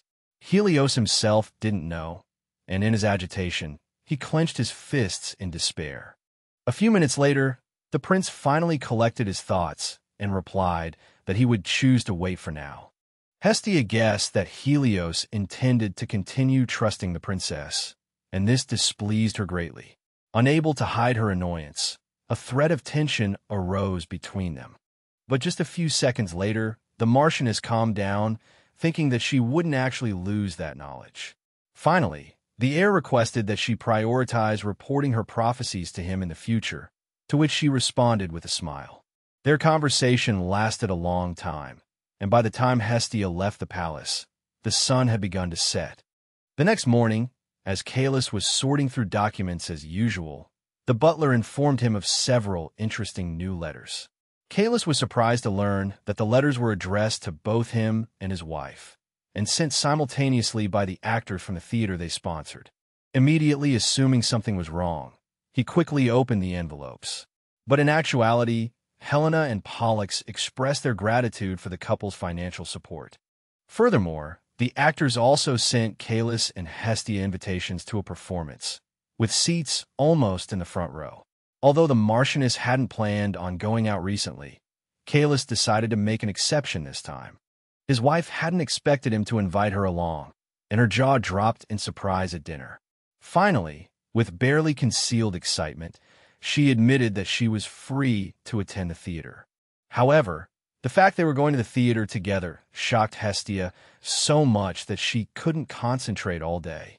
It wasn't until evening that she regained some composure, but the thought that this outing was very much like a date still lingered in her mind.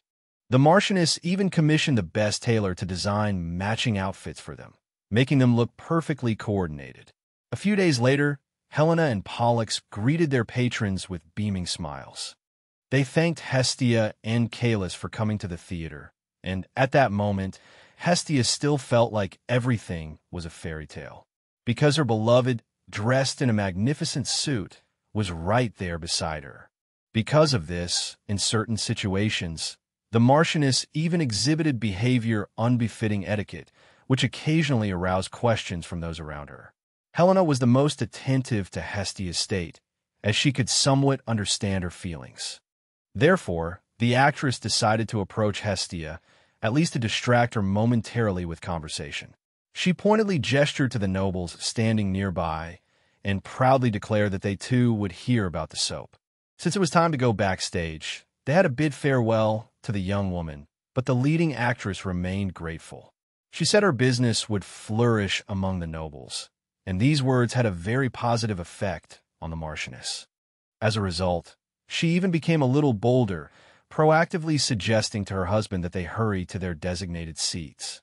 At this moment, Calus had wanted to share his thoughts with his wife, but ultimately decided not to disturb her good mood.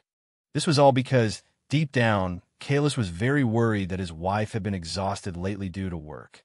But now, Hestia seemed normal, only starting to worry about her husband.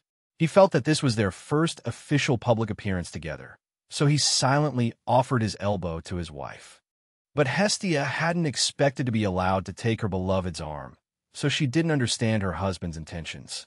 In the end, Calus had to personally place his wife's hand in the correct position, which made him smile slightly.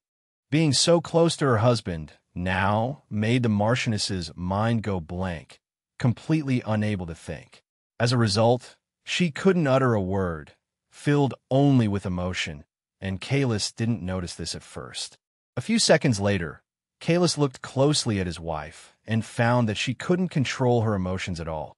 Hestia desperately tried to convince herself that she was only there for official business, But these thoughts ultimately didn't help her. Kalis smiled quietly, understanding that if his wife truly disliked it, she would have already withdrawn her hand. Although Kalis himself hadn't realized it, he couldn't take his eyes off his wife because she was simply too adorable. A few minutes later, the actors began to perform, with Helena playing one of the main roles in this scene. She ran across the stage, shouting that no one believed she was the daughter of a wealthy nobleman. According to the script, she needed to find something that would set her apart, and she noticed a certain item on the floor. Almost immediately, Helena spotted the soap scraps on the ground, the reward for her diligent and arduous work, rather than money. She declared that with this, she would exude the aura of nobility, which Kalis immediately denied, making Hestia laugh. Although Kalis added that such an advertisement would certainly be effective, the Marchioness still couldn't calm down for a long time. A few minutes later, Hestia began to feel that the content of the play wasn't actually difficult to understand. Thanks to the fragrance on her person, the actress easily fooled all the nobles and joined their ranks as a complete equal. Hestia concluded that this character lived a false life, harboring false hopes, although she was confident in a happy ending. This situation reminded the Marchioness strongly of herself, as she also concealed her past life and talents from everyone. Kalis glanced at his wife from time to time, noticing that she had become somewhat melancholic for some reason, and softly called her name. Although the Marchioness was terrified of making even the smallest mistake at this moment, she still said with a smile that she was very interested. In truth, Kalis didn't believe his wife's smiling face at all, but he didn't contradict her. And Hestia herself felt that everything she did was for her beloved, hoping only that he would ultimately be satisfied.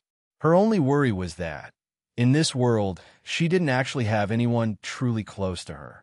Therefore, she was certain that if the whole truth about her were to suddenly come out, no one would support her because of the lies. But in any case, what the young woman wanted least was to lose her good relationship with her beloved, even if he loved her.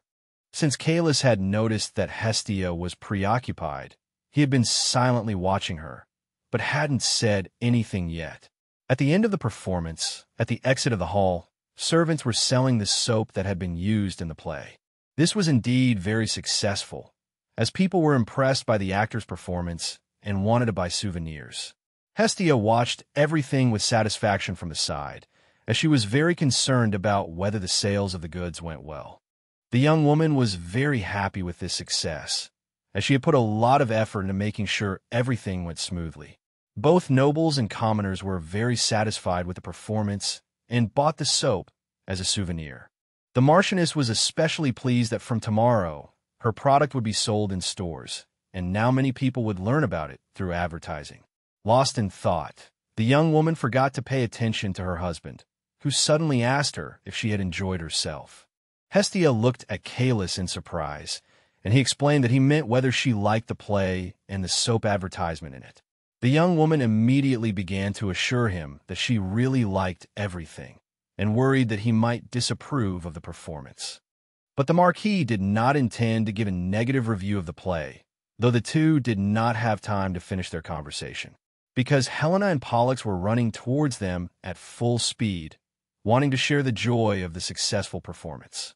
The actress immediately said that thanks to the support of the sponsors, they were able to put on such a wonderful performance. Looking at the excited young woman, Hestia even thought that she was still immersed in her role, as she had momentarily forgotten herself. Suddenly, other spectators also walked towards the couple, wanting to personally greet the inventor of the soap. As a result, before Hestia could even open her mouth, everyone surrounded her at once and began to praise her. Moreover, when she wanted to speak to the Marchioness, she found that the other party was quite far away.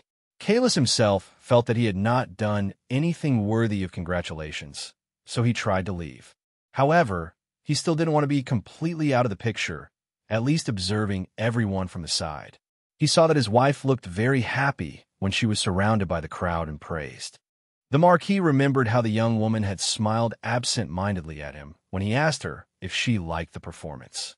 But the gentleman didn't believe his wife's words, because he clearly saw that her expression was very stiff throughout the entire performance. It was the first time in his life that Kalis had seen such a lifeless expression on Hestia's face. And, at times, it even seemed that she was bored and not paying attention to what was happening at all. Kalis also didn't understand why this was, because he had never seen such a strange expression on anyone's face before. Furthermore, the way Hestia looked at him that time also bothered him, because he couldn't understand it. In fact, the gentleman was no longer judgy about whether to trust his wife, because he had already made his decision. The Marquis did this because he had once made a vow that he cherished very much, and he never intended to break it. However, this did not guarantee that everything Hestia said was true, nor did it guarantee that she was not hiding anything. That same evening, when the couple were at a cafe gathering, Kalis noticed that the Marchioness looked very tired. The young woman was indeed exhausted from having to deal with all the nobles at the theater on her own. However, the Marchioness was still very satisfied with everything, because her long and hard work had finally paid off. The Marquis also had to agree with this statement, because he was proud to see his wife working so well. Suddenly, the couple overheard a conversation between two girls nearby, who were discussing the play and other gossip. Hestia was quite surprised because, even amongst others, rumors were already circulating about the prince increasingly taking the emperor's place. The Marchioness began to listen very intently, as she was quite concerned about what the surrounding nobles knew. At the same time, she successfully pretended to drink tea nonchalantly, though most of the time she just twirled the cup in her hand. But Hestia soon realized that the rumors concerning the emperor's illness, he had been sick for a long time, were actually spreading quite slowly. Suddenly, the two girls started talking about how they disliked speaking with the princess at the tea party today, which surprised the Marchioness. Moreover, they added that they preferred talking to Countess Aranis, and Hestia realized that the Countess was a well-regarded supporter among the nobles. While this gossip was good news for Hestia, she had no idea how her husband would ultimately perceive these matters. Unexpectedly, Kalis himself pointed out that Diana was going too far, forcing everyone around her to heed her teachings. These words startled the Marchioness, as she had always assumed that he still held feelings for his former love. Therefore, when the Marquis described the saints so distantly, Hestia's mouth dropped open in surprise, and she stood there dumbfounded. For a moment, she remained completely motionless until he suddenly turned to her and addressed her gently. Hestia's surprise was considerable when Kalis announced that he was going to visit the ailing emperor. At this moment, they were sitting in a quiet and comfortable cafe, surrounded by numerous gossiping nobles discussing everything. Hestia couldn't understand why someone would say such dreadful things to her in such a beautiful place. The Marchioness could barely ask why her husband had made such a decision, to which he replied that he had rested long enough and wanted to return to work. The Marchioness immediately cried out in worry, saying that Kalis hadn't fully recovered and there was no need to rush. Although she tried not to show her emotions, she couldn't help but clench her fists nervously, as she was deeply worried about her beloved. Noticing his wife's agitation, the Marquis said that he no longer had any feelings for the princess. But the Marchioness still found this hard to believe, knowing how important Diana had been to him. Suddenly, he said he wasn't planning to visit the emperor alone, which surprised the Marchioness even more, leaving her completely bewildered. Then, Kalis pointed to his wife, explaining that he would definitely take her along for this visit to the emperor. This shocked Hestia so much that she couldn't help but ask her husband aloud if he was serious. Finally, a few days later, the two were fully prepared and headed to the palace together. The emperor greeted them with a smile, saying he was very pleased to meet them, as he hadn't even met the Marquis's wife yet. Although the Marchioness had been advising Kalis to rest a bit longer, he insisted on seeing the emperor. Fortunately, the young gentleman seemed to be in good condition and didn't need medication for the time being. Although Hestia was still not quite used to hearing her beloved refer to her as his wife, she still tried to behave appropriately. However, the Marquis was very aware that, in reality, The young man simply wanted to formally introduce her to His Majesty. Even back at the cafe, Caelus had explained that he viewed the emperor as a father figure, as the emperor had long since replaced his own father. Because of this, the Marquis was very eager to formally introduce his current wife to the emperor. At that moment, Hestia was genuinely happy for her beloved's politeness and consideration. But the Marchioness didn't believe until the very end that they would meet alone, and ultimately, her guess was entirely correct. Hearing that Caelus and Hestia had decided to speak with the emperor, Helios and Diana immediately joined them. Hestia knew the Marquis wasn't prepared for such a turn of events, although outwardly he remained perfectly composed. However, the Marchioness still carefully observed the slightest changes in his expression, trying to guess his mood. She wasn't sure if she truly had the right to assume everything would go smoothly. His Majesty the Emperor spoke first, recalling how Hestia had assisted him with government affairs as his son's aide.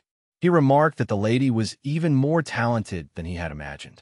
But the Marchioness replied that His Majesty overestimated her. She argued that rumors about one's merits were often exaggerated, to which the Emperor replied that the Marchioness was also very modest. Hestia was surprised when Caelus suddenly said that if rumors persisted, they would eventually become truth. Hearing this, Helios immediately joined the conversation, but he himself didn't intend to help his former friend's wife. Hestia silently vowed to remain calm no matter what happened, although it was difficult to do so in this situation. The prince quickly realized that the Marchioness had cleverly countered his words, so now he had to think about how to respond. He remembered that during a recent meeting, the Marquis had a doctor by his side and was very worried about the gentleman's health. So the heir asked if Hestia had influenced Caelus's return to work, which surprised both spouses. Hestia was frightened, feeling that Helios was implying she had forced her beloved to work. But then Caelus interrupted her, saying that the Marchioness, on the contrary, had constantly advised him not to rush back to his duties. Hestia was pleasantly surprised that the young master was defending her in front of his former friend. She glanced at Helios and Diana and noticed that they hadn't expected Caelus to defend himself and his wife. The princess was the most agitated, as she had always believed she was still the Marquis's first love. But Hestia was more concerned with what emotions were showing on her face at that moment and whether she had betrayed her happiness. But just then, unexpectedly, the emperor smiled, as he was very pleased with the relationship between the couple. To break the awkward silence, Caelus spoke again, as he had prepared a question beforehand. Helios couldn't believe that the Marquis had risked bringing up the rumors about the emperor's illness. Hestia was as surprised by the change of topic as the prince, as she had been trying to avoid this issue. Diana visibly shrank at that moment, because Caelus suddenly asked her if she really hadn't treated His Majesty. She clasped her hands nervously, as she herself suspected that her healing abilities were weakening. But before the princess could answer, the emperor suddenly said that they shouldn't worry about his health. He explained that he was getting old after all, and this was a normal process for everyone in the world. So Caelus concluded on the spot that if His Majesty said everything was fine, then he had worried for nothing. At the same time, the Marquis specifically mentioned that Diana and her healing abilities had always been by the emperor's side. Hestia, who had been listening attentively to her husband, guessed that he had just issued a warning to the prince and princess. And the one who was most hurt was the saint, who hid the Marchioness's premonition from her husband. The princess herself noticed that despite her active treatment, His Majesty still looked pale. However, only the Marquis, as a close confidant, was allowed to inquire about the emperor's health, so Hestia remained silent. All this was because Caelus had earned the emperor's absolute trust, so His Majesty could listen to him calmly. Hestia understood her husband's anger towards Helios when he began so openly discussing the health of his former friend's father. It became clear that, in the current situation, Caelus no longer even considered the prince a possible ally. Hestia concluded that Helios and Diana now had real reason to worry, and she observed them carefully. She wasn't sure if they would ultimately become allies or enemies. Hestia believing that Helios and Diana now had something to worry about, watched them intently. She wasn't sure if they would eventually become allies or turn into each other's enemies. However, Hestia decided to take advantage of the silence and address the emperor herself. She asked him directly if the empire didn't need another reliable and loyal person who could always offer assistance. The heir immediately looked at Calus with concern, unable to understand why she would ask such a question. At that moment, Hestia deliberately looked at Helios with an extremely haughty gaze, letting him know she had the upper hand. Their gazes locked, making Helios uncomfortable, even giving him goosebumps. The emperor replied that he saw that reliability in Calus, and the prince guessed that this was precisely Hestia's goal. In fact, Hestia had initiated this conversation to ask if her husband might be more suited to hold the title of duke. A few hours later, when Calus and his wife returned to the manor, Calus asked her why she had mentioned the title. Hestia already had her answer prepared. She explained that she didn't trust the heir in such matters. She confidently stated that there should always be a backup plan, but Calus didn't want to listen, as he was already tired. Since Calus decided to take a short nap, Hestia immersed herself in recalling the events of the meeting. The most surprised had been Diana, who immediately objected to this sudden turn of events. Even Calus himself hadn't expected his wife to take this seemingly crazy idea so seriously. Hestia insisted on dealing with the issues of the Ochus territory, and the emperor seemed to agree with her in his heart. However, the heir was so enraged by Hestia's bold words that he lost control and couldn't even hide his emotions. He interrupted Hestia, asking her to discuss the topic later, hoping everyone would eventually forget about it. Hestia immediately noticed that he had even raised his voice, judging him to be very disconcerted. But what interested her most was how the emperor would react to all her provocations. She silently prayed that the emperor would accept her words. Unexpectedly, after hearing everything, the emperor laughed heartily and then cheerfully said how lucky Calus was to have married such an ideal wife. Hearing the compliment, Hestia immediately blushed from head to toe, even forgetting all her previous plans. The emperor admitted that he had already learned much about the couple from his son. Calus was pleased to hear that the emperor was secretly concerned about how he and his wife got along.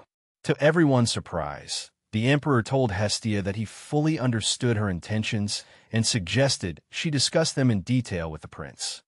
Helios hadn't expected things to turn out this way, but he couldn't deny that Calus was indeed very capable in managing affairs. Hestia looked at the heir with a triumphant smile, as the emperor had praised her on their first meeting.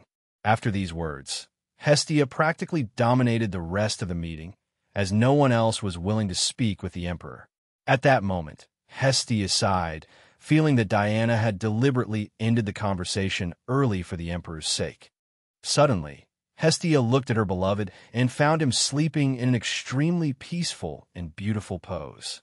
She was so moved that she almost cried out, but she was afraid of accidentally waking Calus. Hestia recalled how Calus had behaved very appropriately in front of his former friend throughout the meeting.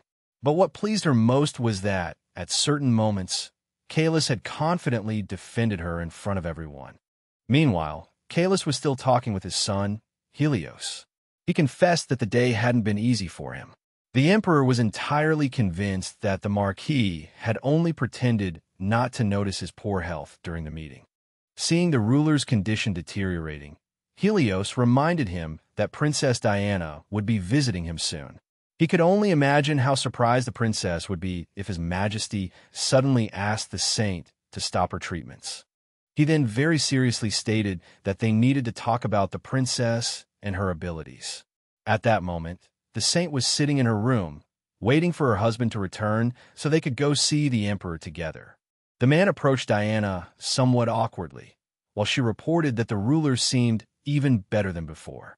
She casually complained to her husband about the Marquis, as she hadn't expected him to suddenly bring up the matter of the Marquis's title. Helios listened silently to his beloved, clenching his fists in agitation. Just a few minutes ago, his father had explained to him that the saint, after all, was still a child who needed the prince's protection. Helios didn't understand why his father had suddenly brought up this topic. The emperor explained that he had noticed the girl had been very worried lately. However, since his majesty didn't finish his thought, Helios decided to simply listen quietly and see what else his father wanted to say. The emperor worried about Diana, still a child, one day truly becoming empress. Diana noticed something unusual in her husband's expression and asked him if everything was all right. At that moment, the saint offered to treat the prince as well after she returned, which only angered Helios further. But at that moment, the heir didn't want to argue and just sighed heavily. The saint noticed his sigh. Suddenly, to Helios's great surprise, the princess asked him if he was sighing because he, too, was fed up with the marquis. Helios realized that they were newlyweds, yet they were always discussing these kinds of problems, so he suggested they simply stop talking about it. His request surprised Diana, who had thought she was doing the right thing by discussing their rivals. Clearly upset, the girl turned away, completely bewildered as to why her husband had suddenly cut off the conversation. Many guesses ran through the saint's mind when she suddenly heard the man say that he actually knew everything. The princess looked at her husband in horror, but he calmly asked that they stop hiding things from each other. By this time, Hestia and Calus had arrived at the manor, and the man brought up the topic of the title again, surprising Hestia. He explained that he trusted her, but didn't think there was enough justification for him to receive such a high position. Hestia pondered for a moment, then unexpectedly invited the marquis to take a walk with her, even if only for a short while. Calus was clearly surprised, so Hestia explained that she had a prophecy, but wanted to tell him about it in private. Meanwhile, Diana was shouting at her husband, afraid of what he might finally reveal. The heir, noticing the princess's anger, realized his father had been entirely right. He gently took his beloved's hand, determined to stand by her side no matter what. Helios then directly asked the saint if her healing abilities were truly weakening. This was the question the saint feared most, but she first asked him if he had heard about it from Hestia. The heir was surprised by his wife's sudden calmness. He said he knew everything. Despite this, Helios tried to compose himself, remembering someone saying that Diana wasn't ready to be an adult. So he didn't lie, confessing that he had indeed recently learned about the prophecy from the Marchioness. The princess immediately replied that it was all a trap, as Hestia had previously made her promise to keep her abilities a secret. The saint tried to convince her beloved that it was Hestia's plan to make her stay silent and hide the truth. Helios was so shocked by Diana's words that he didn't know how to perceive it all. When the girl heard that it was Hestia who told her to keep silent, she screamed that the Marchioness was lying. The prince immediately realized the discrepancy in their statements, meaning one of them was lying. But the princess didn't give him time to think, as she started crying and repeating over and over that Calus's wife had told her to keep quiet. When Helios asked the saint why she listened to advice she didn't like, she explained that she didn't believe her abilities would disappear.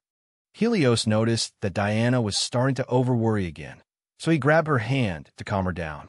However, the girl, with a frantic look, kept emphasizing that her abilities would never disappear.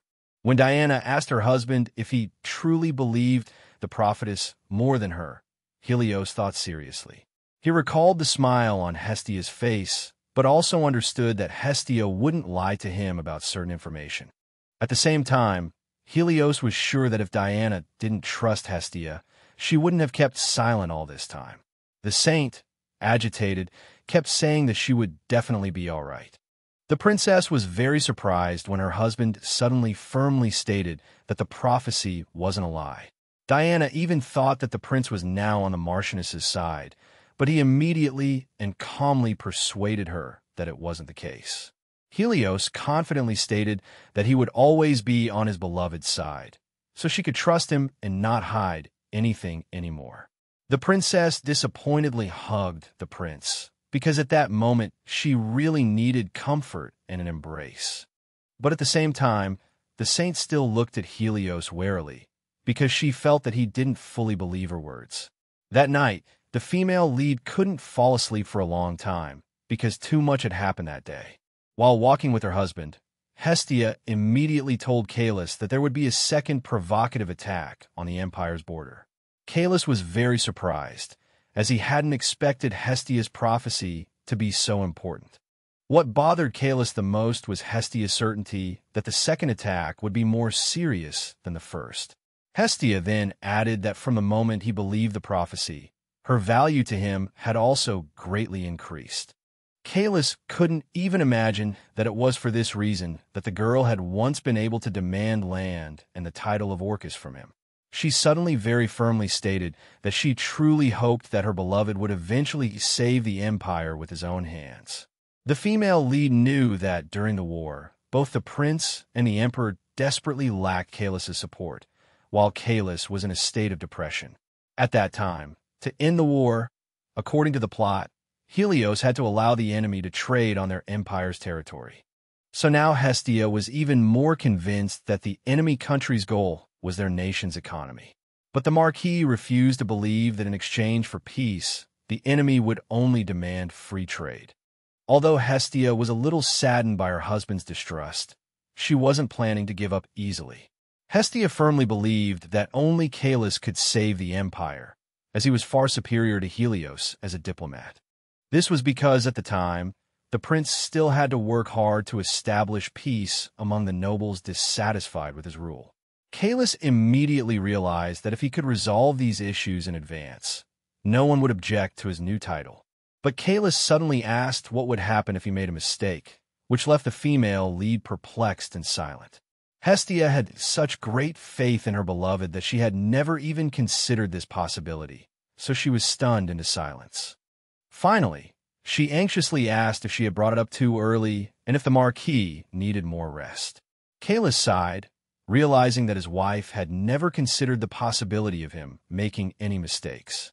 Suddenly, an agitated Hestia tightly gripped Calus's hand, wanting him to listen. She expressed that she didn't want him to do anything against his will, no matter how strongly she urged him. Before Calus could speak, Hestia rapidly poured out all her thoughts. Unexpectedly, she declared that if he didn't want to participate in her plan, she could handle everything on her own. These were words Calus had never heard from anyone, leaving him stunned. Meanwhile, Hestia, still agitated, announced this would be her new motivation to learn diplomacy. Finally, unable to bear it any longer, Calus silenced his wife with a kiss, having no other way to calm her down. Though Hestia finally quieted, she immediately blushed at his action. Seeing Hestia's reaction, Calus also blushed, though he hadn't expected it. To avoid acknowledging his feelings, he abruptly turned away, suggesting they discuss these matters later. But Hestia still couldn't shake the image of him from her mind and remained flustered. Too embarrassed, she couldn't even eat dinner properly, constantly recalling Calus's face. Hestia knew that in the original story, Calus cherished Diana so much he never even touched her. This made his sudden closeness and touch even stranger. Hestia had no idea that at that very moment, Diana was weeping, refusing to acknowledge the loss of her abilities. She recalled the prince's words, promising to love and stay by her side no matter what. But that night, after their conversation about her abilities, Helios eventually turned and left, saying he had things to do. Diana felt as if a closed door had opened between them, revealing his lack of complete trust in her.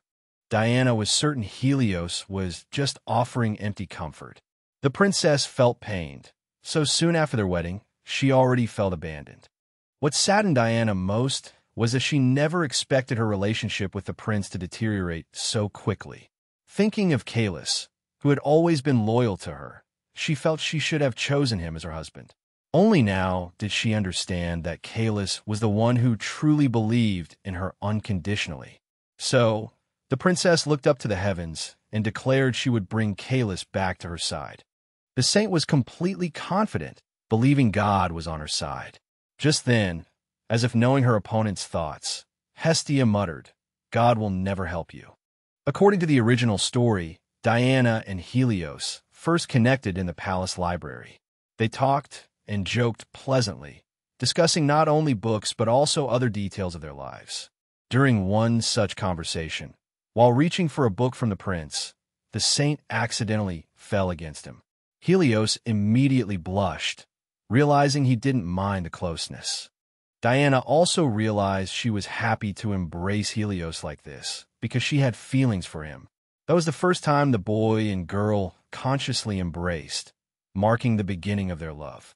Now, standing in that very library, Hestia was not happy as she inadvertently recalled that memory. The place was indeed worth visiting, housing almost every book in the empire. But in reality, Hestia was there because she had decided to follow her husband, and he happened to need to be in this room. She immediately guessed Calus wanted to visit the secret archives within the palace library for a specific reason. Unable to enter, the Marchioness waited outside, even bringing a book.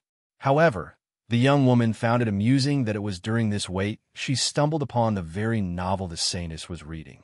It was only now that Hestia considered that Diana might have chosen such a novel specifically to attract attention. Suddenly, she heard a male voice beside her, asking if she was truly interested in such things.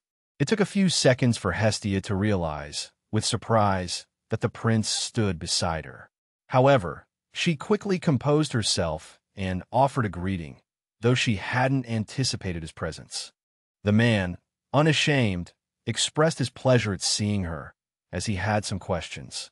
Just in case, the Marchioness nervously apologized for requesting her title from the emperor. But then, noticing Helios's unusual silence, Hestia realized this wasn't the issue at all. The prince spread his hands, a confused look on his face, stating that what was done was done. Helios wanted to talk about something else, which surprised Hestia, as she hadn't expected it at all. Suddenly, the man asked her not to tell Diana about his prophecy, surprising Calus's wife even more. Observing his expression, she realized their relationship had become strained due to the saintess's lost abilities. Still, Hestia pressed, asking if he truly believed himself to be a poor diviner for the saintess. Clearly not expecting such a direct question about his reasoning, the prince fell into thought. When Helios said the saintess didn't believe the prophecy, Hestia immediately laughed frankly. She explained that if that were true, Diana would have told her husband everything that day. By her demeanor, Hestia implied they needn't have such a foolish conversation.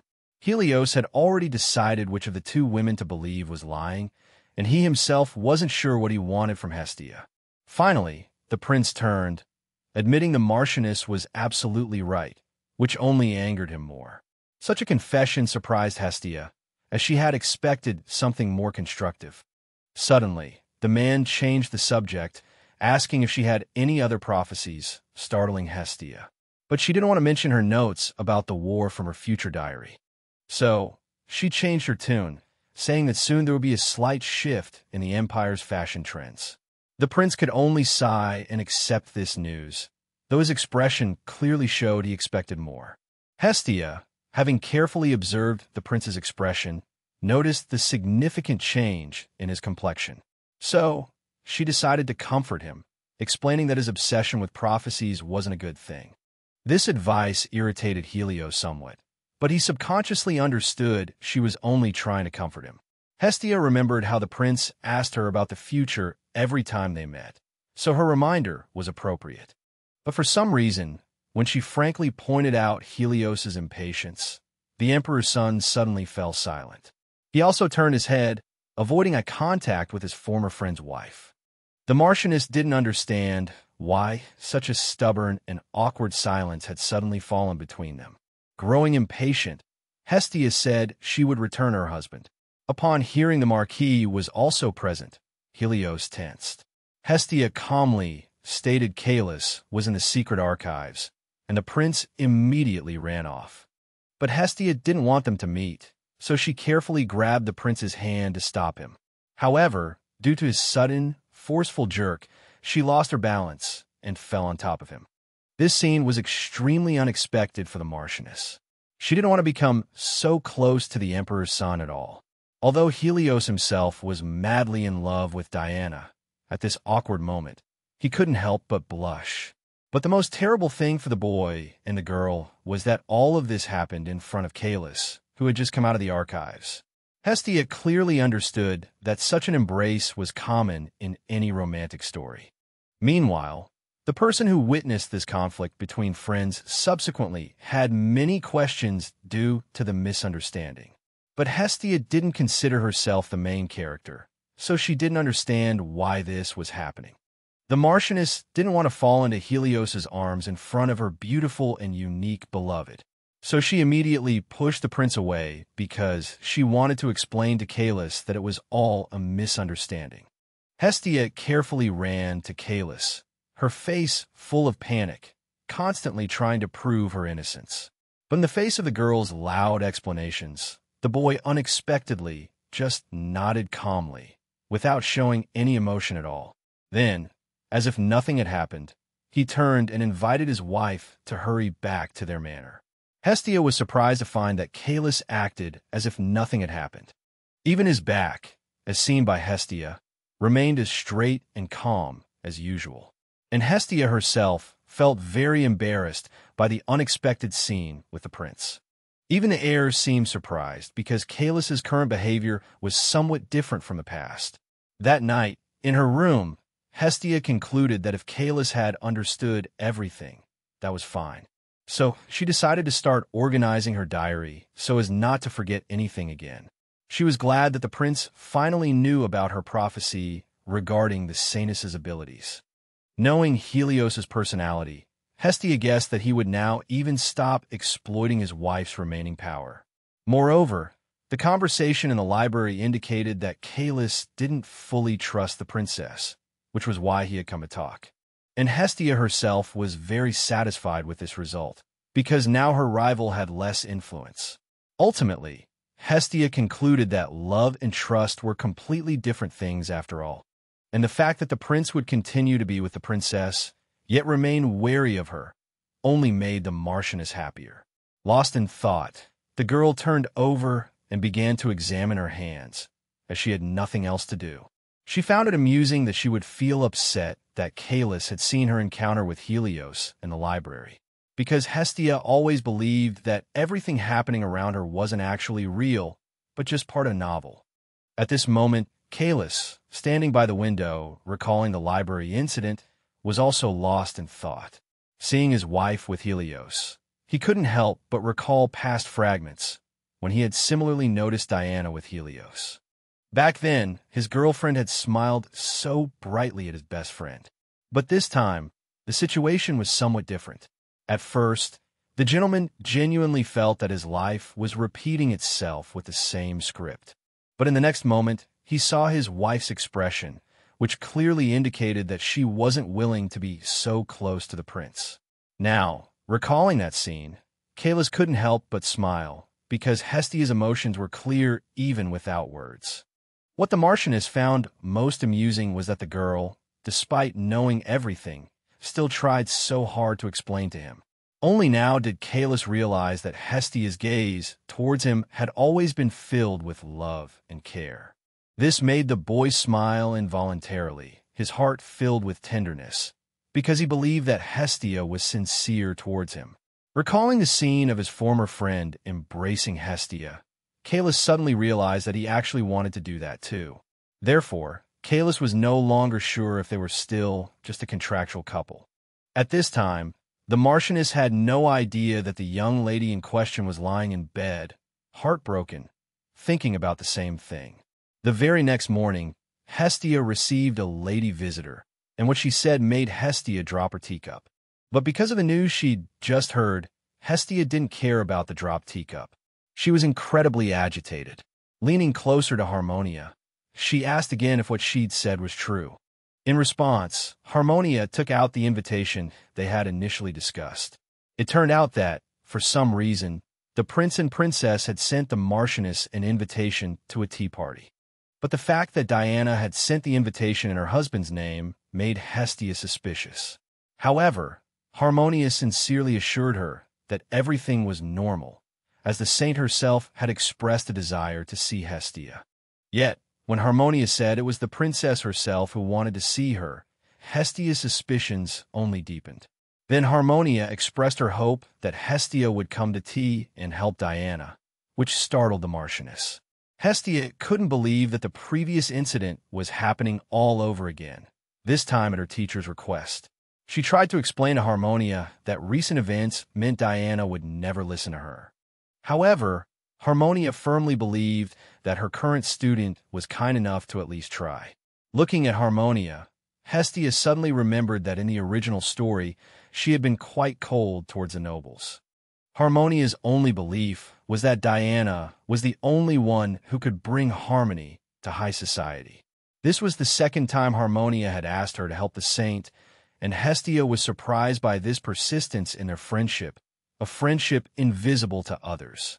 However, Hestia had already formulated a plan to eventually win her teacher completely over to her side.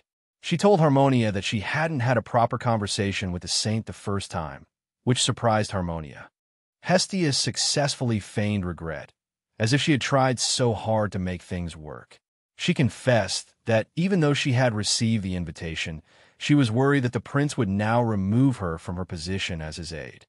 Harmonia then realized how difficult her request was for the Marchioness, who was already helping. When Hestia asked what had happened to Diana, the noblewoman hesitantly lowered her head. Hestia insisted that she had to know the whole truth in order to figure out the right course of action. Only then did Harmonia finally admit that something had indeed happened between the princess and the heir. Hestia almost couldn't help but smile, realizing that the conflict was serious enough for even Harmonia to notice. To confirm, she bluntly asked if there was a rift between the two. Harmonia found this directness excessive, but Hestia reminded her that the nobles wouldn't stand idly by. Hestia was certain that if the temple's power grew, secular society would start criticizing the imperial family, because no one could allow religious figures to suddenly become part of the political sphere. Although Hestia actually wanted Diana to fail completely, she couldn't help but tell Harmonia about this possibility. Hestia confessed that she didn't want to follow a path that required constant reliance on the temple's power. What Harmonia feared most was whether a new Duke Aucus would emerge if the two sides continued to oppose each other. She even stood up in protest, and Hestia explained that things wouldn't necessarily go that far. To reassure Harmonia a little, Hestia chatted about lighter topics for a while, after which the Marchioness intentionally steered the conversation towards the issues she cared about, mentioning that the temple's power would definitely increase. To prevent this, Hestia said she needed a public list of all the temple's assets. Harmonia hadn't expected that. In response, her request would lead the Marchioness to propose equally difficult conditions. The girl approached her teacher, took her hand, and said she had only made the request because she trusted her. The saint was clearly bewildered by the situation, as she had anticipated a completely different outcome to their conversation. Hestia herself was certain the saint would find it difficult to refuse her, so she smiled genuinely. Finally, a few minutes later, Harmonia agreed to fulfill her student's first request. Hearing this, Hestia immediately brightened, as everything was proceeding according to her plan. To prevent the saint from having second thoughts later, the Marchioness pretended that the decision had been a difficult one. She had been deeply moved by the words, "No one wants to stay on a sinking ship." Since the Marchioness and the saint had nothing more to discuss, their conversation paused for the time being. But Hestia's worries weren't over, as she had completely forgotten about the tea party invitation. Even though she had no desire to attend the event, the Marchioness opened the letter. One can only imagine Hestia's surprise when she saw the date of the tea party to which she had been so kindly invited. The information infuriated the Marchioness to the point that she couldn't help but scream aloud in her room. Because of this, Hestia even had to urgently summon all her aides late at night. Soon, they began arguing, each offering different suggestions for what their mistress should wear the next day. Decema's voice was the loudest, insistent on her own ideas, but neither the butler nor the maids yielded. Hestia watched their argument with amusement, as the final decision rested with her. Because of this, the Marchioness found it entertaining to watch everyone bustling about as if it were their own affair. She didn't know the princess's specific purpose in inviting her to tea, but it certainly wasn't for reconciliation. Giving someone no time to prepare for such an event was incredibly inconsiderate. However, regardless of what happened, the Marchioness still intended to be fully prepared for tomorrow's meeting. That was why she had gathered all her aides that night to brainstorm. The only thing Hestia didn't understand was why Kalis had also responded to her summons. The Marchioness felt a pang of guilt for not being able to save her ailing relative. However, Hestia couldn't resist the amusement of watching her husband seriously choose her outfit for the next day. Just a few hours earlier, she had told Kalis about the tea party invitation, much to his surprise. The Marchioness herself wasn't pleased with the decision, but since she had received the invitation, there was no turning back. Therefore, Hestia tried to calmly explain to the Marquis that Diana had personally invited her to the event. The situation seemed strange to the servants, as they believed the saint genuinely disliked their mistress. But the Marchioness wasn't about to decline the invitation, even though she knew there might be a confrontation. Suddenly, Kalis asked if this would help her achieve her goals, surprising the Marchioness. She looked at her husband in astonishment, and he reminded her that Hestia was planning to get an apology from the saint. For some reason, today the Marchioness felt a little ashamed to discuss the plan she had once considered perfect. Suddenly, Kalis asked what she would do if it turned out he didn't need the apology after all. The man tried to explain that he no longer felt anything for those old friends, but Hestia didn't want to hear it. She explained that the prince and princess had indirectly forced her into making a cruel decision. At this moment, whether Helios and Diana intentionally hurt Kalis had become meaningless to Hestia. She didn't notice her husband trying to say something and stated that they should at least acknowledge all their mistakes. Kalis was surprised when the Marchioness said only then would she have no regrets. But just as he was about to ask her what she meant, the aides were suddenly called to try on dresses. Hestia immediately ran off, leaving her husband alone, as she had no time to consider his emotions and feelings. This gave Kalis time to think, and he felt the reason for her revenge now seemed foolish to him. A few minutes later, Hestia appeared in a beautiful everyday dress, a happy smile on her face. Everyone immediately noticed that blue suited her very well, although the dress lacked some embellishments. Even Kalis commented that while the dress fit well, his wife's neck seemed a little bare. A maid immediately ran to fetch jewelry so that Hestia could try it on and make a choice quickly. As the maid was about to place the necklace around Hestia's neck, she noticed Kalis trying to get her attention. He didn't speak, but simply extended his hand, indicating he wanted to put the necklace on his wife himself. He slowly approached Hestia and very carefully fastened the necklace, as if afraid of hurting her. Meanwhile, Kalis couldn't help but think that the Marchioness's love for him was completely different from what he was used to. Somehow, he now felt that Hestia's healing of his wounds was purely instinctive, not to keep him by her side. Just as the clasp was fastened, Hestia suddenly turned around and said with a smile that it tickled a little. Kalis was surprised, having never seen such a sincere and beautiful expression on Hestia's face. Distracted, she hadn't noticed that it was her husband who had put the necklace on her. However, the servants had already had the opportunity to admire Hestia's beauty, which pleased her. Just then, Decamus suddenly suggested that Hestia should show a little more skin, like other ladies, which surprised everyone. Upon hearing this, Kalis immediately turned slowly and with great displeasure towards the tailor. His extreme disapproval of the suggestion and everything related to it was evident on his face. Decima quickly explained the true meaning of his words. Embarrassed, Hestia took a moment to recover and couldn't understand what everyone was doing. In fact, Hestia herself was considering showing a bit more skin, but she was afraid of angering Kalis. Suddenly, the Marchioness was shocked to hear someone suggest painting a tattoo on her skin instead of exposing it. She couldn't understand how tattoos could fit into a 19th century romantic setting. But after listening carefully to the tailor, Hestia guessed that the tattoo they were referring to was just ordinary body painting. The aides were immediately taken with the idea, suggesting painting beautiful flowers on her shoulder. However, some maids thought it would be better to adorn the Marchioness with jewelry. Representatives of both opinions stood before Hestia, waiting to see which one she would choose. Unsure which suited her better, she replied that she liked both. A few minutes later, however, the Marchioness decided that the best option was the painted flowers. Just then, she noticed her husband had walked up to her and was looking at her intently. Hestia felt a little uncomfortable because Calus hadn't offered any explanation, even after she had asked him about it. The next morning, when Hestia appeared at the palace, Harmonia was utterly shocked by her appearance. The lady confessed that it was the first time she had seen someone with painted designs on their body, especially such beautiful and harmonious ones as Hestia's.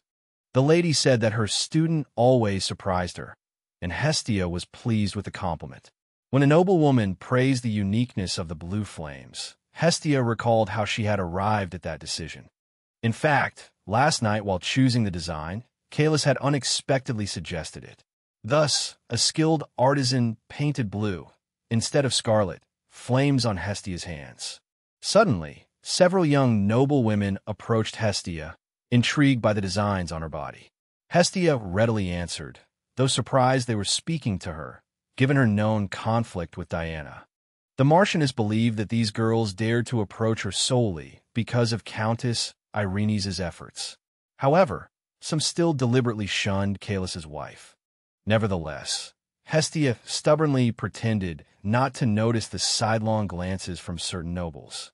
She calmly discussed her decision to use her skin as a canvas rather than wear expensive jewelry.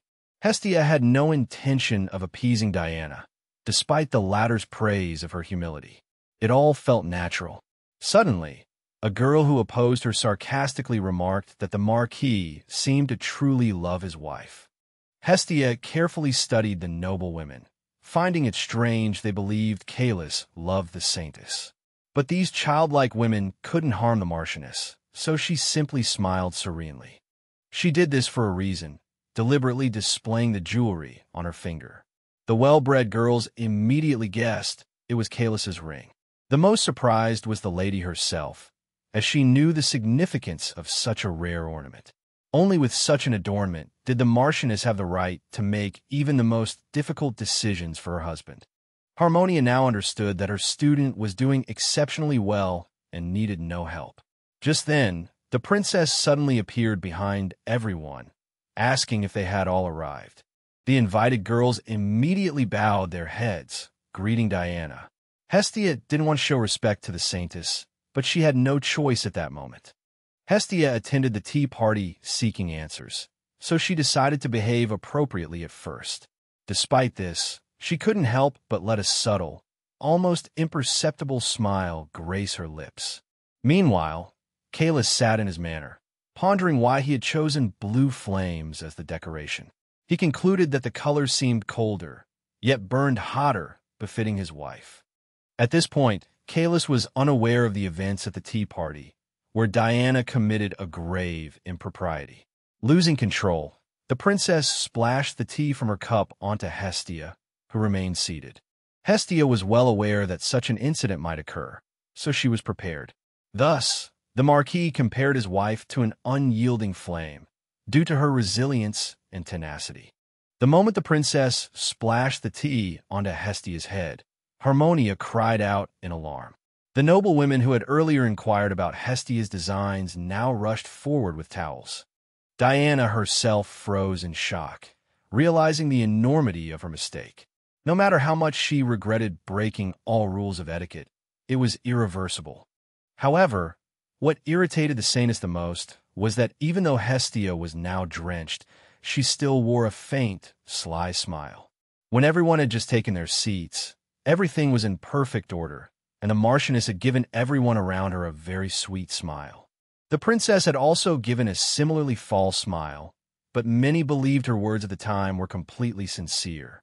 Although everyone at the table was well aware that Diana had lied, at least about holding the tea party for everyone who wanted to attend. Throughout the entire incident, Hestia didn't even like the cheap tea. She wouldn't have drunk it even when she was very poor. For some reason, the Saintess's interaction with the Marchioness was far too normal, as if she had simply invited her to tea the day before. Furthermore, the young woman was very nervous because Harmonia kept looking at her with an extremely expectant gaze. However, Hestia still didn't understand why Diana had invited her, until the princess suddenly spoke. She directly mentioned hearing that Hestia was running a soap business, which visibly surprised Hestia. But Hestia didn't deny the fact. Instead, she frankly announced that she was supplying soap to commoners at a low price. Harmonia immediately praised the product, while Hestia inwardly wished she would be more discreet. To deflect Diana's questioning, Hestia explained that she was originally a commoner and now a noble, so she wanted to share her goods with everyone. Several young, noble women sitting at the other end of the table listened intently to her explanation of the matter and fell into deep thought. Even the saintess herself hadn't expected Hestia to suddenly declare that the cleanliness of the body was equally important for being close to the gods. Hearing this, one of the invited young noble women suddenly and cautiously said that she had encountered a similar situation herself. She was afraid that Diana would be angry, so she said that her maid had recently bought a similar soap.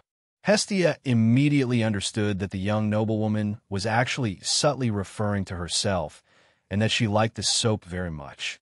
The Marchioness felt regretful that due to the saintess's strict rules, the invitees couldn't openly discuss any topic at the tea party.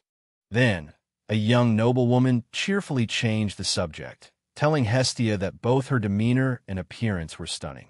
Other young noblewomen, friendly due to Irenes, quickly joined her. During these conversations, Hestia glanced at the princess from the corner of her eye and found that she had lowered her head again. Hestia understood that the saintess wanted to find fault with her business, but the soap business was extremely successful, making it difficult to find any problems. Hestia felt it was time to counterattack her opponent, so she announced that her husband's advice had been a great help in this matter. This tactic was very effective. A few seconds later, Diana couldn't help but interrupt, as she couldn't stand anything Hestia said. She stated that Hestia's actions were forcing commoners to become nobles, which was terrible.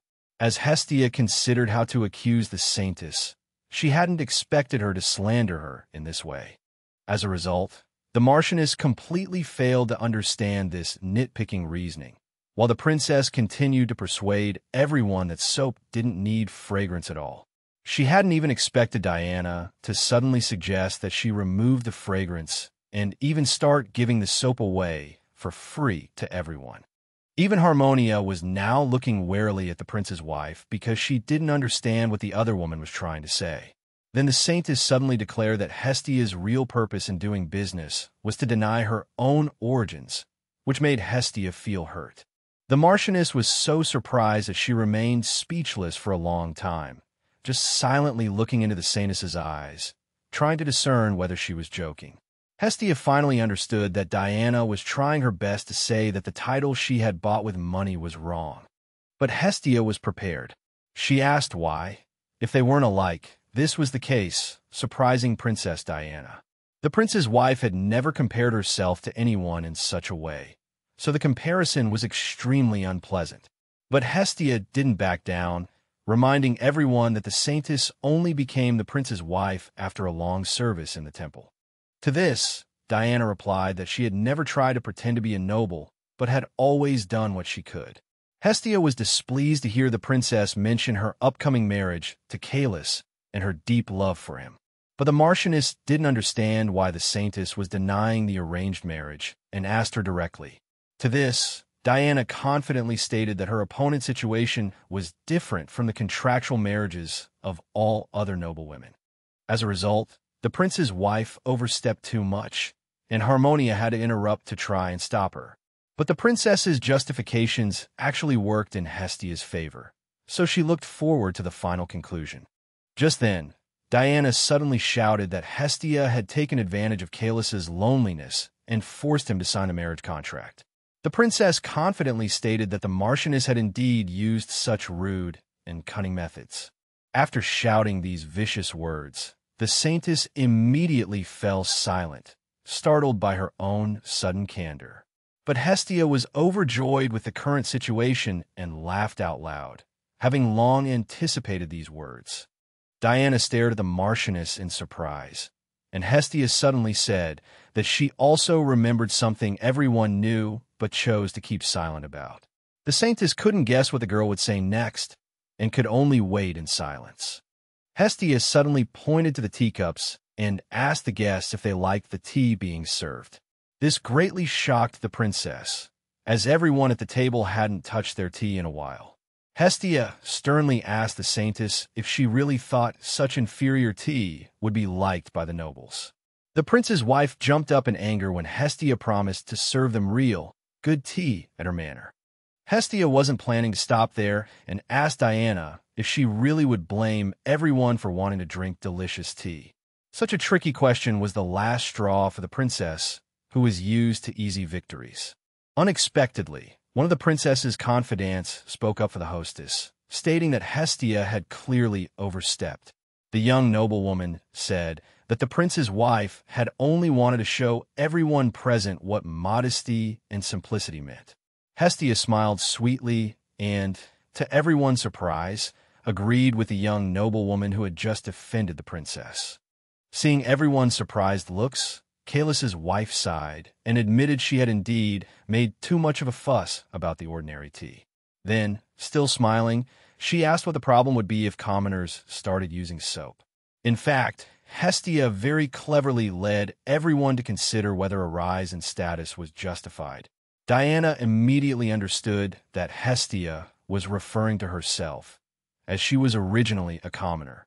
The Saintess trembled inwardly, but still couldn't realize her arrogance towards others. The princess's confidants immediately began to defend her, assuring those present that she hadn't said such things and had always behaved appropriately. But Hestia didn't care if anyone protected the Saintess, as she had achieved her goal. Now, the prince's wife didn't even dare look up at anyone, as she was tasting the bitterness of defeat. Although Harmonia tried to change the subject, Hestia herself wanted these arguments to last a little longer. No one expected Hestia to continue the topic, suddenly asking where Lady Merope was now. These words became the last straw for Diana. She grabbed the cup and splashed the tea inside on her opponent. Despite staining her own clothes, the Marchioness hoped the Saintess would fully understand the meaning of her words. The princess's sudden, fierce reaction only confirmed this assumption, as such undignified behavior was truly unbecoming. However, the Saintess didn't feel the slightest bit guilty, for she saw the sneer of the mistress she hated. Suddenly, Helios's surprised voice came from behind. His wife turned around with fear, utterly terrified. Even Hestia hadn't expected the heir to suddenly join the tea party and was quite taken aback. The boy carefully looked at everyone at the table, as he had decided to come here for this simple reason. He had been very worried when he learned that his wife had, for some unknown reason, suddenly invited the Marchioness for tea. Much to his regret, seeing Hestia's drenched clothes confirmed his suspicions. Moreover, the empty cup in the princess's hand clearly showed what had transpired between them. Diana was the first to recover, running to Helios's side and saying that she had merely had a small disagreement with the invited Marchioness. The boy's face showed his displeasure at the scene, but the princess's voice remained calm. Imagine the Saintess's surprise. Her husband not only didn't sympathize with her, but said that the quarrel was by no means caused by a trifle. As a result, the princess was even more humiliated, as even her husband didn't take her side. At this point, the tea party ended. When the mistress returned to the manor, the Marchioness greeted her with concern. But no matter what had happened, the girl still gave a dazzlingly bright smile when she saw her beloved. The gentleman first noticed that the lady looked well, despite being told that she had been injured at the event. In fact, since Hestia had achieved her goal, she was now happy, even with the burns. Caelus gravely asked the physician to quickly explain what injuries his wife had recently sustained. The assistant explained that it wasn't actually that serious, as the tea had already cooled down to a lukewarm temperature by then. Nevertheless, the Marchioness pretended to feel some stinging on her face, and the man prepared to apply medicine for her. Only after these explanations did the boy feel slightly relieved, realizing that the main danger had passed. At this point, the physician began to subtly hint that the master could personally apply the medicine to his wife. Finally, unable to bear it any longer, the boy said he had urgent matters to attend to, and so the Marquis had to do it himself. Before Hestia could object, the assistant nimbly ran out the door, leaving her alone with her husband. The Marchioness's heart wasn't prepared for such tender care and began to panic prematurely. But Callus approached her and gently applied the ointment to her face, carefully rubbing it in. Because of her beloved's actions, the mistress's face instantly flushed red, as if it were about to explode. Noticing the girl's reaction, the boy said he would call the physician again, as she didn't look well again. The lady could barely whisper that it was all the Marquis's fault, and there was no need for a physician at all.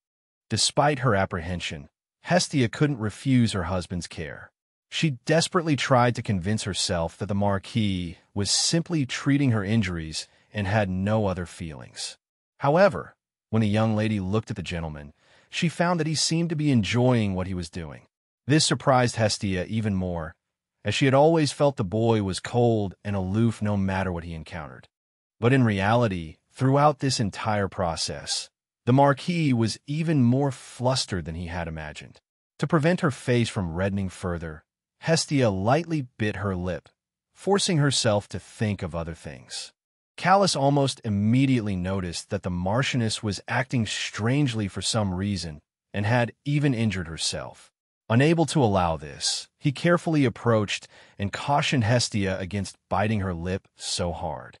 Hestia finally snapped out of her concentration when her beloved gently touched her lips. Her cheeks flushed crimson, making her even more nervous as she struggled to compose herself. She felt him drawing closer, but just as their lips were about to meet, she realized Callus had pulled back. She opened her eyes in surprise to find the Marquis had withdrawn, reminding her that she needed to rest. As he left the room, the gentleman instructed his wife to rest well tonight, and the flustered Hestia could only nod in agreement. Left alone, she couldn't find a reasonable explanation for what had just transpired. No matter how much she thought about it, she couldn't calm her racing heart. Even Callus himself felt this strange emotion for the first time, leaving him restless. However, the next day, the two had no opportunity to talk, as the Marchioness was busy until evening. Exhausted, she even collapsed onto the hard table just to take a short break from her work. After the tea party incident, Hestia's prominence among the nobility had soared, requiring her to sort through the letters they had sent. That morning, Harmonia had visited her student to apologize for Diana's appalling behavior. But Hestia comforted the lady, explaining that what happened wasn't her fault and there was no need for apologies. Harmonia couldn't even imagine Diana harboring such hatred for Hestia, as she had always held Diana in high regard. Hestia saw that the noblewoman was still desperately searching for some redeeming quality in the Saintess's recent actions. Unwilling to let her continue, Hestia remarked that not everyone could consistently act the same way. Harmonia clearly hadn't expected such words, that some ungrateful people only reveal their true colors too late. This statement left her deep in thought, forced to re-examine her beliefs. Recalling that meeting now, Hestia realized that the lady had been too shocked to speak. The Marchioness was certain that Harmonia would soon be completely disillusioned with Diana and turn against the temple. All of this was advantageous to Hestia, who understood that otherwise, Harmonia would never be resolute enough to take action. Exhausted, she lay in bed, already anticipating the temple's influence waning soon. The next morning, Hestia couldn't help but feel flustered as she packed for her beloved. She recited aloud to Callus everything she had packed, asking if he had forgotten anything. Callus himself wasn't happy about this farewell, as he was leaving to attend to official business alone. Today, the Marquis was supposed to return to the Minister of State's meeting, but he wasn't worried about it in the slightest. The gentleman looked exceptionally handsome, and Hestia even found herself hesitant to look directly at him due to his dazzling appearance. When she finally calmed down and stopped her reminders, Callus suddenly called out to her in an unexpectedly low voice. Hestia immediately responded, curious as to why he had called her. But Callus seemed to change his mind, saying nothing and simply stating that he was ready to leave. In truth, the Marquis wasn't in a good mood, as he had to work with his former friends again. However, knowing Hestia would worry, he put on a confident facade, though she remained concerned. Just then, an unfamiliar aide approached her. The Marchioness didn't wish to speak with him, but the man showed no intention of leaving, instead pulling a letter from his inner pocket. Then, he said that Baron Photos had requested to deliver the envelope personally, which greatly surprised Hestia. A shiver of unease ran down her spine at the name, as she had read about this man in the novel.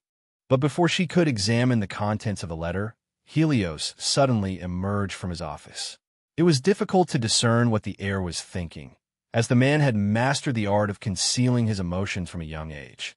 Imagine Hestia's surprise when the prince abruptly turned and walked in the opposite direction. This scene left her so bewildered that she didn't even immediately notice she hadn't taken the letter. More concerning than the envelope was the fact that her husband hadn't yet appeared. Just then, Callus appeared at the doorway. Hestia snatched the letter from the servant, stating she would reply later as she needed to see Callus. Despite the slight rudeness, Hestia hurried away, completely ignoring anything the aide said. The Marquis was now free, the ministerial meeting having concluded, and he had managed to maintain his composure. As soon as she reached him, Hestia began a barrage of questions, fueled by her worry. Callus sighed, telling her there was no need to be so concerned about his well-being. He quickly realized the futility of his words, and instead turned Hestia towards him. Then, in a gentle, low voice, Callus said he needed her help and would lean on her shoulder for a moment. The gentleman's little ploy worked. The gesture made Hestia blush and silenced her chatter. All she could focus on was the closeness of her beloved, a sensation she couldn't resist. Callus, well aware of his wife's state, pressed his advantage, reminding her that she had offered to help him. Meanwhile, Hestia, gazing at him, couldn't help but admire her handsome husband.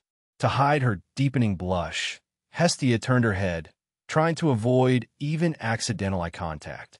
She then took his hand firmly, suggesting they head to the carriage to avoid tiring him further. Callus barely suppressed a smile, maintaining a composed expression. Walking beside her, he murmured that they had a long journey ahead, but he didn't mind at all.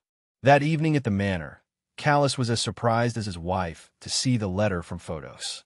He cautiously asked Hestia if there was a particular reason she had decided to show him the invitation. Hestia felt a pang of embarrassment at her husband's quick wit, realizing he had understood everything. She remembered the name because she had noticed it while reading the original story. While reading the newspaper, she had come across a news item stating that Baron Photos' merchant ship would one day sink unexpectedly during a voyage. She relayed this information to her husband, another one of her premonitions. Callus was visibly surprised, despite considering himself accustomed to his wife's helpful abilities. However, the sinking ship wasn't the only issue. She knew from her previous life that the Baron had persuaded numerous nobles to invest in the ship. Hestia understood that once Photos lost all the money, he wouldn't repay his debts, but would flee instead. Callus was taken aback by Hestia's sudden suggestion to meet with Photos, intending to identify the investors and help them. He had a different perspective, stating that she needn't use her gift for such matters. Thus, Hestia felt once again that falling in love with Marquis Callus hadn't been in vain, as he remained calm even in this situation. She agreed that no one could stop people from investing in the ship, but she still wanted to know the investors' names. The Marquis, understanding that this wouldn't be easy, pondered for a long time, sitting quietly. Finally, he agreed to at least reply to the invitation, which pleased Hestia. Hestia, delighted, jumped up to write a reply when Callus interrupted her again, having a question to ask. He wondered if she could achieve her goal through this, and Hestia nodded contentedly in response. Callus was once again surprised by Hestia's ability to handle matters, despite never having been taught. A few days later, the two traveled to Baron Photos' estate, where the Baron greeted them with great enthusiasm. Seeing the Baron fawning over her husband, Hestia concluded that he was seeking investment. Suddenly, she remembered they had discussed more than just the ship regarding this man. Just then, the Baron's daughter came out to greet the guests, hoping they would enjoy their stay at the estate. Seeing the girl, Hestia immediately recalled the rumors surrounding the family, though they weren't particularly important. Nevertheless, Hestia couldn't wait to tell her husband everything, as she disliked keeping secrets from him. In fact, the Baron had 2 children, but only Diokaia was her father's right hand. Baron Photos had tried to make his daughter a princess, but ultimately failed. Knowing this, Hestia was particularly cautious during tea, aware she was dealing with cunning individuals. Each member of the family continuously praised the couple, who listened in silence. A few minutes later, Hestia realized that Diokaia's mother wanted her daughter to become Calus' second wife. For a while, the Marquis remained politely silent, despite the Photos family's increasing boldness. However, Calus soon decided to get down to business and asked the Baron when he would send out his next ship. Hestia looked at her husband in surprise, as she hadn't expected him to bring it up. Now, she wondered why he was suddenly talking about the ship destined to sink. The Baron replied that they were still raising funds, so the exact launch date was undetermined. Since only Diokaia disliked talking business, she suggested changing the subject for the time being. But Calus insisted on continuing the discussion about the ship, saying Hestia was very interested in it. The girl silently observed the Marchioness's reactions once more, completely unable to predict them. Hestia, extremely pleased with her beloved husband, gazed at him with loving eyes. At that moment, the Baron and his wife exchanged glances and nodded for some reason. The Baron then began to explain that they had already raised a considerable amount of money, but the project was so large that they needed more. Hestia immediately joined the conversation, feigning interest by claiming she'd heard it was a lucrative venture. Her words delighted the Baron, though he tried to hide his emotions so as not to frighten Hestia. With a straight face, he quietly promised to double her money if the Marchioness invested. Hestia smiled, replying that double the profit was indeed attractive, but she was worried about the risks. At this point, the Baron's son also joined the conversation, believing that one more person persuading her would surely sway Hestia. Hestia found it amusing that the boy only spoke up when the topic of investment arose. But now, she fully understood why the Photos family, just like in the novel, would flee like rats when the ship sank. The crux of the matter was that they had failed both in their investment and in securing a marriage with the prince. Finding it amusing, Hestia decided to play a little game with the Photos family, confessing her apprehension about making such a significant investment for the first time. Meanwhile, she carefully observed the Photos family's expressions, noting their overly friendly demeanor. Imagine the Baron's surprise when the Marchioness suddenly inquired about the list of all investors. Seeing the man begin to recoil, Hestia promised to keep it confidential. Even with this assurance, Baron Photos remained hesitant, a point his son excitedly emphasized. As the head of the family, he worried about revealing the presence of completely different individuals from unknown fields on the list. But then Calus joined the conversation, suggesting they could invest in advance if they had the list. Hearing this, the Baron nearly jumped for joy, but managed to restrain himself for the sake of appearances. He couldn't refuse such a wealthy patron and immediately instructed his son to fetch the required list as quickly as possible. At this point, the Marquis told his wife that she could invest in the ship according to her own judgment. Hestia was surprised at how quickly the matter of the list was resolved with Calus' support. Hestia noticed that as long as Calus entrusted her with full responsibility, the Baron dared not show her the slightest disrespect. Hestia smiled with satisfaction at her husband's thoughtful support in this situation. Suddenly, Diokaia interjected, suggesting that since business was concluded, they could move on to other topics. To everyone's surprise, Calus abruptly cut off the enthusiastic girl. He calmly and confidently stated that he was there solely for his wife's benefit and wished to conclude the matter. Accepting no rebuttal, Callas explained that once they received the list, they would leave the money and depart immediately. Diokaya listened to the Marchioness in bewilderment, experiencing such unwavering indifference for the first time in her life. Unexpectedly, Callas then directly told the Baron's daughter that this was their first meeting. The girl's astonishment was palpable when the Marquis told her she needed to learn to maintain a proper distance. Diokaya blushed with shame and lowered her head, unwilling to utter another word. Even Hestia found her husband a bit frightening, having silenced the girl with a single sentence. She suddenly realized that Callas's calm decisiveness hadn't changed at all from the beginning. Suddenly, Hestia worried about what would happen if Callas sought out another lover like Diana. She was deeply afraid, ultimately left to silently watch her beloved suffer. A few minutes later, the Baron's son brought the investor list, which the Marchioness carefully examined. She found the list rather ordinary, slightly disappointed, but not intending to give up just yet. With these thoughts in mind, Hestia abruptly entered her husband's study, only to be surprised by the sight of him wearing glasses. The sight startled her so much that she momentarily forgot why she had sought him out. Callas sincerely apologized for his haste in entering without knocking. Afterwards, Hestia finally returned to the main topic, having met with Arenas earlier and learned some important news. With a sweet smile, she mentioned hearing that her allies had also recently invested in Baron Photos' ship. To Hestia's surprise, Callas readily agreed, even pondering whether they too could contribute. Now, Hestia was extremely displeased with the Baron's audacity in treating them as a sales opportunity. After she relayed all this to Callas, he wasn't surprised at all, having already anticipated something similar. Imagine Hestia's surprise when Callas revealed that everything had actually been going quite smoothly. The Marquis explained that he had known the ship's fate from the beginning and therefore hadn't intended to seriously invest. So, all his talk about investing was merely bait, and Baron Photos had readily taken it.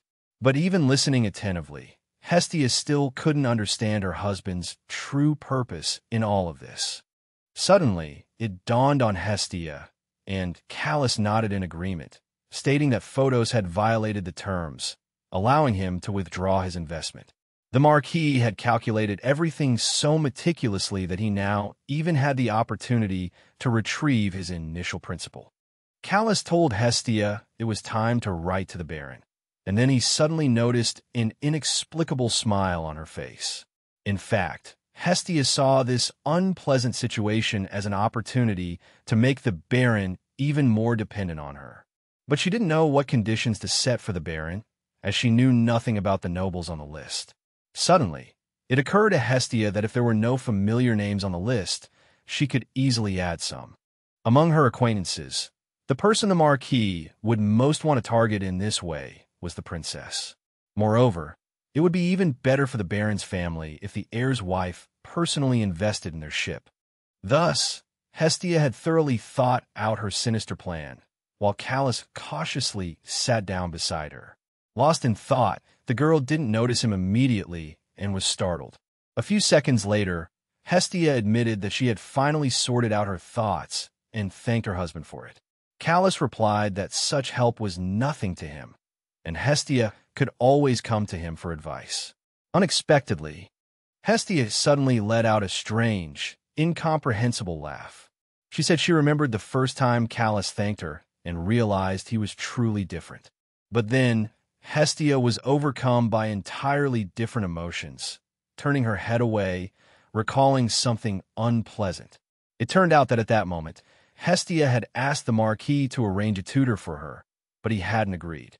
Suddenly, Callas approached his wife and asked if there was anything else he could do to thank her for everything. Before Hestia could even think, the Marquis was already very close, his lips almost touching hers. But at that moment, Callas's glasses accidentally bumped against Hestia, and the romantic atmosphere between them instantly vanished. Callas rarely wore his glasses and hadn't even considered they would hinder him at such a moment. Hestia, who had been practically floating with happiness, immediately became very upset. Unable to overcome her embarrassment, she abruptly jumped up from her seat, saying she had to go. At the same time, Hestia's behavior was also strange because she still hadn't completely sorted out her thoughts, and Callus immediately noticed this. Hestia said that now she could deal a blow to the prince and princess.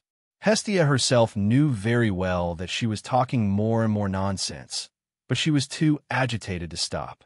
Imagine Hestia's surprise when her husband suddenly gently took her hand, unwilling to let go. Hestia reluctantly turned to Callus, afraid he would see her flushed face. Wanting to return to her room as quickly as possible, she asked her husband somewhat curtly what he wanted.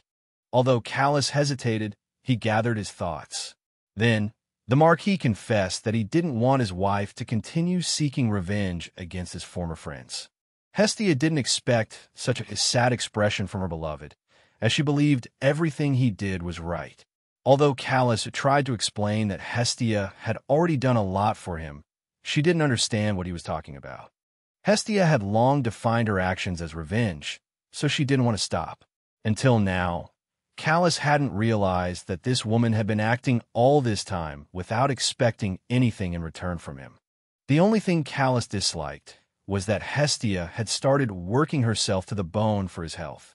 Because of this, Callus asked Hestia not to live for him anymore, but for herself because he didn't need this revenge. However, to Callus's surprise, the shocked and silent Hestia's tears slowly slipped from her eyes. Callus immediately jumped up from his seat in alarm, completely unprepared for this reaction to his words. He approached and tried to comfort Hestia, who covered her face with her hands and cried louder and louder. In truth, the heroine still didn't understand why she had fallen into this love and couldn't extricate herself. Because of this, Hestia began to believe that her entire purpose in this story was to help Callus. And now, the very reason she had lived for without regret was asking her not to do anything more for him. So at this moment, Hestia felt extremely negative emotions because Callus so easily dismissed all her efforts. She wanted to cry loudly, but even more, she wanted to lash out at Callus and tell him everything she was thinking. But she couldn't say a harsh word because Hestia didn't want to hurt her husband. Later, exhausted and emotionally drained, Hestia fell asleep, and Callus carried her to bed.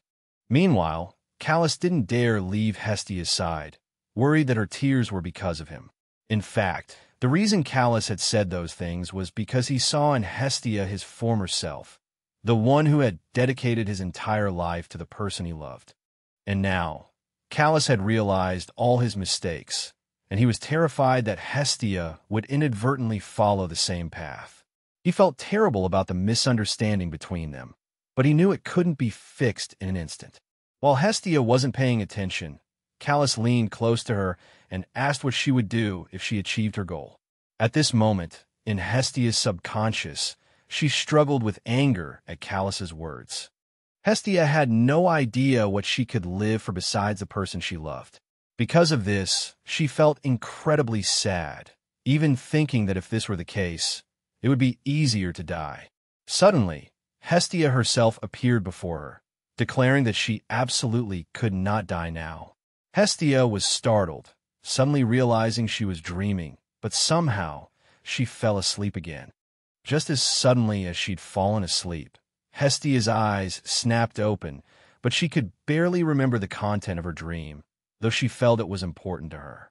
She was a bit confused about her surroundings, but quickly recognized the ceiling of her room and her bed. Hestia concluded that she had unknowingly fallen asleep from exhaustion, and her husband had carefully carried her to the soft bed. At the same time, she had a strange feeling, as if she had forgotten something very interesting from her dream, but couldn't recall it no matter how hard she tried. Just then, Callus suddenly appeared before Hestia, immediately stopping her thoughts about the strange dream. Hestia jumped out of bed and demanded that Callus never appear before her so suddenly again. Callus simply nodded weakly, then apologized for what had happened yesterday. Hestia was surprised that Callus was so sincerely apologizing for everything. Callas said that he had been foolish to make such a hasty conclusion and that he wouldn't do it again. To his surprise, there was no anger or displeasure in Hestia's voice when she spoke. Hestia admitted that everything she did was also related to her own desires, so she didn't want to stop.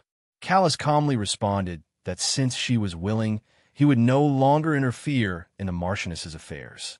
Just then, Hestia's stomach rumbled, betraying the fact that she hadn't eaten since last night. She immediately blushed in embarrassment, but Callas calmly stated that the meal was ready. He then stood up and, with a smile, suggested they go to the dining room for breakfast together.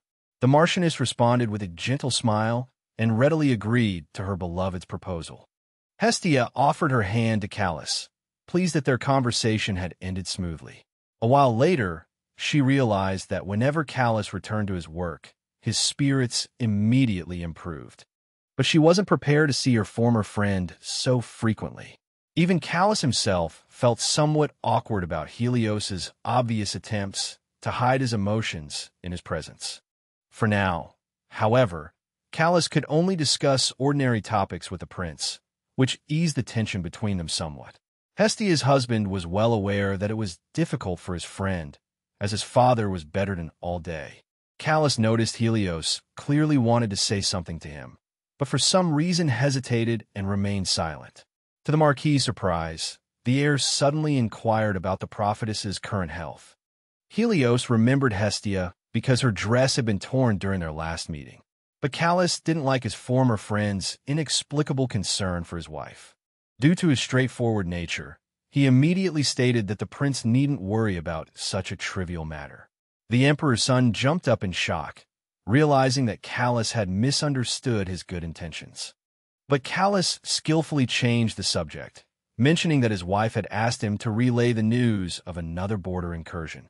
Helios was greatly disturbed by this news, having only recently quelled the previous attack. Callas, however, calmly stated that the provocation a few months ago was only the beginning. This caused the prince to clench his fists nervously, understanding that all the responsibility would now fall on his shoulders due to his father's health. The heir anxiously declared that he must immediately summon the Marchioness and inquire further. But her husband said it wasn't necessary, as he would personally relay everything to the prince. Callas firmly stated, with a stern look, that Helios need not see Hestia again. However, the very next day, during breakfast, Hestia herself suggested that she needed to see the heir. This surprised Callas greatly, as he had just told his friend the previous day that his wife would not contact him again. Callas asked, somewhat bewildered, why she wanted to do this. Hestia explained that she wanted to discuss the photo's family matter. Furthermore, Hestia was worried that she still had a lot of work to do, and Helios might be able to offer some advice to make things easier. She had already written to the Baron, accusing him of breaking his promise and spreading rumors. Hestia then sought help from Harmonia, who quickly quelled the rumors about the investment. She also wrote to Arenas, mentioning Diocaia's vanity, and now believed the Countess would handle the matter herself. Now, Hestia could only wait for the scandal about the girl to spread and for her to come to her. The Marchioness knew very well that the easiest opponents to deal with were vain people, and she had taken advantage of that. Hestia's only worry was that the princess would become stubborn again, as she rarely listened to others. After hearing all this, Callas simply sighed heavily, realizing that his wife's meeting with the prince was necessary. Thus, Callas had to admit that he had already told his partner about the impending military threat. But Hestia reacted calmly to this, as she herself believed it was time to reveal everything. Then the Marquis somewhat awkwardly informed her that it was for this very reason that the heir wanted to summon the lady. Hestia was completely taken aback. Just yesterday, Callas had forbidden any contact between her and the prince due to jealousy. However, the girl found that even such rare and clumsy behavior from her beloved seemed incredibly cute and charming. Hestia understood perfectly well that things were extremely difficult for Helios now, as relationships on all fronts were deteriorating. Thinking about this, Hestia froze, her mouth agape in sudden realization. Then she abruptly stood up and anxiously asked if the prince was trying to rely on her husband again. But Callus hadn't even considered that possibility, as the heir was grateful for his help with official duties and had behaved appropriately. However, Hestia herself was convinced that Helios was, in fact, constantly blaming his former friend. The Marquis asked Hestia, perplexed, why she was so certain, and she immediately began to list her reasons.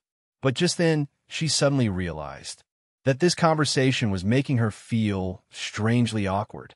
At that moment, Callus slowly rose from the table and said that a part of him already knew everything.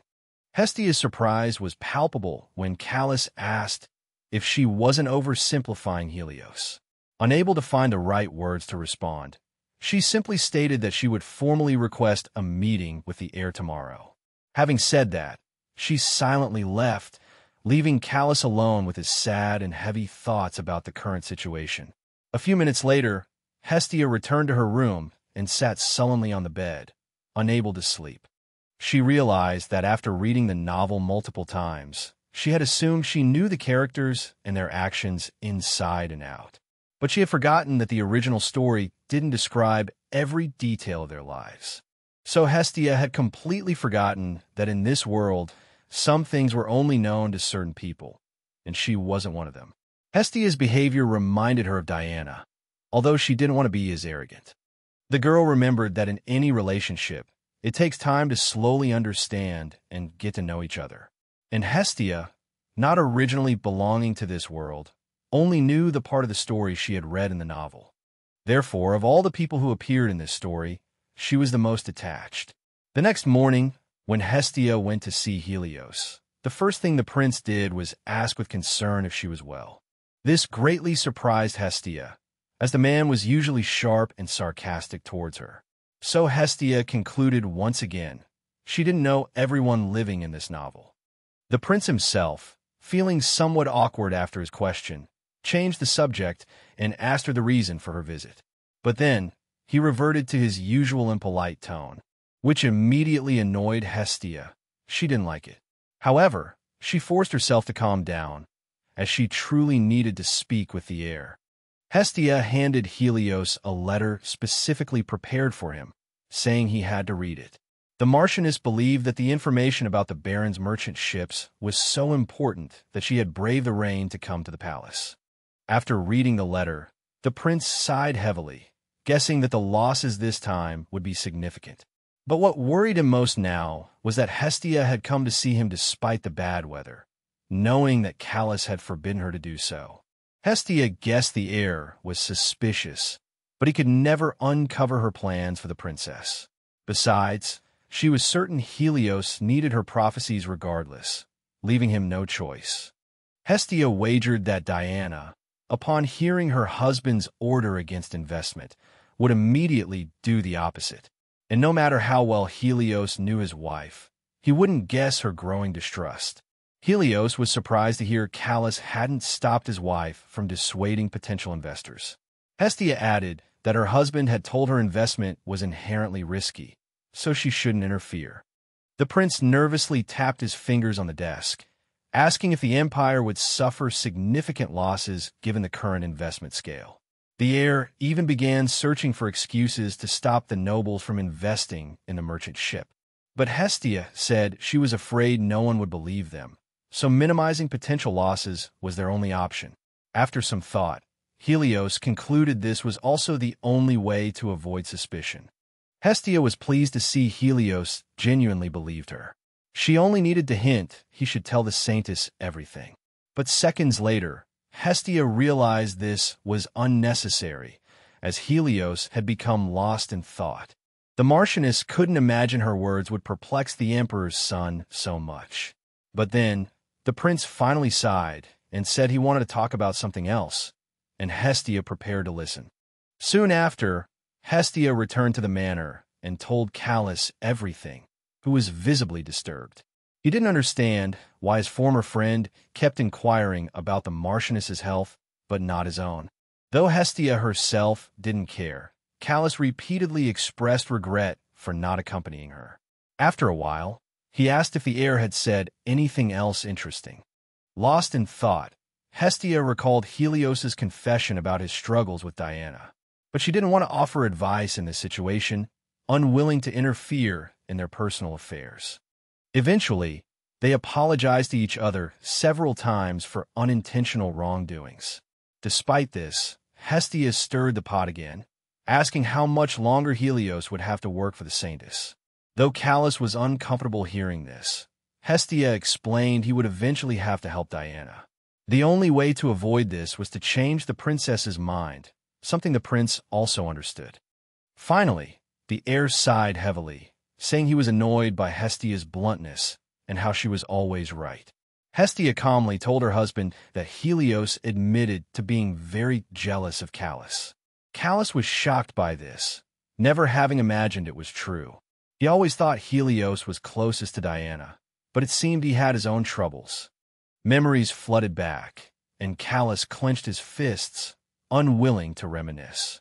Suddenly, Hestia exclaimed that the heir had also said they were a very good, very strong couple. These words snapped Calus back to the present, and though difficult, he regained some composure. However, seconds later, a smile involuntarily touched his lips. Calus remarked that after Hestia's visit, Helios finally seemed to trust her.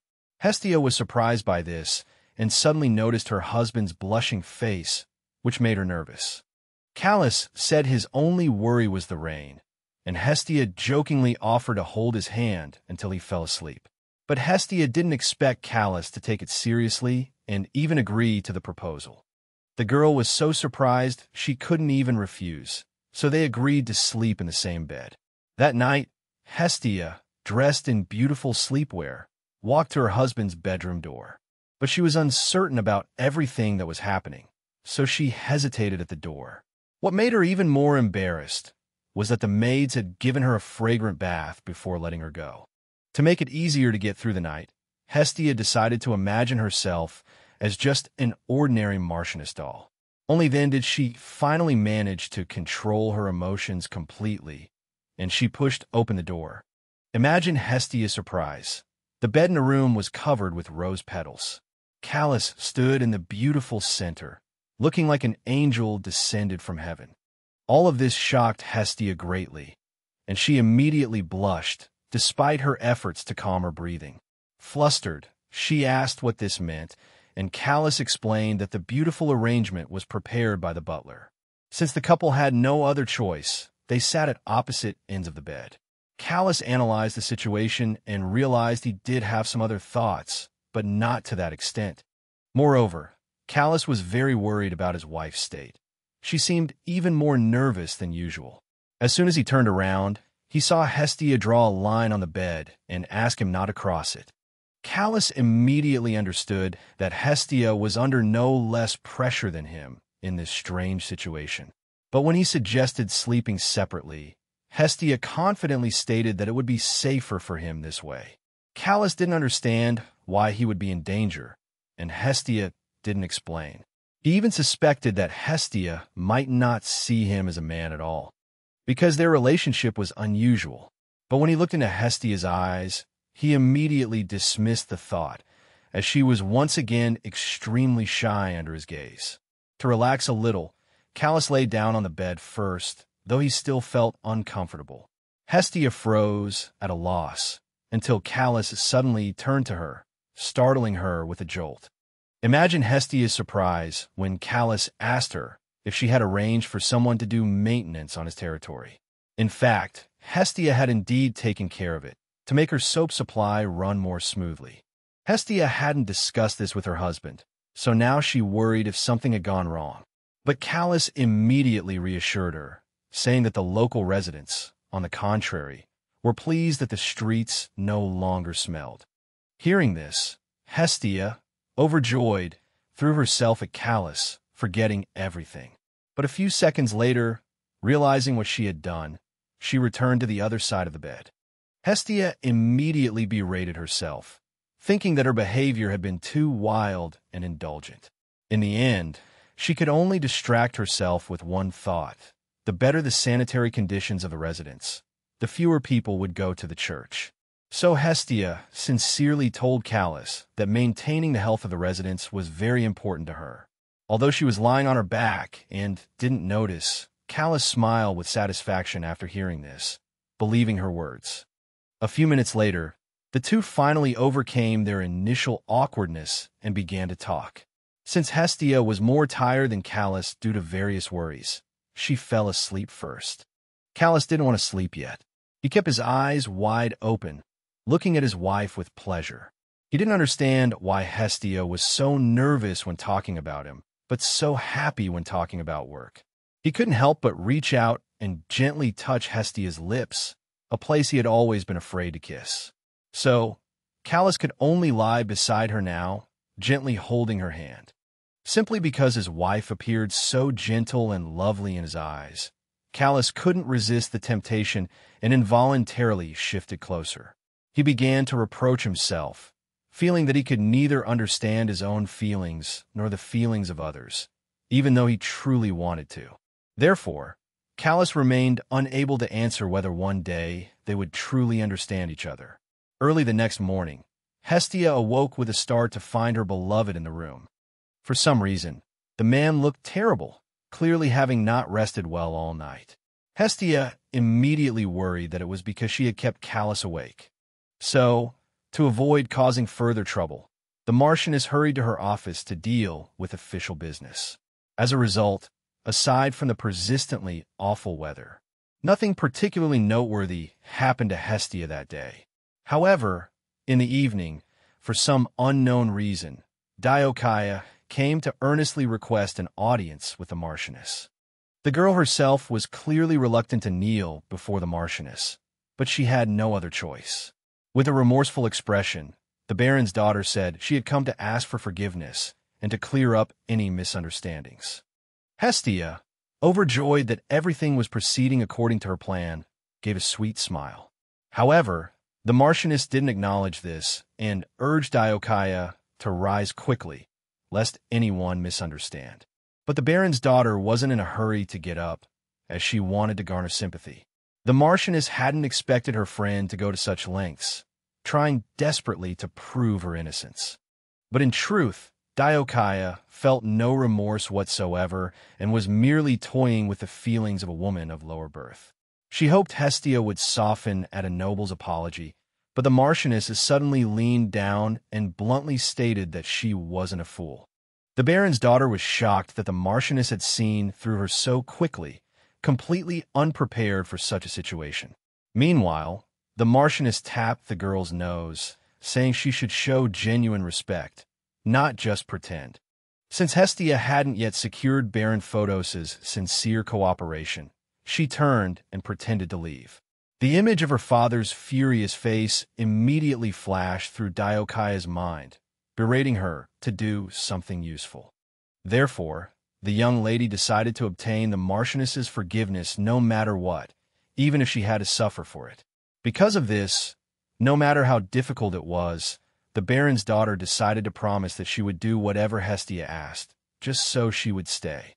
When Hestia finally heard the word she had been waiting for, she couldn't help but smile slyly. The Baron's daughter, still with a pleading and determined look, insisted that she would truly do as Hestia wished, as long as she didn't leave. The Marchioness, no longer tormenting the already nervous girl, walked over to her, as she had already devised a plan. Leaning down, she whispered instructions into Diocaea's ear, outlining the tasks the Baron's daughter was to complete. The Baron's daughter was stunned into silence, but quickly realized she couldn't refuse this cunning woman. Early the next morning, just as dawn broke, Helios had already arrived at his office, as he had a lot of work to do. The heir studied the content and structure of the documents with interest, as they were exceptionally well prepared. These materials were brought by Callis, but he admitted that his wife, Hestia, skilled in paperwork, had helped organize them. The prince immediately remarked, feigning nonchalance, that he would very much like to have such a capable person join his team. But Callis quickly defended Hestia, saying she already had plenty to do and didn't need any additional burdens. Having said this, the Marquis left the office, and Helios sighed, thinking that his former friend took jokes too seriously. In fact, the prince's desire to invite Hestia to join him wasn't entirely a joke, as she was indeed a very capable individual. The prince's son guessed that Callus's safe return was all thanks to that lady's support. Thus, Helios muttered thoughtfully. The Marquis had chosen a wife with foresight, truly finding the ideal partner for himself. At this moment, he suddenly realized that when he married, he had thought Diana was the most suitable bride in the world for him. But in less than a year, they began to quarrel fiercely, and their relationship quickly deteriorated. What sat in the air the most was that, for the princess, he even gave up contact with his best friend. Yet Callus, without giving up anything, found a girl who supported and helped him in every aspect. The heir couldn't understand why the fortunate one in the end wasn't himself, but the Marquis, whose status and title were far lower than his own. At this moment, the image lingering in his mind was Hestia's smiling, lovely face, which he now considered incredibly beautiful. After pondering for a moment, Helios realized that he had become equally greedy and selfish because he truly wanted to claim the Marchioness for himself. The prince himself couldn't understand why he wanted to snatch away the last thing that had finally given his friend meaning in life. To prevent himself from dwelling on these terrible and unpleasant thoughts, Helios decided to quickly return to work. Suddenly, he discovered a document stating that a formal dinner would be held for diplomats soon. As everyone knew, such events had long been entirely handled by the crown princess. But this made Helios very anxious, because he was well aware of the princess's almost maniacal frugality. Therefore, the heir had no choice but to come up with an alternative plan, so he summoned the butler. Zeno immediately entered the office, as he had been staying by his master's side, ready to listen attentively. The prince asked what Diana was doing at the moment, and was very surprised to learn that she was talking with the baron's daughter. He immediately recalled that not long ago, Hestia had delivered a letter warning about the imminent sinking of Baron Photos's merchant ships. Although the crown princess was known for her stinginess, Helios couldn't shake off a feeling of unease. Just then, the princess, with a sweet smile, suddenly announced that she would invest in the baron's merchant ships. Just a few hours prior, the crown princess had reacted very negatively to the request to invest in this business. Diana had immediately told the baron's wife that their relationship wasn't close enough to even consider such an expensive request. Diocaea immediately noticed that the crown princess's image was different from what she had heard, but this didn't prevent her from completing her task. The baron's daughter's mission remained to make the princess invest in the merchant ships, no matter the means. In return, Hestia promised to accept the Photos family's apology for breaching the agreement. Afterward, the Marchioness asked Diocaea to keep the matter confidential, explaining that she and the crown princess didn't get along at all. Diocaea realized that she had to prove herself capable of such a difficult task. The baron's daughter asked Hestia why she was making her do this, and the Marchioness replied that she simply felt a bit of sympathy for their entire family. At this point, the Marchioness suddenly changed the subject, saying that if the baron's daughter didn't fulfill her request, she wouldn't be angry. But Callus's wife immediately warned that if that were the case, she would never accept any apology from Diocaea or her father. The baron's daughter understood that there was no point in refusing this task, so she gritted her teeth and agreed. Before leaving, the Marchioness reminded her to bring the news she wanted to hear next time, and Photos's daughter was determined to succeed. So now, she lied to the princess, saying that the Marchioness had maliciously framed their family. The girl practically shouted, claiming their business was now on the verge of bankruptcy due to Callus's wife's cunning actions. In fact, Diocaea, while pretending to cry, didn't believe her own words as she worked to make Hestia look bad. The Baroness said the Marchioness had made her out to be a liar because, as it turned out, the Marchioness hadn't invested anything, but that was what they had said. Playing the role of an actress, the girl recalled a recent conversation with her father, who had become thoughtful after hearing about this task. The man immediately saw this as their chance, which greatly surprised his daughter, but she didn't argue with him. Baron Photos himself found the discord between the princess and the Marchioness quite amusing, but he still didn't know how to use it to his advantage. But at that moment, Diocaea, sitting before the saintess, successfully convinced her that Hestia was absolutely untrustworthy. The Baroness even stated that many investors had already abandoned the merchant ships due to the Marchioness's malicious gossip. As she spoke these words, the girl carefully observed the saintess's reaction and noticed that she had somehow become interested. This made the Baron's daughter feel much better, as she realized that her plan, albeit slowly, was still working. Diana herself looked at the pitiful girl, unable to understand how Hestia could first help them and then take away everything they had gained. To the princess, the Marchioness was a monster whose cunning in business was unmatched. At this point, Diocaea was reminded once again of how much the now disgraced family needed the princess's support. How delighted the Baroness was when the saintess asked if her investment could improve the situation. The princess didn't expect her guest to suddenly declare confidently that Diana was God's favorite, so she should be lucky. In the end, the saintess agreed to invest in the Photos family's business, which greatly pleased the Baroness. Moreover, even Diocaea hadn't expected the princess to give her own ring as proof of her promise. A short while later, the girl walked down the hallway, incredibly pleased with herself because everything had gone so smoothly. She wanted to tell her father everything as soon as possible, but then she suddenly ran into the air in the corridor. The girl greeted him first, as etiquette dictated, although she was surprised by the sudden encounter. The prince immediately guessed that Baron Photos' daughter was on her way back after just speaking with the princess. No matter how worried he was, the prince decided not to show his emotions and concerns in front of this almost unfamiliar lady. Therefore, the heir simply walked straight past, which surprised Diocaea, as she didn't understand the meaning of this action. At that moment, Diana was cheerfully arranging the flowers that had fallen from the vase in her room. Helios didn't delay and summoned his wife as soon as he entered her room because he wanted to know the answer to the question on his mind. The saintess suspected that the emperor's son would come to her soon, so she didn't even turn to face him at first. Helios immediately guessed that the princess was still angry with him and therefore unwilling to meet his gaze. No matter how hard the heir tried, a tense atmosphere had lingered between the couple since their recent quarrel. So, the prince didn't beat around the bush and said directly that he had just seen the Baron's daughter, who had come to discuss business. Diana didn't deny it, and Helios said he wanted to show his wife something related to the merchant ship investment. The princess hadn't expected Helios to bring her a letter to read, but in the end, curiosity got the better of her.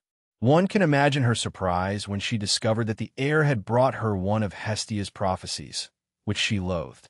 Moreover, the letter stated that the Photos family's merchant ships would sink, which greatly shocked Diana, who had intended to invest. The prince calmly told his wife everything he knew because he wanted to protect her from making a mistake. But suddenly, Diana cried out, did Helios truly believe Marchioness Hestia's prophecy over the words of the saintess? Although Helios had anticipated the princess causing a scene, he hadn't expected it to be on this scale. When the saintess heard her husband say she should trust the Marchioness's prophecy, she became even more furious. No matter how hard the emperor's son tried to explain that Hestia's words were always accurate, it was useless to Diana. It was clear from the girl's face that with every word, she recoiled further, completely unwilling to listen anymore. Suddenly, the saintess fixed a harsh, icy gaze on the air and declared her profound disappointment. This immediately sent an unpleasant chill through the young man, as he was utterly shocked by such words. At that moment, the girl announced that since she had promised Diocaea the investment, she would absolutely not go back on her word now. These were the very words the prince feared most, so he pleaded with the saintess to change her mind, as she was supporting a doomed venture. But then, Diana cried out even louder than before, declaring that she didn't believe Hestia's prophecy and only trusted the word of God. After this outburst, the emperor's son suddenly fell silent, utterly stunned by his wife's foolishness. The princess looked incredibly angry, and it was clear she wouldn't listen to anything anymore. Helios felt strongly once again, as if an invisible wall had appeared between himself and the Saintess. Diana was completely unwilling to listen to him, and this hurt the heir deeply, causing him to clench his fists in frustration. Unexpectedly, Helios resorted to the most extreme measure, forbidding the princess from using the royal treasury for the investment. What shocked the Saintess most was that the prince spoke these words in a commanding tone, and she had no right to refute him. Since the young man considered the conversation over, he turned and walked toward his office, leaving Diana standing there alone, completely shocked. Although the girl tried to call out to him, the heir said they would talk later and left. As a result, the princess was left completely alone in the room, standing silently for a while, unable to believe what had just happened. But just a few minutes later, the girl was overwhelmed by a moral anguish in her chest, as she hadn't expected to hear such words. Diana couldn't understand why Helios, who said he loved her, would now give her actual orders in such a commanding tone. She sincerely believed that it was all Hestia's fault, that she had caused all the chaos. So, the princess decided to prove to everyone that they were wrong to trust a prophecy over divine faith. That morning, the Marchioness was in an exceptionally good mood, something even her usually silent butler noticed. The mistress felt simply joyful, and according to her assistant, she was positively radiant, a point Helios didn't hesitate to reiterate. In fact, the mistress now had every reason to suddenly feel joy over any little thing. Firstly, the protagonist was incredibly happy because Diocaea had told her that Diana would be investing in the merchant ships. Moreover, since the Saintess had sworn on her position as the prince's wife, the news spread quickly. So now, Hestia couldn't help but feel pleased that everything was going so well. Furthermore, the girl fondly recalled her recent tea party with her ally, Countess Arenas. As soon as they met, the two conspirators couldn't help but laugh incessantly, discussing the plans and actions they had already accomplished. The Countess admitted that she was surprised Diana had decided to invest, to which the Marchioness nodded in agreement. But then Arenas stated that there was something even more surprising about the whole story, not just the Saintess's investment. The protagonist hadn't even imagined that the prince would ultimately forbid his wife from investing in the merchant ships using money from the royal treasury. But Hestia was certain that since Diana had promised to invest, she would find a way to get the money. After carefully reading the newspaper, the Marchioness realized there was only one place the princess could possibly be.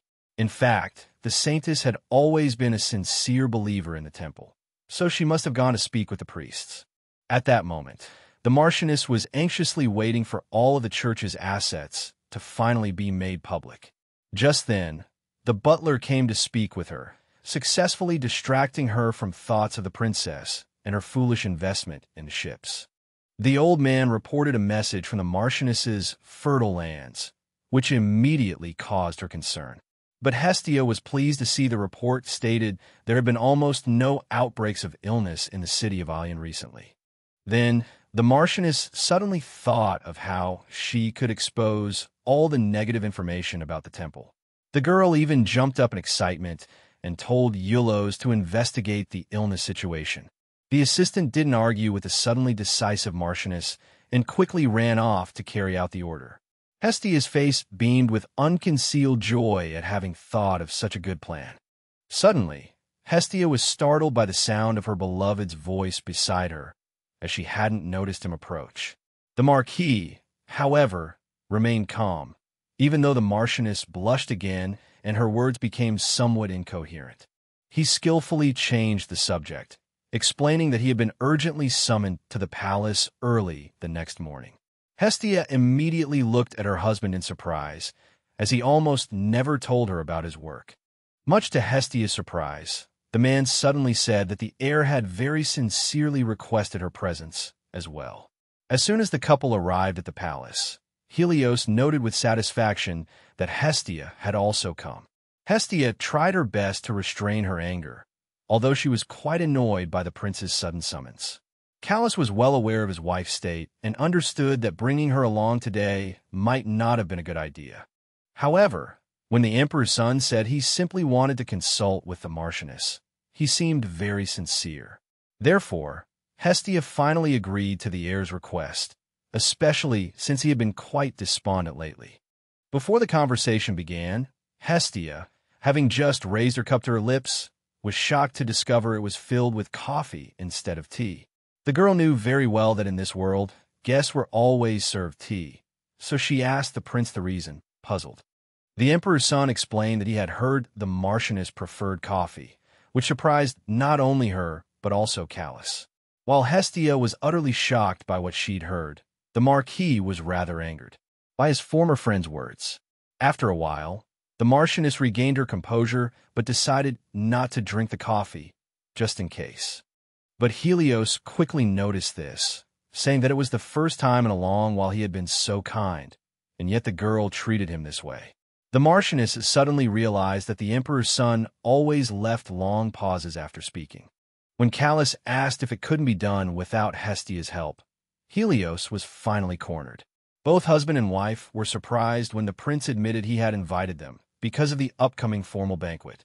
Both Callus and Hestia had heard about the upcoming event, but they hadn't expected the heir to specifically speak to them about it. Helios himself knew very well that the princess was in charge of the banquet for the nobles, and he sighed heavily. He had to admit that he had recently received his wife's proposal for the event, but wasn't satisfied with it. What puzzled him the most was that the Saintess intended to obtain more support from the temple to organize the banquet. Hearing this, Hestia guessed that the princess's frugality had become even more severe than before.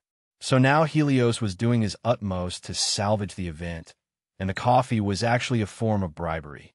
But Hestia didn't want to do anything to benefit the heir, so she said the Saintess wouldn't accept her methods.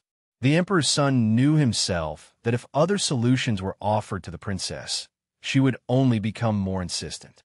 But at this point, the fellow was already in a desperate situation and could only ask for at least some advice. Hestia suddenly realized that this character, known for his steadfastness in the novel, was actually asking her for help. Although Hestia didn't show it, she felt the prince's failure was a delightful sight. However, since the event preparations wouldn't help Callus in any way, the Marchioness didn't intend to get involved. Suddenly, much to Hestia's surprise, Callus said she could be in charge of the banquet, while Diana could handle the luncheon. The Marchioness confidently stated that even if the banquet were simple, no one would consider it a great discourtesy. Then, her husband suggested holding one event at the imperial palace and the other at his estate, which even made Hestia jump up in excitement. She began to insist that even this plan could fail, as the princess might guess everything. Callus agreed that Diana wasn't stupid, but he said they should at least try their best for the guests. Hearing these words, Hestia was stunned, as she also agreed with his point of view and was surprised by her husband's efforts. Hestia even had to turn away because she couldn't bear the tears welling up in her eyes, moved by Callus's actions. But then, the heir suddenly admitted that even his relationship with Diana was now strained, which surprised both husband and wife. Hestia was so shocked that she even asked again, and the prince just sighed heavily with exhaustion. He asked them to inform him once they had prepared their plans and dismissed them, but the Marchioness wasn't satisfied with what had happened. Because of this, she suddenly stopped halfway, lost in thought, which didn't escape her husband's notice. Hestia didn't lie, frankly admitting to her husband with a sorrowful expression that she had something else to discuss with the Emperor's son. Callus calmly replied that he would wait for her in the library, understanding that they needed to talk privately. Hestia was glad her husband let her go so easily and quickly ran back to the heir. The Marquis watched her go, unsure if he had done the right thing by not stopping her. The point was, Hestia couldn't go home with such a heavy heart and barged into Helios's office. The fellow had already returned to his affairs, and since he wasn't expecting anyone, he was very surprised to see her.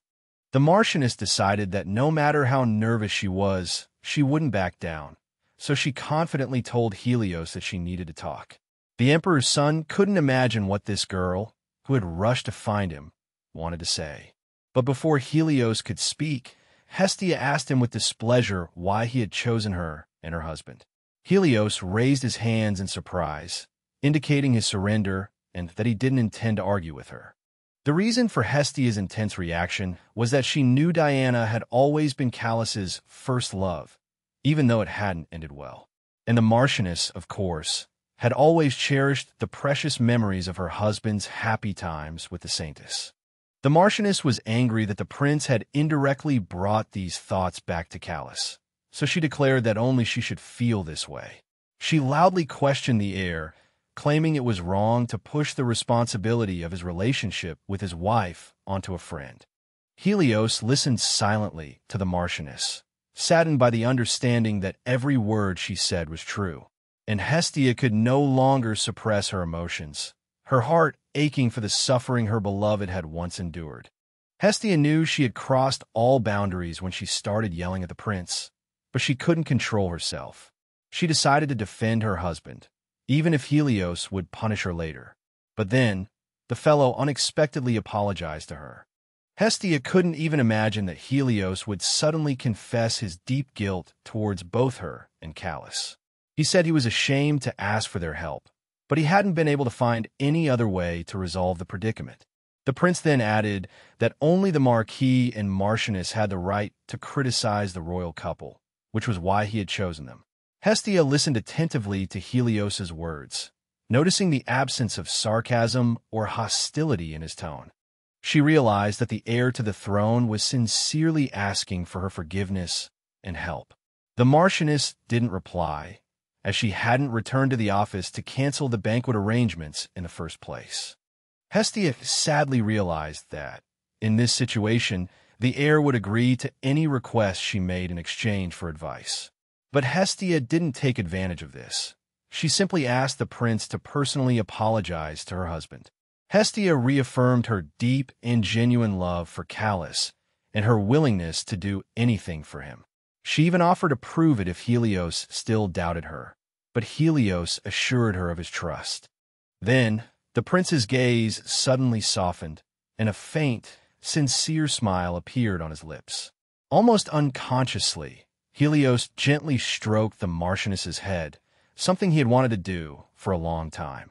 Then, the emperor's son confessed again his immense jealousy towards his former friend. Startled by the heir's sudden action, Hestia was left speechless. A terrifying thought suddenly flashed through her mind, causing her to blush deeply and rush out of the office without a word. Helios reached out to grab the Marchioness's shoulder, but his hand stopped mid-air. He had no right to do that. The prince realized he had inadvertently revealed his true feelings, thus destroying the previously neutral relationship between himself and the Marchioness.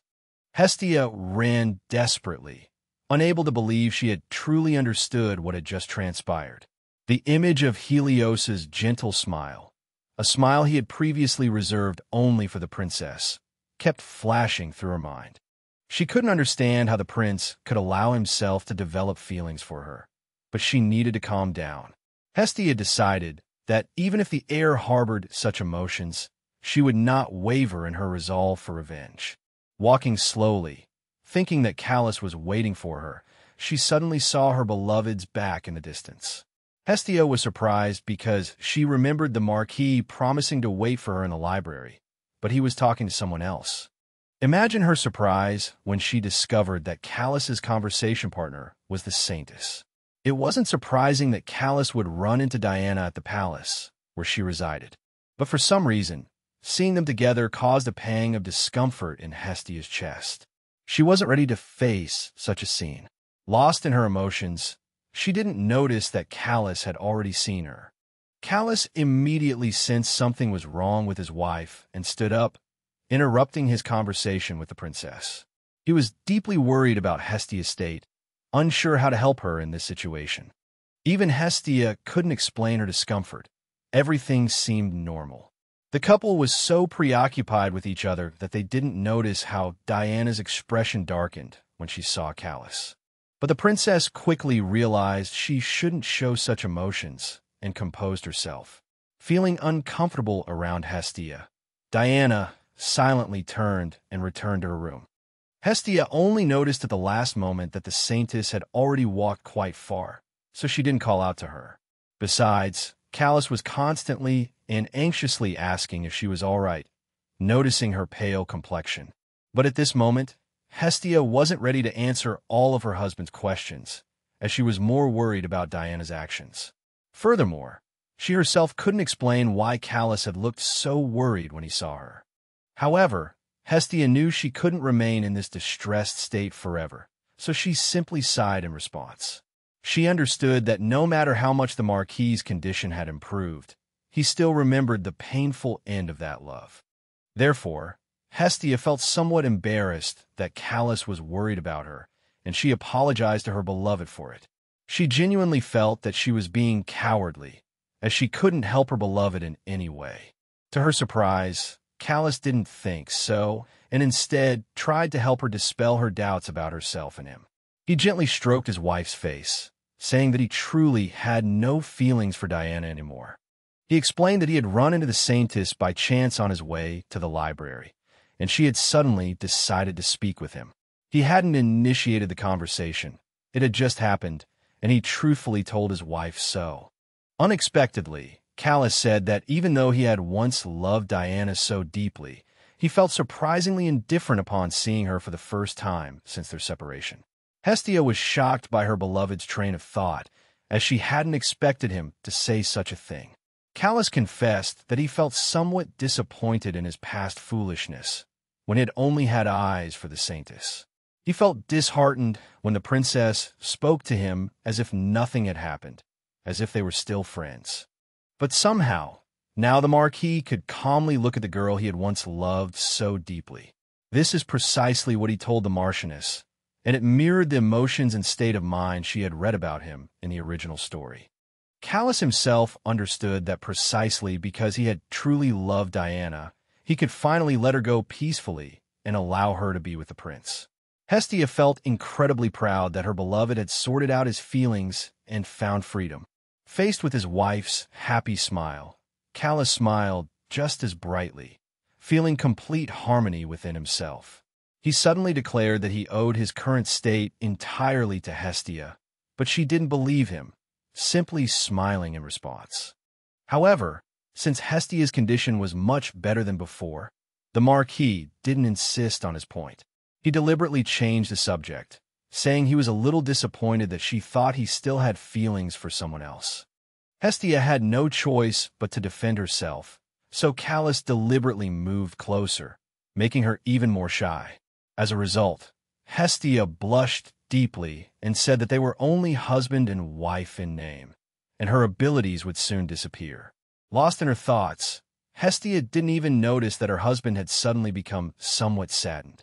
He suddenly asked her what she planned to do next, and Hestia didn't immediately understand what he was specifically referring to. Callis then explained that he was referring to what she would do when her abilities completely disappeared and she could no longer see the future. Hearing this question, Hestia froze, as she had never considered herself in such a situation. But Hestia was afraid that if they continued this conversation, Callis would discover her secret, as he was very intelligent. Therefore, she quickly changed the subject, starting to talk about everyday trivialities instead of the future. Unexpectedly, Callis pointed out that the reason she was avoiding answering was because she knew exactly what she was talking about. Hestia hadn't expected the Marquis to ask her so directly, so she turned around in surprise. But this time, Callis didn't press the matter, only telling her to be sure to tell him the answer he wanted to know next time. Hestia hadn't even imagined that such a detail would bother her beloved so much. A while later, the two returned to their respective rooms, but Callis sat at his desk, lost in thought, unable to sleep. He felt troubled because Hestia, for some reason, had begun to close herself off, unwilling to reveal the truth. Even Hestia herself felt a mix of emotions about this situation, as she wasn't ready to confess. Early the next morning, Helios sent over Diana's plans for the banquet, and Hestia was stunned when she saw them. Hearing her indignation, Callis simply sighed heavily, understanding the gravity of the princess's missteps. The two carefully studied the plan, shocked that the princess's wife had become so frugal. Hestia absent-mindedly pointed out that even someone as clueless as her about these matters could tell the plan was terrible. First, most of the activities were, at Diana's request, led by the temple.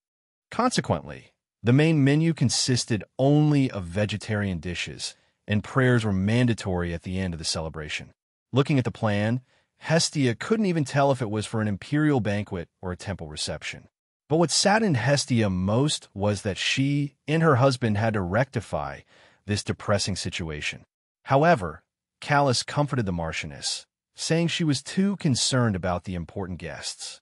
When she learned that the last time Callis had hosted a banquet was in his distant childhood, Hestia even wanted to cancel everything. But then, Callis gently called her name and promised to help her prepare properly. Hestia couldn't help but admire her husband's handsome face, her heart warmed by his words. However, she still said that, just in case, she would ask Lady Harmonia and Countess Irenes for help with the preparations. Much to Hestia's surprise, Callis thoughtfully told her that there was no need to write to others for answers. A few minutes later, Hestia summoned the butler and the maid, and Zeno immediately began suggesting excellent design ideas. The maid also eagerly offered her opinions, genuinely wanting to help Callis. Callis listened carefully to everyone's suggestions and selected the best, as he truly trusted his servants. Hestia stood to the side, surprised that she had forgotten about these skilled individuals. In the Marquisate, there were two experienced old hands who were very knowledgeable and could easily help. Led by Callis, a man of refined taste, the servants formed a powerful trio of planners. For a while, Hestia simply watched them from afar, lost in her own thoughts and not participating in the conversation. She remembered how in a novel, her husband always did everything alone, believing it was the right way. Even at the wedding of his two closest friends, Callis, burdened by his inner pain, continued to immerse himself in his own affairs. These memories made Hestia's heart ache for Callis, and she nervously clenched her hands into fists. She knew very well what would befall the man she loved at the end of the original story, and she didn't want that to happen. Therefore, she tried to engrave every moment with Callis in her heart, hoping to remember him forever. But before Hestia could finish her thoughts, Callis called out to her, having finished his discussion with the servants. Suddenly pulled back to reality, Hestia froze for a moment, tried to compose herself. Finally, she regained her composure and walked over to her husband, and Callis immediately began discussing the matter at hand with her. The only thing Hestia truly wanted was a chocolate fountain. Everything else was irrelevant to her. The butler was only worried that many of their ideas would be expensive, as they weren't easy to implement. To this, Hestia happily declared that they could be generous, as all expenses would be covered by the palace. And so, the long but energetic preparations for the celebration began. One busy workday, Marchioness Hestia received an unexpected guest, even though she hadn't invited anyone to her estate. It turned out to be Lady Harmonia, who seemed a little embarrassed for interrupting the preparations. Lady Harmonia noticed the pleasant and organized bustle throughout the manor, with everything seemingly going according to plan. Hestia guessed the reason for the noblewoman's visit, worried that something might go wrong during the preparations. Just then, Lady Harmonia started a conversation, trying to hide the fact that she had come to offer help. Hestia smoothly mentioned that, like them, a certain princess in the palace was also busy working, and Lady Harmonia's expression immediately changed. Unable to resist commenting on her teacher's reaction, Hestia asked what was wrong. Lady Harmonia confessed that the number of priests invited to the palace was only increasing. Hestia suddenly realized, with shock, that Diana hadn't accepted her teacher's help. But what surprised Lady Harmonia most was that the princess had replaced almost all her maids with temple priestesses. Hestia realized the rift between Helios and the Saintess was significant, which was advantageous for her. She smiled slyly, imagining how the high society nobles would gossip about it. Throughout the conversation, Lady Harmonia was visibly uncomfortable, as she had once trusted the Saintess more than Hestia. But the rumors she'd heard finally made her completely disappointed in her disobedient and ungrateful student. Hestia hadn't expected to hear that so many people were even suggesting Diana's removal. She first asked if the Saintess herself was aware of this, and Lady Harmonia explained that she hadn't been able to inform her, because the princess had repeatedly refused to see her and hadn't read any of the letters she'd sent. As a result, the Saintess's arrogance and rudeness once again worked in Hestia's favor, and she couldn't help but smile slightly. She feigned regret in front of her teacher, while inwardly rejoicing at the current situation. The assistants were enthusiastically discussing the upcoming celebration, oblivious to Hestia and Lady Harmonia's conversation. Lady Harmonia, gathering her courage, said that more and more people were losing trust in Diana, which wasn't surprising to Hestia. Hestia then devised a plan to deal with the temple and immediately told her teacher. When Hestia insinuated that the church might only care about money, Lady Harmonia was astonished. In truth, Hestia had pretended to have heard these rumors, when in fact she had fabricated them herself.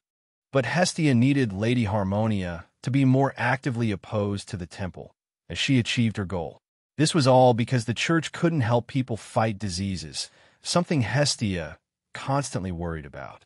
She was relieved that everyone who had used her soap to wash their hands had escaped the epidemic, but others hadn't been so fortunate. Noticing her teacher's discouragement, she took her hand in encouragement. She confidently stated that the temple had to be dealt with, as it would ultimately benefit the princess herself. Lady Harmonia had never considered this perspective before. If the church were blamed, the Saintess would naturally admit her mistakes. Hestia also used herself as an example, saying that she was able to defy Diana, but she didn't mention her later suicidal thoughts. Unexpectedly, her words had an effect. Lady Harmonia visibly brightened, seemingly with a plan of action in mind. Lady Harmonia declared that she really should settle the score with the temple, which would also be good for her former student. With that, she wished them well in preparing for the official event and bid Hestia farewell for the time being. A few days later, the day of the luncheon and dinner finally arrived, and Callis was summoned to the palace. Marchioness Hestia felt a pang of sadness even before her husband's carriage departed. Marchioness Hestia was forced to complete the preparations, which displeased her, as she had wanted to go with her beloved. Callis did his best to comfort the Marchioness, though he understood perfectly why she was saddened by his departure. At that moment, Hestia was surprised to hear Callis say that the atmosphere wasn't actually that important. When Hestia inquired, Callis calmly replied that he had mentioned it because she was worrying too much. But in reality, Hestia was more worried about what the princess might do because of their interference. She was concerned that the Saintess had yet to publicly object to her being in charge of the dinner. However, what worried Hestia the most was what might happen to Diana, if that was what Callis was referring to, and she clenched her fists. Just in case, Hestia told her beloved that the princess might try to speak with him, but he had the right to remain silent. Hearing these worried words, Callis fell into thought, evident in his expression. Suddenly, he asked his wife if she was jealous of the princess, who was his first love. This question left Hestia speechless for a moment, as she had never considered such a thing. Callis chuckled softly and took his wife's hand, wanting to feel her warmth. Then, Callis gently kissed Hestia's fingers and told her he wouldn't worry her anymore. Callis's actions immediately brought gentle smiles to the faces of the attendants standing nearby. They even suggested leaving the couple alone, which made Hestia blush deeply, as she had never expected such a thing. Callis simply smiled, finding the whole situation amusing and pleasant in a way he never had before. Finally, Callis departed, and Hestia returned to the manor, as she had many things to do that day. Hestia first recalled the Countess's letter, informing her that the departure date of the photos had been set. This meant that the princess had managed to raise the funds, and the Baron was ready to set sail. Hestia intended to make the dinner as perfect as possible, so that Diana's mediocrity would be even more apparent.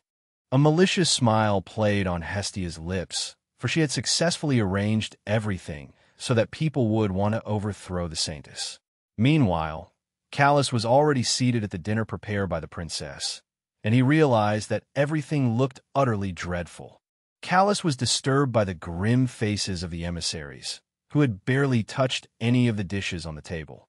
Hestia also couldn't understand what Diana had been thinking when she chose this food for the guests. And Diana herself didn't even realize that she had unwittingly set foot on the path of self-destruction. As Hestia had said, Callus noticed that even the table setting was arranged like a religious ritual. Callus had known from the beginning that the Saintess abhorred luxury and always tried to avoid it.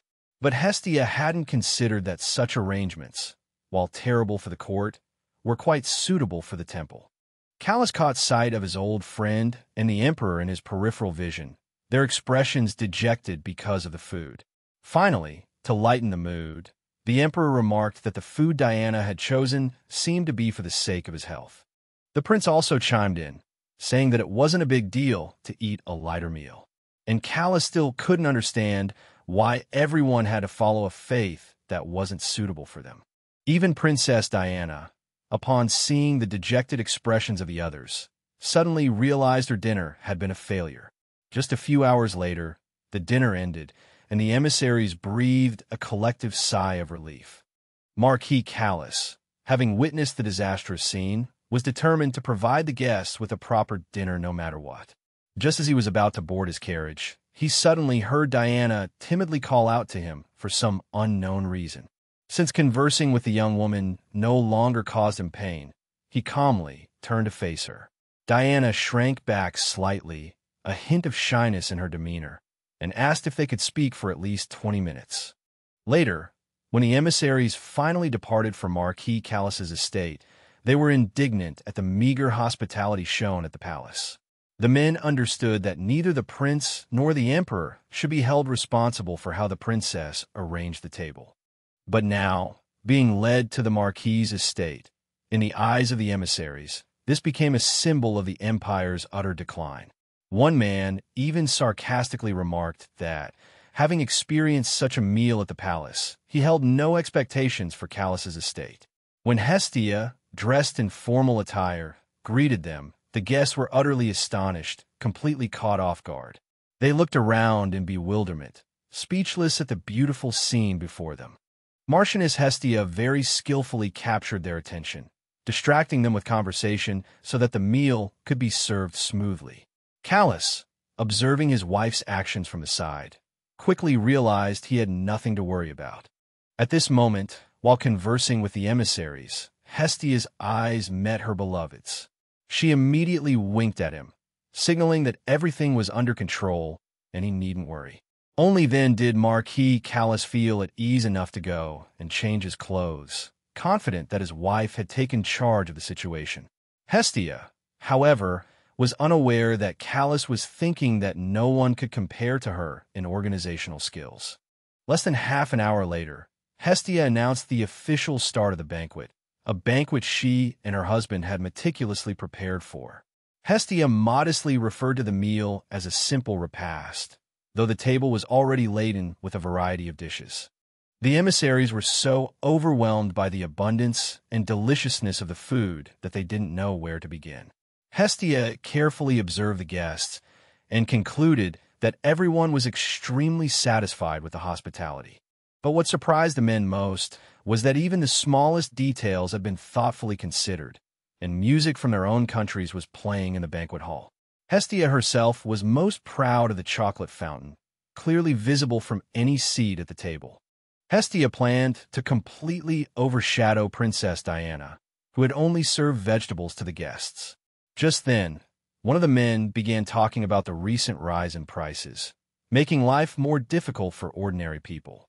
Another emissary, who frequently traveled between countries, echoed this sentiment. At the same time, this man deliberately asked aloud what should be done if the empire couldn't solve this problem. Hestia immediately guessed that this emissary was intentionally hinting at his own country's difficulties, wanting to see their reaction. But Callus then spoke up, expressing his faith in his empire and his belief in its ability to recover quickly. Marquis Callas made no false promises, merely stating that all destruction had reasonable limits. The emissary, realizing his political opponents were formidable, decided to change the subject in a timely manner. Hestia, who had been paying attention to everything, realized she knew nothing about diplomacy. But she also noticed that her beloved could easily handle the emissary's various questions. Suddenly, to her surprise, the gentleman declared that his territory remained unscathed thanks entirely to his wife. The unexpected praise caused Hestia to nearly spray her drink, completely caught off guard. But then, Hestia was even more surprised to notice a suspicious look on Callas's face. She couldn't understand why he had abruptly shifted from a neutral conversation with the emissaries to praising her contributions. Hestia stared at her husband, still trying to decipher the reason behind his strange smile. A few seconds later, she remembered where she had seen that expression before, but by then it was too late. The reason for this was Callas's decision to boast about his wife, leaving the emissaries no choice but to listen. As a result, while Hestia was pleased with such extravagant praise, she was also mortified by the attention and wished she could disappear. So, to stop her husband from talking about her any further, Hestia excused herself to fetch dessert and quickly stood up. However, in her distraction, she failed to notice the crowned prince entering the room. Hestia only stepped back when she came face to face with Helios, not expecting to see him at the dinner. She was unsure how to act, as this was their first encounter since their previous conversation. Helios's face betrayed his awkwardness, but he still greeted her naturally. Only Callas noticed the strange pause between them, but he refrained from inquiring about the reason in front of everyone. A few hours later, the guests began to depart for their respective accommodations, warmly thanking the couple for their hospitality. Each time someone offered praise, Callas attributed it all to his wife, causing her to blush. Hestia was overjoyed that all the emissaries were satisfied, and even wished she could show it all to Princess Diana. When almost all the men had left, the couple noticed that the prince, for some reason, showed no intention of leaving. Finally, unable to contain herself any longer, Hestia forced herself to ask him if he had anything else to discuss with them. The heir clearly had something on his mind, but for some reason, he hesitated to speak. Only after Callas nodded at him did Helios suggest they take a walk together if everyone was agreeable. In the end, the only one who wasn't entirely on board with the idea was Hestia, but curiosity compelled her to join them. After they had taken only a few steps, Helios suddenly declared that he was deeply sorry for his behavior towards the Marquis. Even Callas, who had never heard the Emperor's son apologize to him, was taken aback. Suddenly, Helios exclaimed, hoping that his old friend would address him informally, at least for this moment. Callas, sensing the prince's troubled state of mind, decided to concede. However, Hestia greatly disliked Helios's behavior, as he seemed to be taking his anger out on her beloved. The prince himself suddenly realized he had crossed a line and apologized again. The heir finally realized that he had been placing all the blame on the Marquis without a single word of gratitude. Even at this moment, when he should have been listening intently, Callas interjected, praising his wife for helping him in every way. To Hestia's surprise, the prince agreed that she had indeed helped them a great deal, even though she hadn't been obligated to. Helios then added that he deeply regretted treating his old friend the way he had. He also promised never to repeat the same mistake, as he wished to mend their friendship. But before Callas could speak, Hestia suddenly couldn't hold back and cursed aloud in anger. She gritted her teeth in fury, wondering if the prince was merely trying to alleviate his own guilt. Because of this, he appeared even more selfish in her eyes, and he himself fully understood this at that moment. Imagine the girl's surprise when her beloved suddenly touched her gently, asking her to stop. At this moment, the heir seized the opportunity to speak, assuring Callas that he would not hurt him again. Hestia obeyed her husband and began to listen attentively to Helios's words, although she was still very angry with him. She couldn't understand why the heir's seemingly sincere words made her dislike him even more. The situation escalated to the point where Hestia couldn't bear it any longer, clenching her fists, unwilling to listen to Helios anymore. The only thing that prevented Hestia from making a scene right then, and there was Callis, who wanted to hear what the prince had to say. Therefore, for the sake of her beloved, she tried her best to endure, even though she felt a dull ache in her chest. Suddenly, and unexpectedly, Hestia felt two warm hands grasp hers, as if offering support. The Marchioness was so startled that she forgot all her negative impressions of Helios and turned to look at her husband. Callis looked directly into Hestia's eyes and, in a gentle voice, asked her to calm down, explaining that he was all right. After making sure his wife's emotions had settled, he asked the heir if he had drunk too much. Helios admitted to having had some wine that evening, but he didn't think it had much of an effect. He said he drank a little every day to avoid getting drunk, so there shouldn't be a problem. Callis replied that this habit was also harmful. Helios promised to try and correct it. As the prince mentioned being more careful in his interactions with them in the future, Callis once again took his wife's hand. Looking into Callis's eyes, Hestia noticed that somehow he managed to remain completely calm. For reasons she couldn't explain, this wasn't the first time that evening that simply seeing her husband had brought her a sense of peace. Moreover, his warm hand felt so comforting that Hestia wanted nothing more than to melt into her beloved's embrace. Finally calmed, she understood what the crown prince meant. Helios stood before the couple like an open book, completely prepared to accept criticism. So Hestia reminded him that Diana should also apologize to them. Callis noted that Diana had gone against her premonition and invested in the photos, which had clearly hurt Hestia. These were Hestia's own words. She had expressed her disbelief that the Saintess and her husband would agree. When Helios replied that he believed Diana hadn't made a mistake, Hestia barely managed to refrain from starting an argument. The Marchioness was well aware that Diana had made many mistakes, but the heir seemed to ignore them. Imagine the couple's surprise when Helios confessed that he had promised his father never to leave Diana's side. A few minutes later, their meeting ended, and Hestia lay in bed, pondering the prince's desire to leave his wife. She sadly watched Helios's retreating figure, so lonely and broken, as he ended the conversation. Tired and about to fall asleep, she suddenly heard someone approaching. Upon hearing her beloved's voice, Hestia rushed to the door like an arrow and quickly opened it. Sure enough, Callis had come to her with some purpose she couldn't understand, but she didn't mind at all. He was as handsome as ever, so Hestia didn't even mind that he had woken her. She said she still had time to rest, but for now, it was more important for her to admire her husband's face. It wasn't until now that Hestia suddenly realized how late it was, but Callis, for some reason, had come to visit her.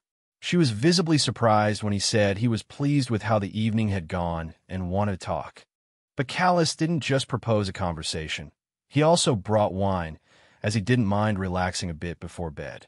Hestia could never refuse her beloved husband, so a few minutes later, they were raising their glasses together. Callis confessed that he had specifically chosen a light wine that wouldn't intoxicate them too quickly. As Hestia savored the taste, the Marquis watched her with a smile. He found it amusing that she was so relaxed she seemed completely unaware of his presence.